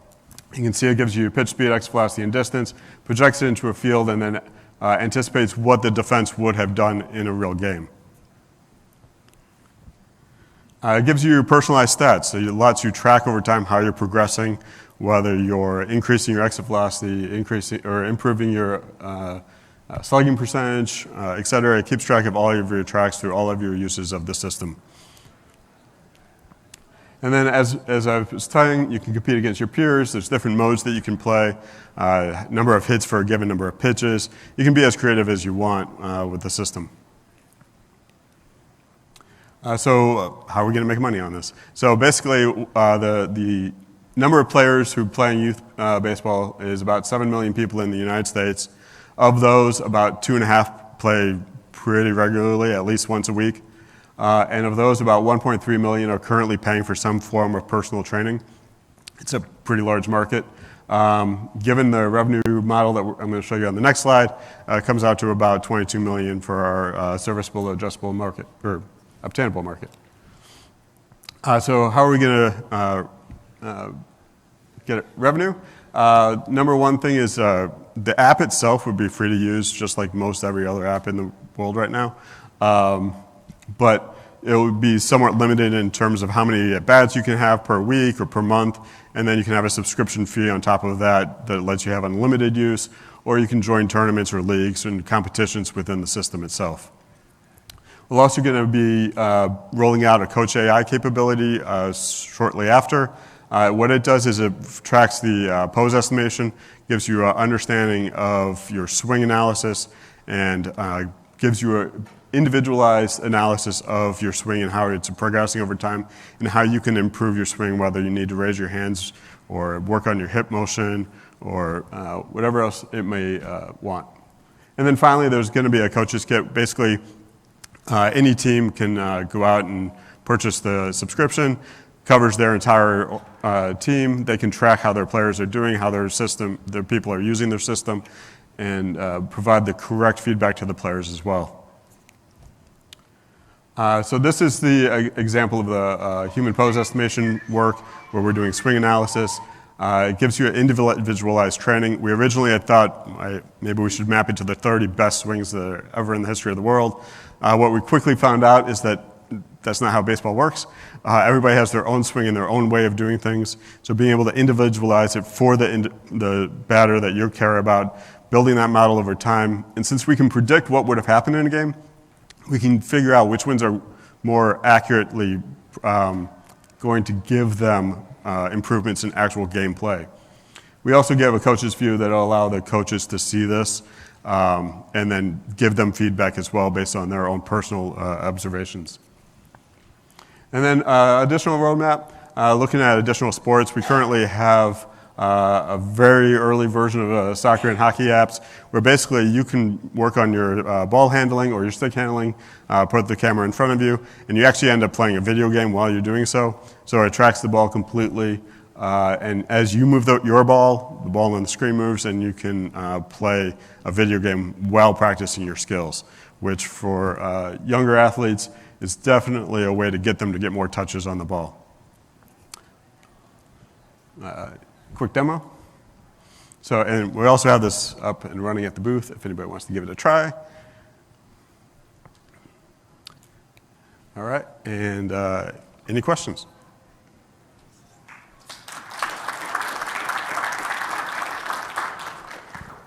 Have you done anything to test kind of the accuracy that you're getting from a mobile phone camera with, the actual exit velocities and angles and things like that from the baseball application? Definitely. So we basically go out into a field and hit balls and see what the app says and see what actually happened. So we measure distances. And we measure velocities with a radar gun. For the velocities, it's within about plus or minus 1 mile per hour. For the distances, it's about plus or minus 5 feet. Will you be selling any equipment, or is it just the program, tripods, things like that? And also, what will tech support look like? Yeah. So our goal is we don't want you to have to buy anything else in order to get it to work. Obviously, marketing-wise, tripods would be a really good fit, so you could buy it as part of your subscription and get one sent to you. But otherwise, the idea is you don't have to go out and get anything new. Tech support? Oh, great. Yep. So the tech support, it's pretty simple to use. My son uses it. He's 12. We've had a number of other kids use it. It's pretty straightforward. There's not much to it from a UI point of view. Thank you. Is this accessible now? Like if I went, are you out there, or are you still like in testing? We're doing alpha testing right now, trying to get as many people out there using it as possible and giving us feedback on it. Okay. I had another question. Who are your competitors in this space? Who do you identify? Because there's other companies certainly that are doing this in whether baseball, softball, or other sports. But who do you identify as your top competitors? Yeah. So from a baseball point of view, it's mainly the sensor companies that are putting sensors on the bottom of bats and tracking the bat that way. You lose a lot of fidelity from only having a sensor rather than having video. From other sports, home court is a clear another company that does something similar. Yeah. All right. For basketball, so we're not trying to compete with them in basketball. We're moving to other sports. And then final question, I know you started your presentation. Baseball must be your initial sport that you're talking about. I noticed you had a softball player in there. Are you going to, just from a branding standpoint, I played softball, but just from a branding standpoint, because it seems to be the technology is probably similar use case for baseball and softball, how is that going to be marketed to all of the people that play softball? Yeah, so my fellow teammates' daughters both play softball. They're huge softball people. It works just as well for softball. From a branding point of view, we're trying to work and figure out whether it makes sense to have two products, one that's branded to baseball, one that's branded to softball, or have one that's co-branded. As you approach your launch into the market, what would be your strategy to enter, and then what would be your definition of a successful launch and your future goals? Yeah, so we're located in San Diego, which is one of the three main places that baseball exists in this country. Our launch strategy is going to be partnering with the clubs in that area, getting their players out using it, trying to look at their tryout days, look at their tournament days, having setups where they can come out and try it, see how it works, and then work on that word of mouth from the coaches down and from the players' experiences. A great rollout would be like having everyone in San Diego pick it up and start using it. Trying to get as many people to use it as possible. Great, thank you. Thank you.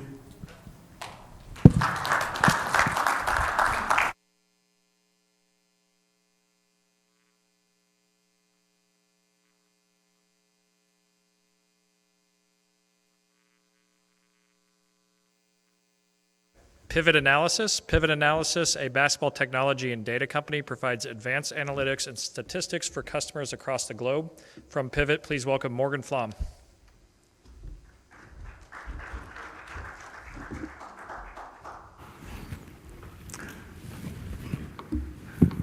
My name is Morgan Flom. I'm the CEO and co-founder of Pivot Analysis, and we are a baseline data analytics provider for the non-NBA leagues of the world.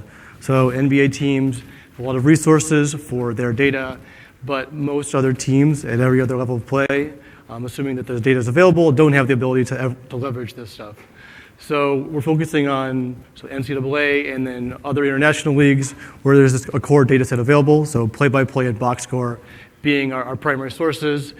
Everyone is aware of the use of analytics off that data, but they don't have either the time or money to put that to work for them. So that's where we step in, providing everyone else access to essentially this core set of lineup analytics, play-by-play tracking, and then also the NBA and WNBA will be able to access this data as well from a draft perspective. So the technology launched in July. Since then, we've been growing users month over month, collected 25,000 games, and probably wrote this now, but over 12 million events. And this data is pretty messy at times.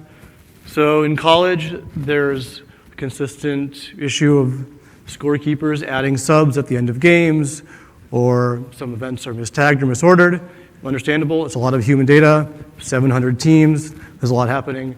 But what we can do is go in, make some of those tweaks. If a roster has a misspelled name, we can fix that, and so we're able to normalize all this data and make sure that we have one log for the team, one roster with all of the information correctly ingested. So as you might have noticed, we started in the NCAA. This represents the largest collection of teams in the world by a huge factor, and it's one spot, one data set, one way for us to reach out, onboard customers, get them access to their data, and have it be a really seamless process. We're also able to leverage these stats for other users of it, so not coaches, but journalists covering from the local newspaper to national coverage, agencies who want to find the prospects out of that, the athletes themselves, and they're all getting access to this common level of analytics from leagues that did not have it before. So this is an example of some of the visualizations that a coach would have using our stats.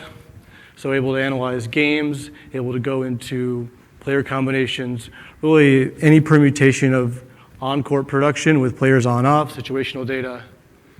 And then some on the journalist side, we've had a few references in the last month, focused on NCAA coverage or NBA draft purposes using our stats.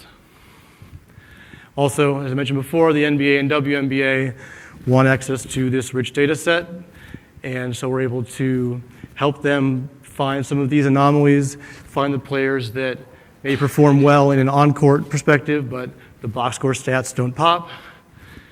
So helping them find those diamonds or opals in the rough, and making sure that the Draymond Greens or the Fred VanVleets or some of these team impact players who don't have gaudy box score stats aren't getting missed, and so we can be able to capture some of those players.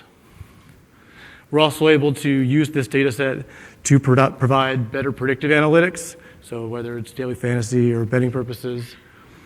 We're able to really go from a bottom-up perspective, capture who's on the floor, how that's affecting the outcome, and make sure that we're able to build a really strong system, league by league or conference by conference, on how these teams are performing, and eventually have that open to the general public. So maybe Howard could have some better luck next time. So on the competitor standpoint, kind of playing in a couple spaces. The basketball analytics space being our core focus right now, and then as we move forward into the online sports betting, we have two primary competitive advantages that are pretty closely tied. One of them is our ability to add new leagues. So we started with the NCAA for obvious reasons, the size and the ability to bring the data in, but scaling it into Europe, so adding the Euro League, Spanish League, German League, is a one-time fee for us, so 40 hours configuring this data set, and then after that we're able to bring all those stats in. So that gives us the ability to become a one-stop shop. So from an agency perspective, or coaches in Europe who want to scout players in other leagues or players in the States, they can now do it through one application. The data's in the same format. They don't have to worry about moving between different data providers. And we're able to really have a consistent coverage across all of these leagues. So why we think we're the right team to do this. So passionate basketball fans, data guys, analytics guys, and we've had a lot of experience building these tools. So the CTO, Justin, and I, in a previous life, worked in the intelligence community. So building data pipelines, data analysis applications, essentially doing the same things we're doing now, different data set, different customer, but the steps of cleaning up data, ensuring that it's usable and in a format that makes sense. A lot of those steps are exactly the same. And our CCO, Daniel, worked in business development across Asia and Spain, and it's given us the ability to not only support Division III team in Minnesota, but semi-pro team in Madrid, collegiate team in Manila, and really have the ability to work across these contexts in a pretty seamless manner. And finally, we're already doing it. We've already done it. So this season, we've been collecting all of Division I, men's and women's, and so we've shown that we have the ability to process this data and serve it up for our users. Thank you for your time, and happy to answer any questions.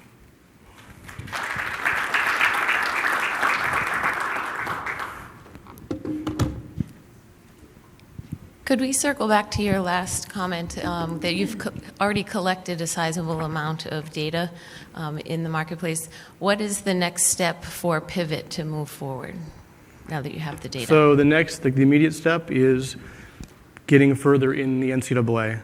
So we launched right before the season, so the timing wasn't great to have a lot of teams on board, but it was a chance for us to show that we can basically have this ability to collect all of Division I, or we have a lot of Division III teams as well.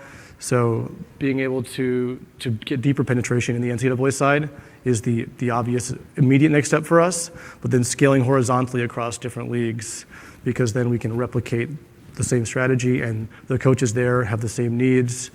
The other consumers, media companies or NBA, is also interested in that data. So it's initially is getting deeper penetration in the NCAA from a coach's standpoint, but then being able to expand across other leagues.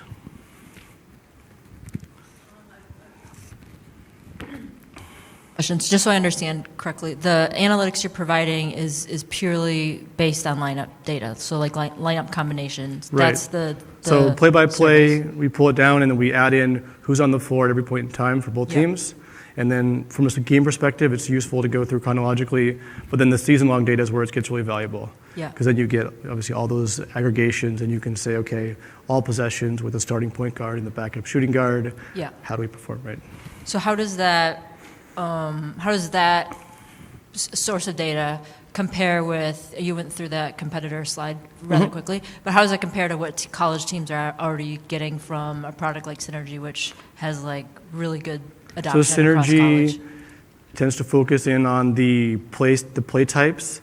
So they get, when they're in isolation, how many points per possession do they score when they guard an opponent in isolation, which pairs well with what we're doing actually, because we want to get, okay, all possessions with this guy on the floor, this woman on the floor, how does the team perform? Now we can take a data set like Synergy and say, okay, we can chunk that up into everyone that they're involved with, and now we understand at this high level the stuff that they're not involved with, kind of can fill in the gaps, and then Synergy can say, okay, specifically we know that they're good at guarding pick and roll, but their defensive numbers aren't good, their off-ball defense maybe is lacking, and a lot of that will show up in our data. And then I have one other question, shifting gears. As you provide data to teams and as you want to also get into the sports wagering market, how are you thinking about trying to sell to both markets as being providing data to betting when currently in college that's not something that's widely accepted? Well, so our approach is from a data perspective always. So we want to just be a data services company. And I think, so for the college thing, it would be having the ability for someone to go through and generate their own bracket and play with some of that data. And then the international markets do a lot of betting on college basketball. Like a huge amount. I'm just understand. If I'm at a school and I'm subscribed to your service, one of the things that you're going to encounter in the college market is me being comfortable with you also selling my team's data for sports wagering use. So that's why I was trying to, if you've contemplated that as you think about your sales strategy. So the relationship of the data collection is less important, but so the teams are not uploading their data, we're collecting it and providing it back to them, right?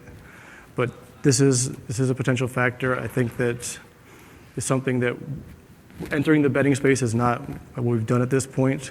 So making sure that that's obviously, we don't want to alienate our entire user base because that can be destructive, but the data is very valuable for this kind of a purpose. So that's a good warning. What does the business model look like for your existing customers? How much of it is a subscription service? How much of it is like a one-time upfront kind of fee? Is it different if you have to, go out to some country and find a new league to start uploading? How does that all work? So right now it's just a data subscription service. So we assume all the upfront costs of adding a league, and then teams pay per year based on how much data they want.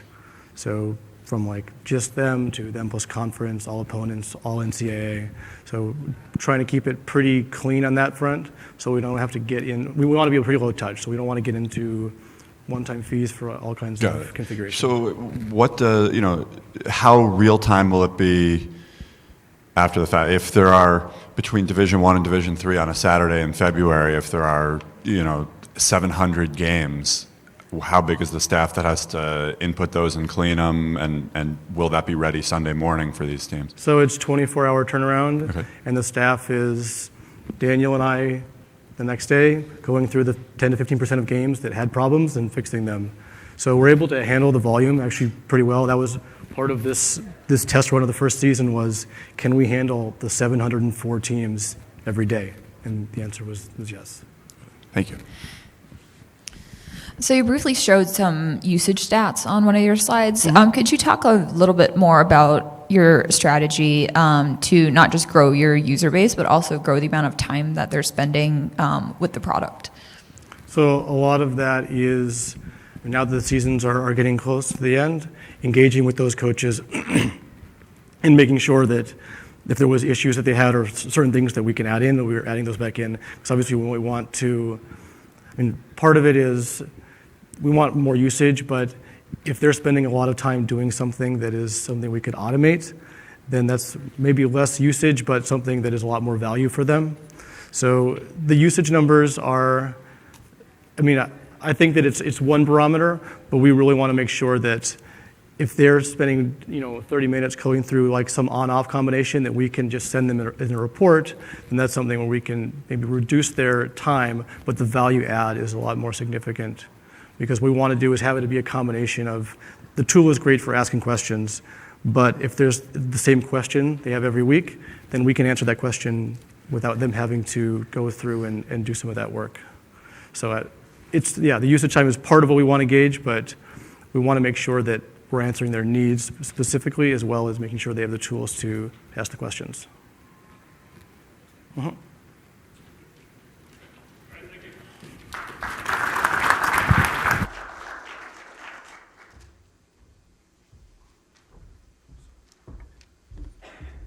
Okay, up next we have RT Software. RT Software create powerful tactical analysis and visualization solutions for coaches, analysts, and scouting departments in the sports professional market. From RT Software, please welcome Galo Puerta.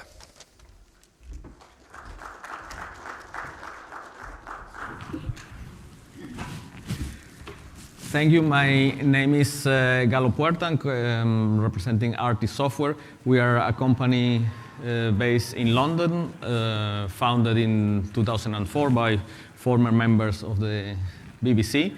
Our main line of business is broadcasting graphics, anything from overlays to the virtual reality studio for the BBC in Wimbledon last year, graphics for elections or weather or sales GP.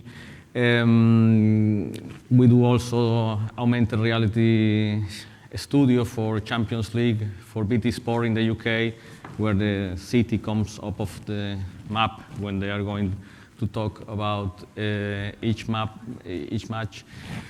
We do also custom projects. This in particular one was for a Premier League club, Southampton FC. It's a data visualization tool which is constantly ingesting Opta data, and it's for the recruitment department, so they can compare players against each other.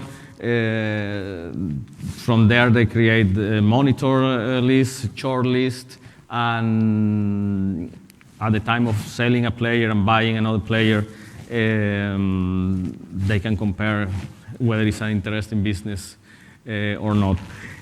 Another tool we do is, which is now where comes the crossing from broadcasting to the coaching and analysis market, is Telestrator, which is the ability of putting graphics on a clip, on a video.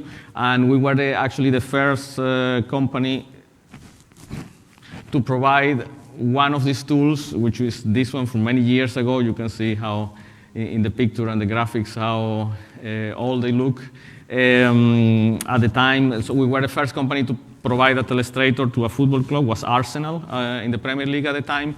Arsene Wenger saw this on TV and said, why I cannot have a tool like this for me? So they contacted us. We delivered it first in a big style broadcasting machine, and quickly we realized the need of having this on laptop because they could not transport it outside the training ground. Then the product evolved. The graphics became nicer, where you then could put them in the pitch in 3D.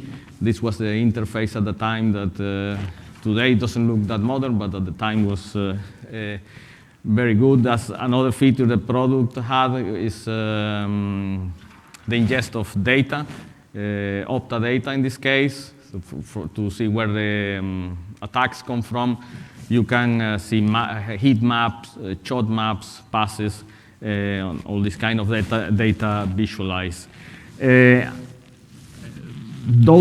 product was good, but you needed broadcast level, engineer level knowledge to be able to operate it. So that's why I'm here, why we are here today. This is our new venture, which is called the Tactic family of telestration products, which we completely redesigned from scratch a couple of years ago, with the purpose of that sport coaches and analysts could have a cost-effective alternative, easy to learn and easy to use alternative, and that can run in any hardware. They run in anything from a MacBook Air onwards. The learning is done by online tutorials that before was necessary to go on 2-3 day learning courses, and that's the kind of animations you do with the product. It comes in 3 levels. Tactic Lite, which is ideal for high school, college, academies, which gives animations on freeze frames. Then it's an intermediate level called Tactic Advanced, which is already going from academy to the professional level, where in addition to Lite, now you can also do animations on moving pictures, tracking of players, for example, either manually, or if you have the data the tracking data that you can ingest, then you can also automate the graphic. And the top version of the product is Tactic Pro, which in addition to all what is in Lite and in Advanced, also give metrics, run distance, speeds, distances in between players, etc. It all comes so in a much simpler interface now, much easy to learn. It's very quick to create an animation in few seconds, and that's so we designed it with having in consideration, so with all our experience in the broadcast industry and also in the coaching and the sports world, to design a tool that was easy to use, cost effective, and quickly to learn. Our route to the market, in addition to the normal contacting clients and your friends and your all business partner, we decided that social media was the most interested way for us. It was in particular, or it is in particular, Twitter. It has been an incredible tool, really at zero cost, I would say. What we did is we located coaches and analysts in different parts of the world. We gave them the software. They learned how to use it, and then they, in their own accounts, they could post examples of what the software did, and these examples reach the right audience directly in their own language. So from that, it generated an incredible feedback, and we have now over, I would say, 100 tier 1 clients all over the world. We are now in more than 30 countries. We have clubs like FC Dallas in MLS, Gremio Porto Alegre, the winner of the Libertadores Cup, Mexican Federation, we just won the Gold Cup last year. And in the particular case of Football Federation Australia and Football Association of Wales, before they only had the possibility of providing telestration to the senior men's A team, and now with our tool, they are in a position to provide telestration to both senior men's team, women's team, and from the senior level all down to under 15, which is the first category. It is so also the younger players demand this kind of tools or learning through with graphic examples more. So it's a market that is really growing, and is a product that is well accepted. Outside football, we also already have top teams like the 3 times world champion in rugby, the All Blacks. We work with AFL clubs, field hockey. We will be working, or we are working with the Japanese Basketball Association for the Olympic Games, hopefully, and for both the men's and women's team. And we are now bringing into the product machine learning and computer vision to some of the processes that are at the moment manual or semi-automated. We can also speed them up for further. So thank you very much. Any questions?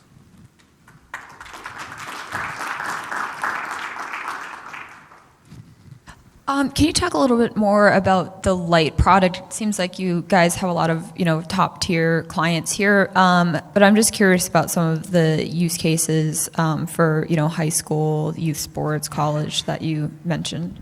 Yeah, so Tactic Lite, which is the product ideal for that market, because, for example, in basketball that they play very often, or where they don't have the same staff as in a top professional club, we launched a Tactic Lite, which has a workflow that is very ideal for that market. That product was just launched on beginning of January this year, and that's where we are starting now. We are already, several people are testing it, and we hope it's going to be successful as the other two. We started the launching of the product in a bit of a strange way. The first one we launched was Advanced, the intermediate version. Then we did Pro, and then we did Lite. So hopefully this is so NCAA, college, high school is clients that will be coming this year. You mentioned that you kind of started in broadcast media and then went to teams. In your mind, at full maturity, are you still selling to both, and which is sort of your primary focus? Yeah, it's to do graphics of this level. Anybody can do 2D graphics at the moment, even with a phone. It's possible to do 3D graphics, broadcast quality graphic on the pitch. That's a complicated business. That's why there are only 4 companies in the world doing that. We assume, we expect that we are going to have, we have already, tactic broadcast and tactic for coaches, so what we call a sports professional market, and we expect that both will go on each for each market. The broadcast business is a bit different because it's more live oriented for replays and this kind of thing, and the coaching market is more for pre-game preparation, post-match analysis. You talked a little bit about your initial social media strategy that seemed to have been fairly effective. What's the next level strategy? Because as you want to get, particularly following up on the earlier question around high school and college market here in the U.S., what's the strategy to really dig into both of those markets? To go into this market here, we are going to do something similar, which is in every sport, join, let's say, with coaches which serve as ambassadors of the product. They show the examples of what the product does. And in this market in particular, so the word of mouth is very important as well. So that will be the way going forward.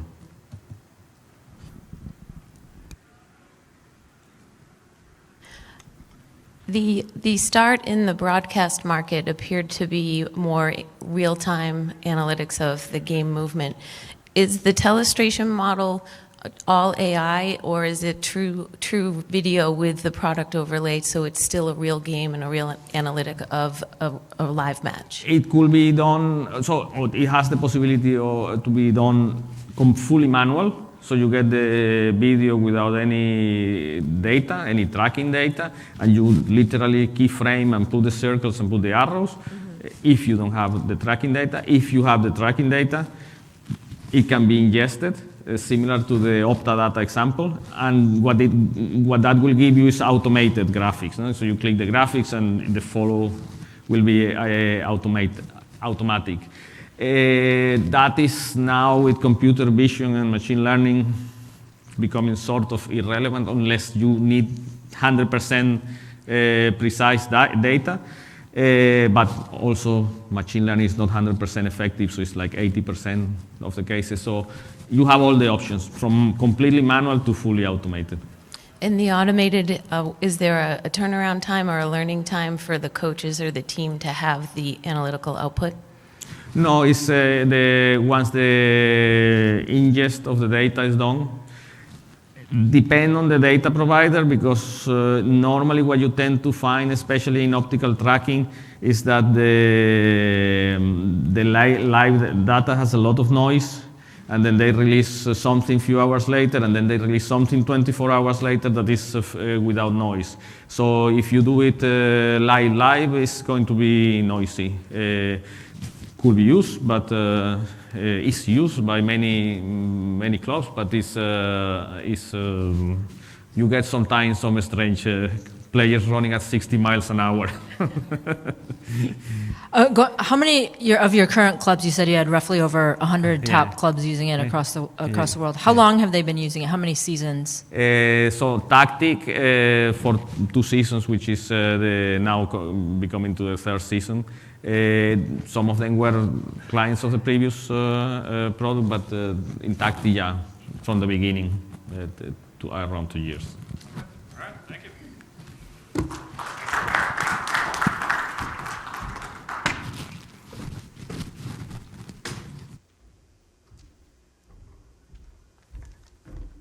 Okay, we have one more presentation. Reminder before we do this final one, this is the performance track of the startup competition. There was also the fan engagement track this morning. The awards for this will be in the Alpha Awards room at 5:30. And also there is the trade show hall that all of these startups have a booth that is outside of the 210 room if you want to go visit them. So with that, the final presentation today is MX3. MX3 revolutionizes health and fitness diagnostics with a system that tests and tracks personalized hydration and electrolyte loss. From MX3, please welcome Dr. Gersh Chana.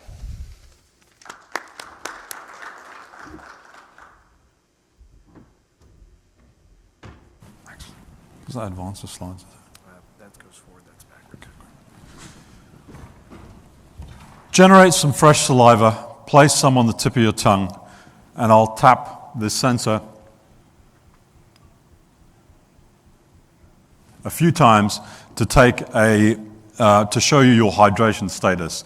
That's a simple device that we've developed. MX3 is, my name's Gershwin Chana, and I'm lead scientist at MX3 Diagnostics. MX3 is transforming what's possible for personalized health and fitness. The device I just showed you is our new MX3 hydration testing system, a simple, convenient, and reliable way to sample salivary osmolarity. Salivary osmolarity just looks at the ratio of electrolytes to water in your saliva, and that determines your overall body hydration status.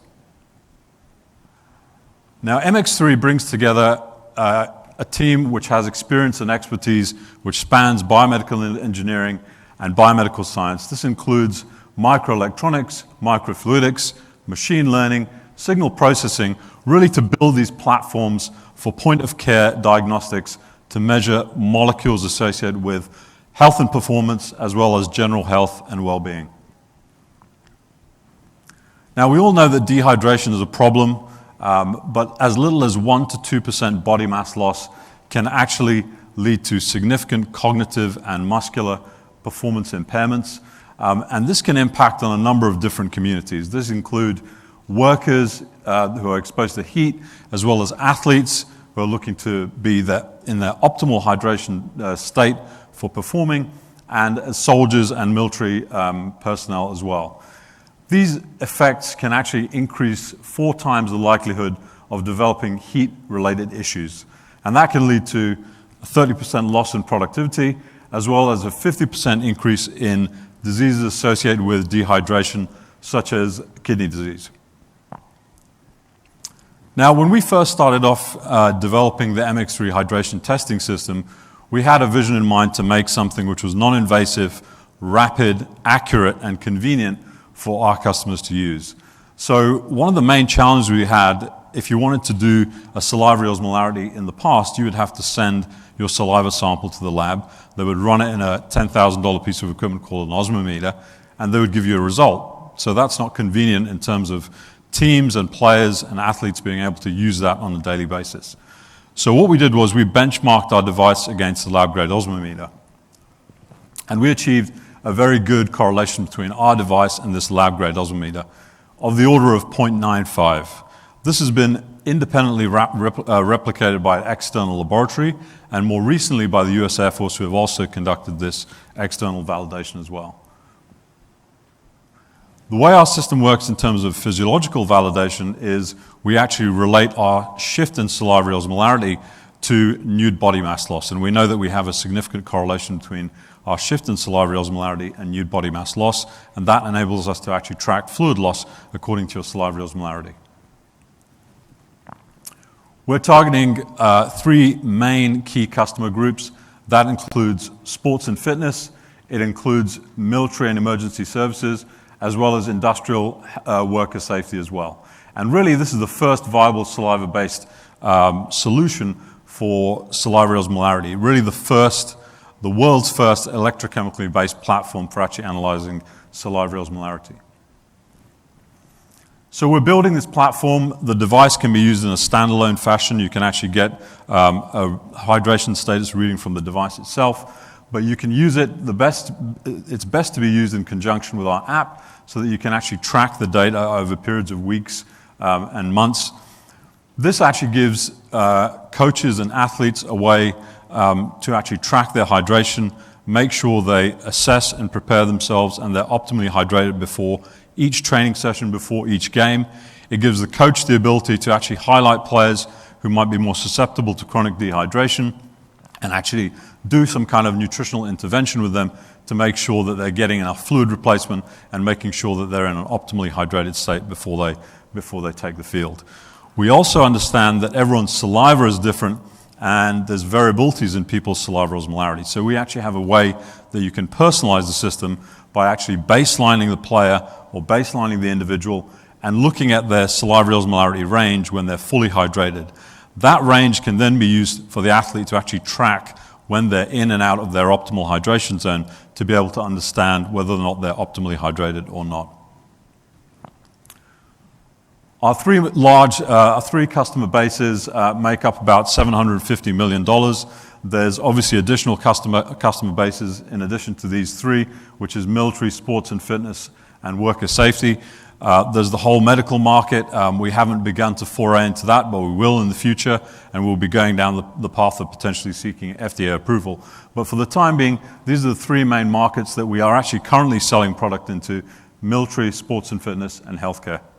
And these are the three key markets that really feel the acute pain of dehydration, and for them, being able to continuously monitor hydration status is very important. Now, our business model is one where we are selling devices to customers.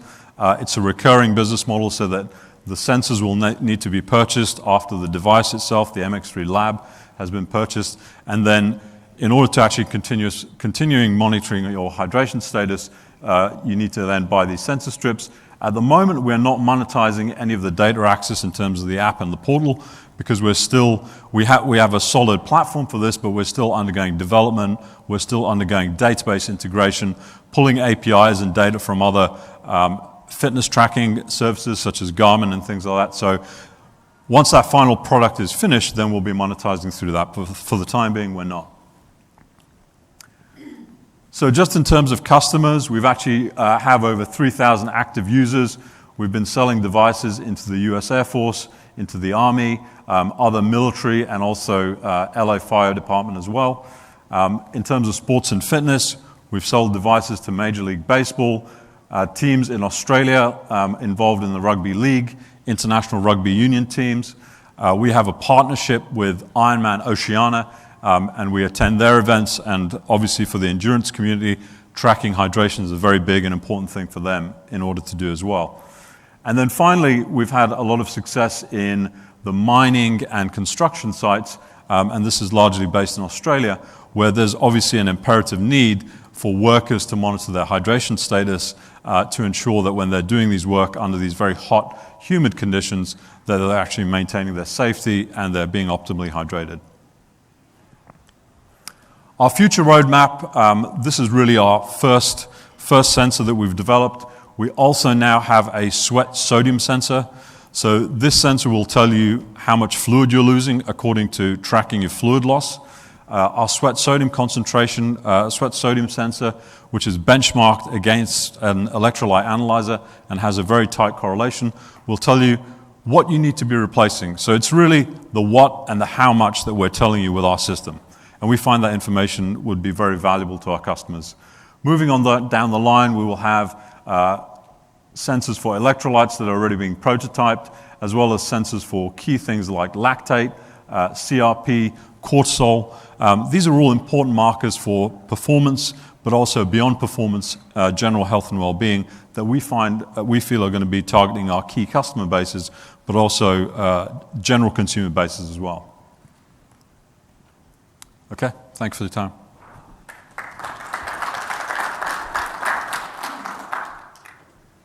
Hi. Hi. Could you talk a little bit more about the hardware functionality? I saw that there was the hardware and then the strips. Yep. Maybe if you could talk a little bit about what would be a reasonable ratio for hardware units to people, and also maybe touch a little bit on the presence of a lot of Purell in the area and the cleanliness and the disposable nature of the strips and how all that ties together. Absolutely. So in terms of actual number of devices per players, or if you're in a team, we recommend about one for every, say, 12 players in terms of measurement. That just makes the whole process very efficient. So in one of our first partners was the Swedish World Cup soccer team. We were able to test their 25 players in under 10 minutes, basically, and give hydration status advice to them as well. And sorry, what was the second part of your question? Just the sanitation and the concept of disposable. Yes. So basically, we have an eject button here. So if I eject that will actually eject the sensor strip. So that enables a very quick way. It's a one-time use sensor, so it's disposable, and you throw it away after you've done the testing. We've actually made the sensor strip relatively large on purpose, so it provides a sort of like distance between the actual entrance point here to the actual tip of the sensor. The sensor uses a very small amount of saliva, less than a microliter, so it's very quick, very rapid. And we haven't had any issues in terms of contamination of the unit or anything like that with our customers. Great. And just one follow-up question. On the future prototypes, will those be launched by a new hardware unit or by a different sensor strip type? So we're hoping to, as many of those as possible, to use this current lab. Some of those, the technologies will vary a little bit. So for some of our markers that I touched on, like cortisol, we'll be using more of an immunological approach. So we're putting an antibody down on there. We'll still be using the platform and doing it electrochemically, the analysis. So the answer is we hope to do as many as possible with this, and then obviously the sensor strips will be purchased separately if you wanted to do those different assays. Yeah.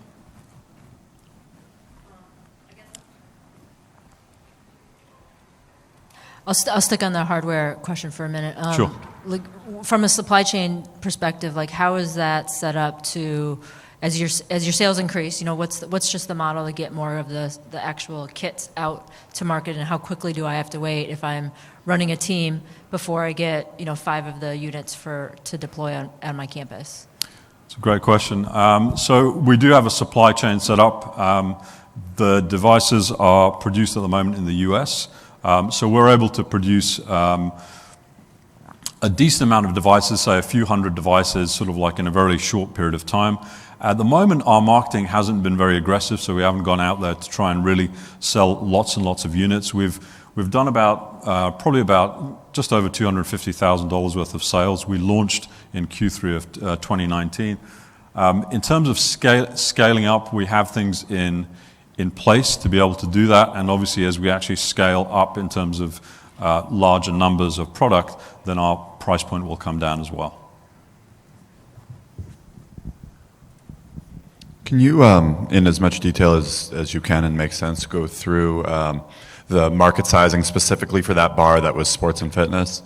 And how much of that is organized team sport athletes like college and pro, and how much, if any, is the person who likes to go run 3 or 4 miles after work and make sure they're properly hydrated?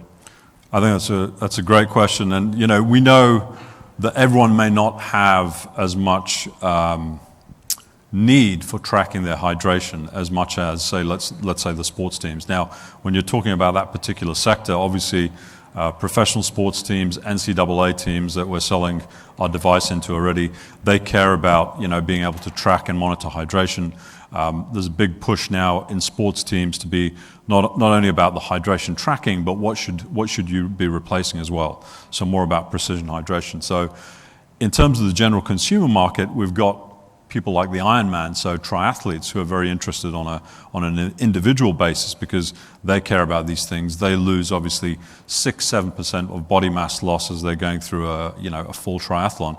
So they care about these things. So we're not going to we're selling to, we know it's going to be a percentage of the general consumer market that we'll be able to sell to for the hydration testing.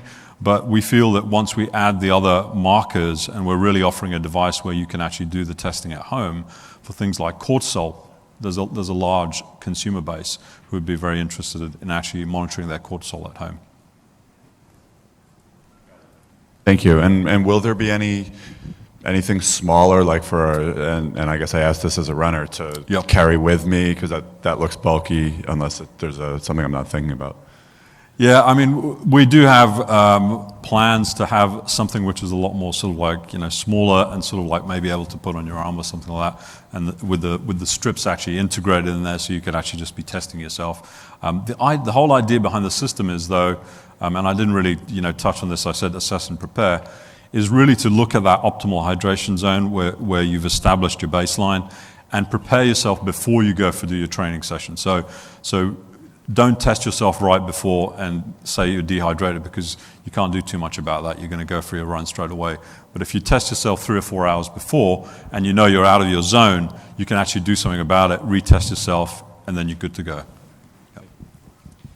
How much does this system cost, and who are your main competitors in the area? Yeah, so the system costs $799 at the moment. So this is our sort of like pro version of the device that we are selling to teams. Sensor strips are $0.5 each for the sensor strips. The main competitors, there's no one else who's doing salivary point-of-care devices, the first real one which is in the market. So direct competitors, not really. In terms of hydration status, there are competitors out there who are doing sweat patches. Now, the main difference between the competitors who are looking at sweat and looking at sweat for hydration status and us is that we can actually tell your hydration status at rest and also while you're exercising. So we can actually do both. With them, obviously, you need to be sweating to be able to tell your hydration status. So that's our main key differentiator in the market between us and our competitors. And you said that the analytics platform is not monetized at the moment, correct? Yeah, so we have an app that runs through a portal as well. The portal obviously allows for doing a little bit more advanced analytics, but we actually show a lot of that on the app itself. So we're just, as we continue to integrate the database and the app continues to be evolving, as I said, we only launched in Q3 of 2019. So we really want to give the customers, the best possible use of our product. They're paying for the product. So we're giving these upgrades for these app and for the portal sort of like free of charge at the moment. There'll be a point where we've integrated enough databases and the app is a little bit more complete that we can then start monetizing through that. And that could be something like, if you're an individual user and you buy the system, well, you'll only be allowed to set up 2 profiles for actually tracking hydration. Whereas if you're a team and you buy the professional version, it'll be more users' capability.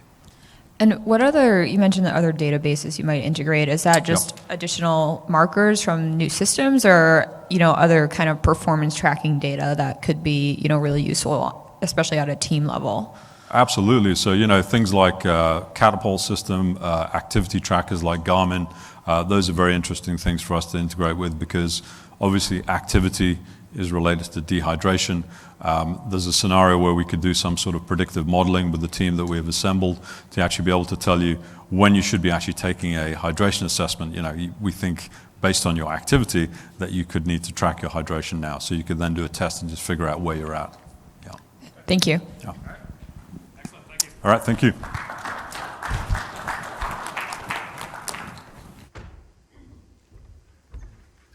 Okay, so just some thank yous, especially to our judges. That was a 2-hour block nonstop, so we really appreciate the time. All the startups, they were selected from the dozens that apply in the fall. These are our handful of favorites that come here to the show and present, so I appreciate all of them making the trip and the very good presentations. And again, the award ceremony is at the Alpha Awards in the Bill James Room at 5:30 tonight. So thank you, everyone.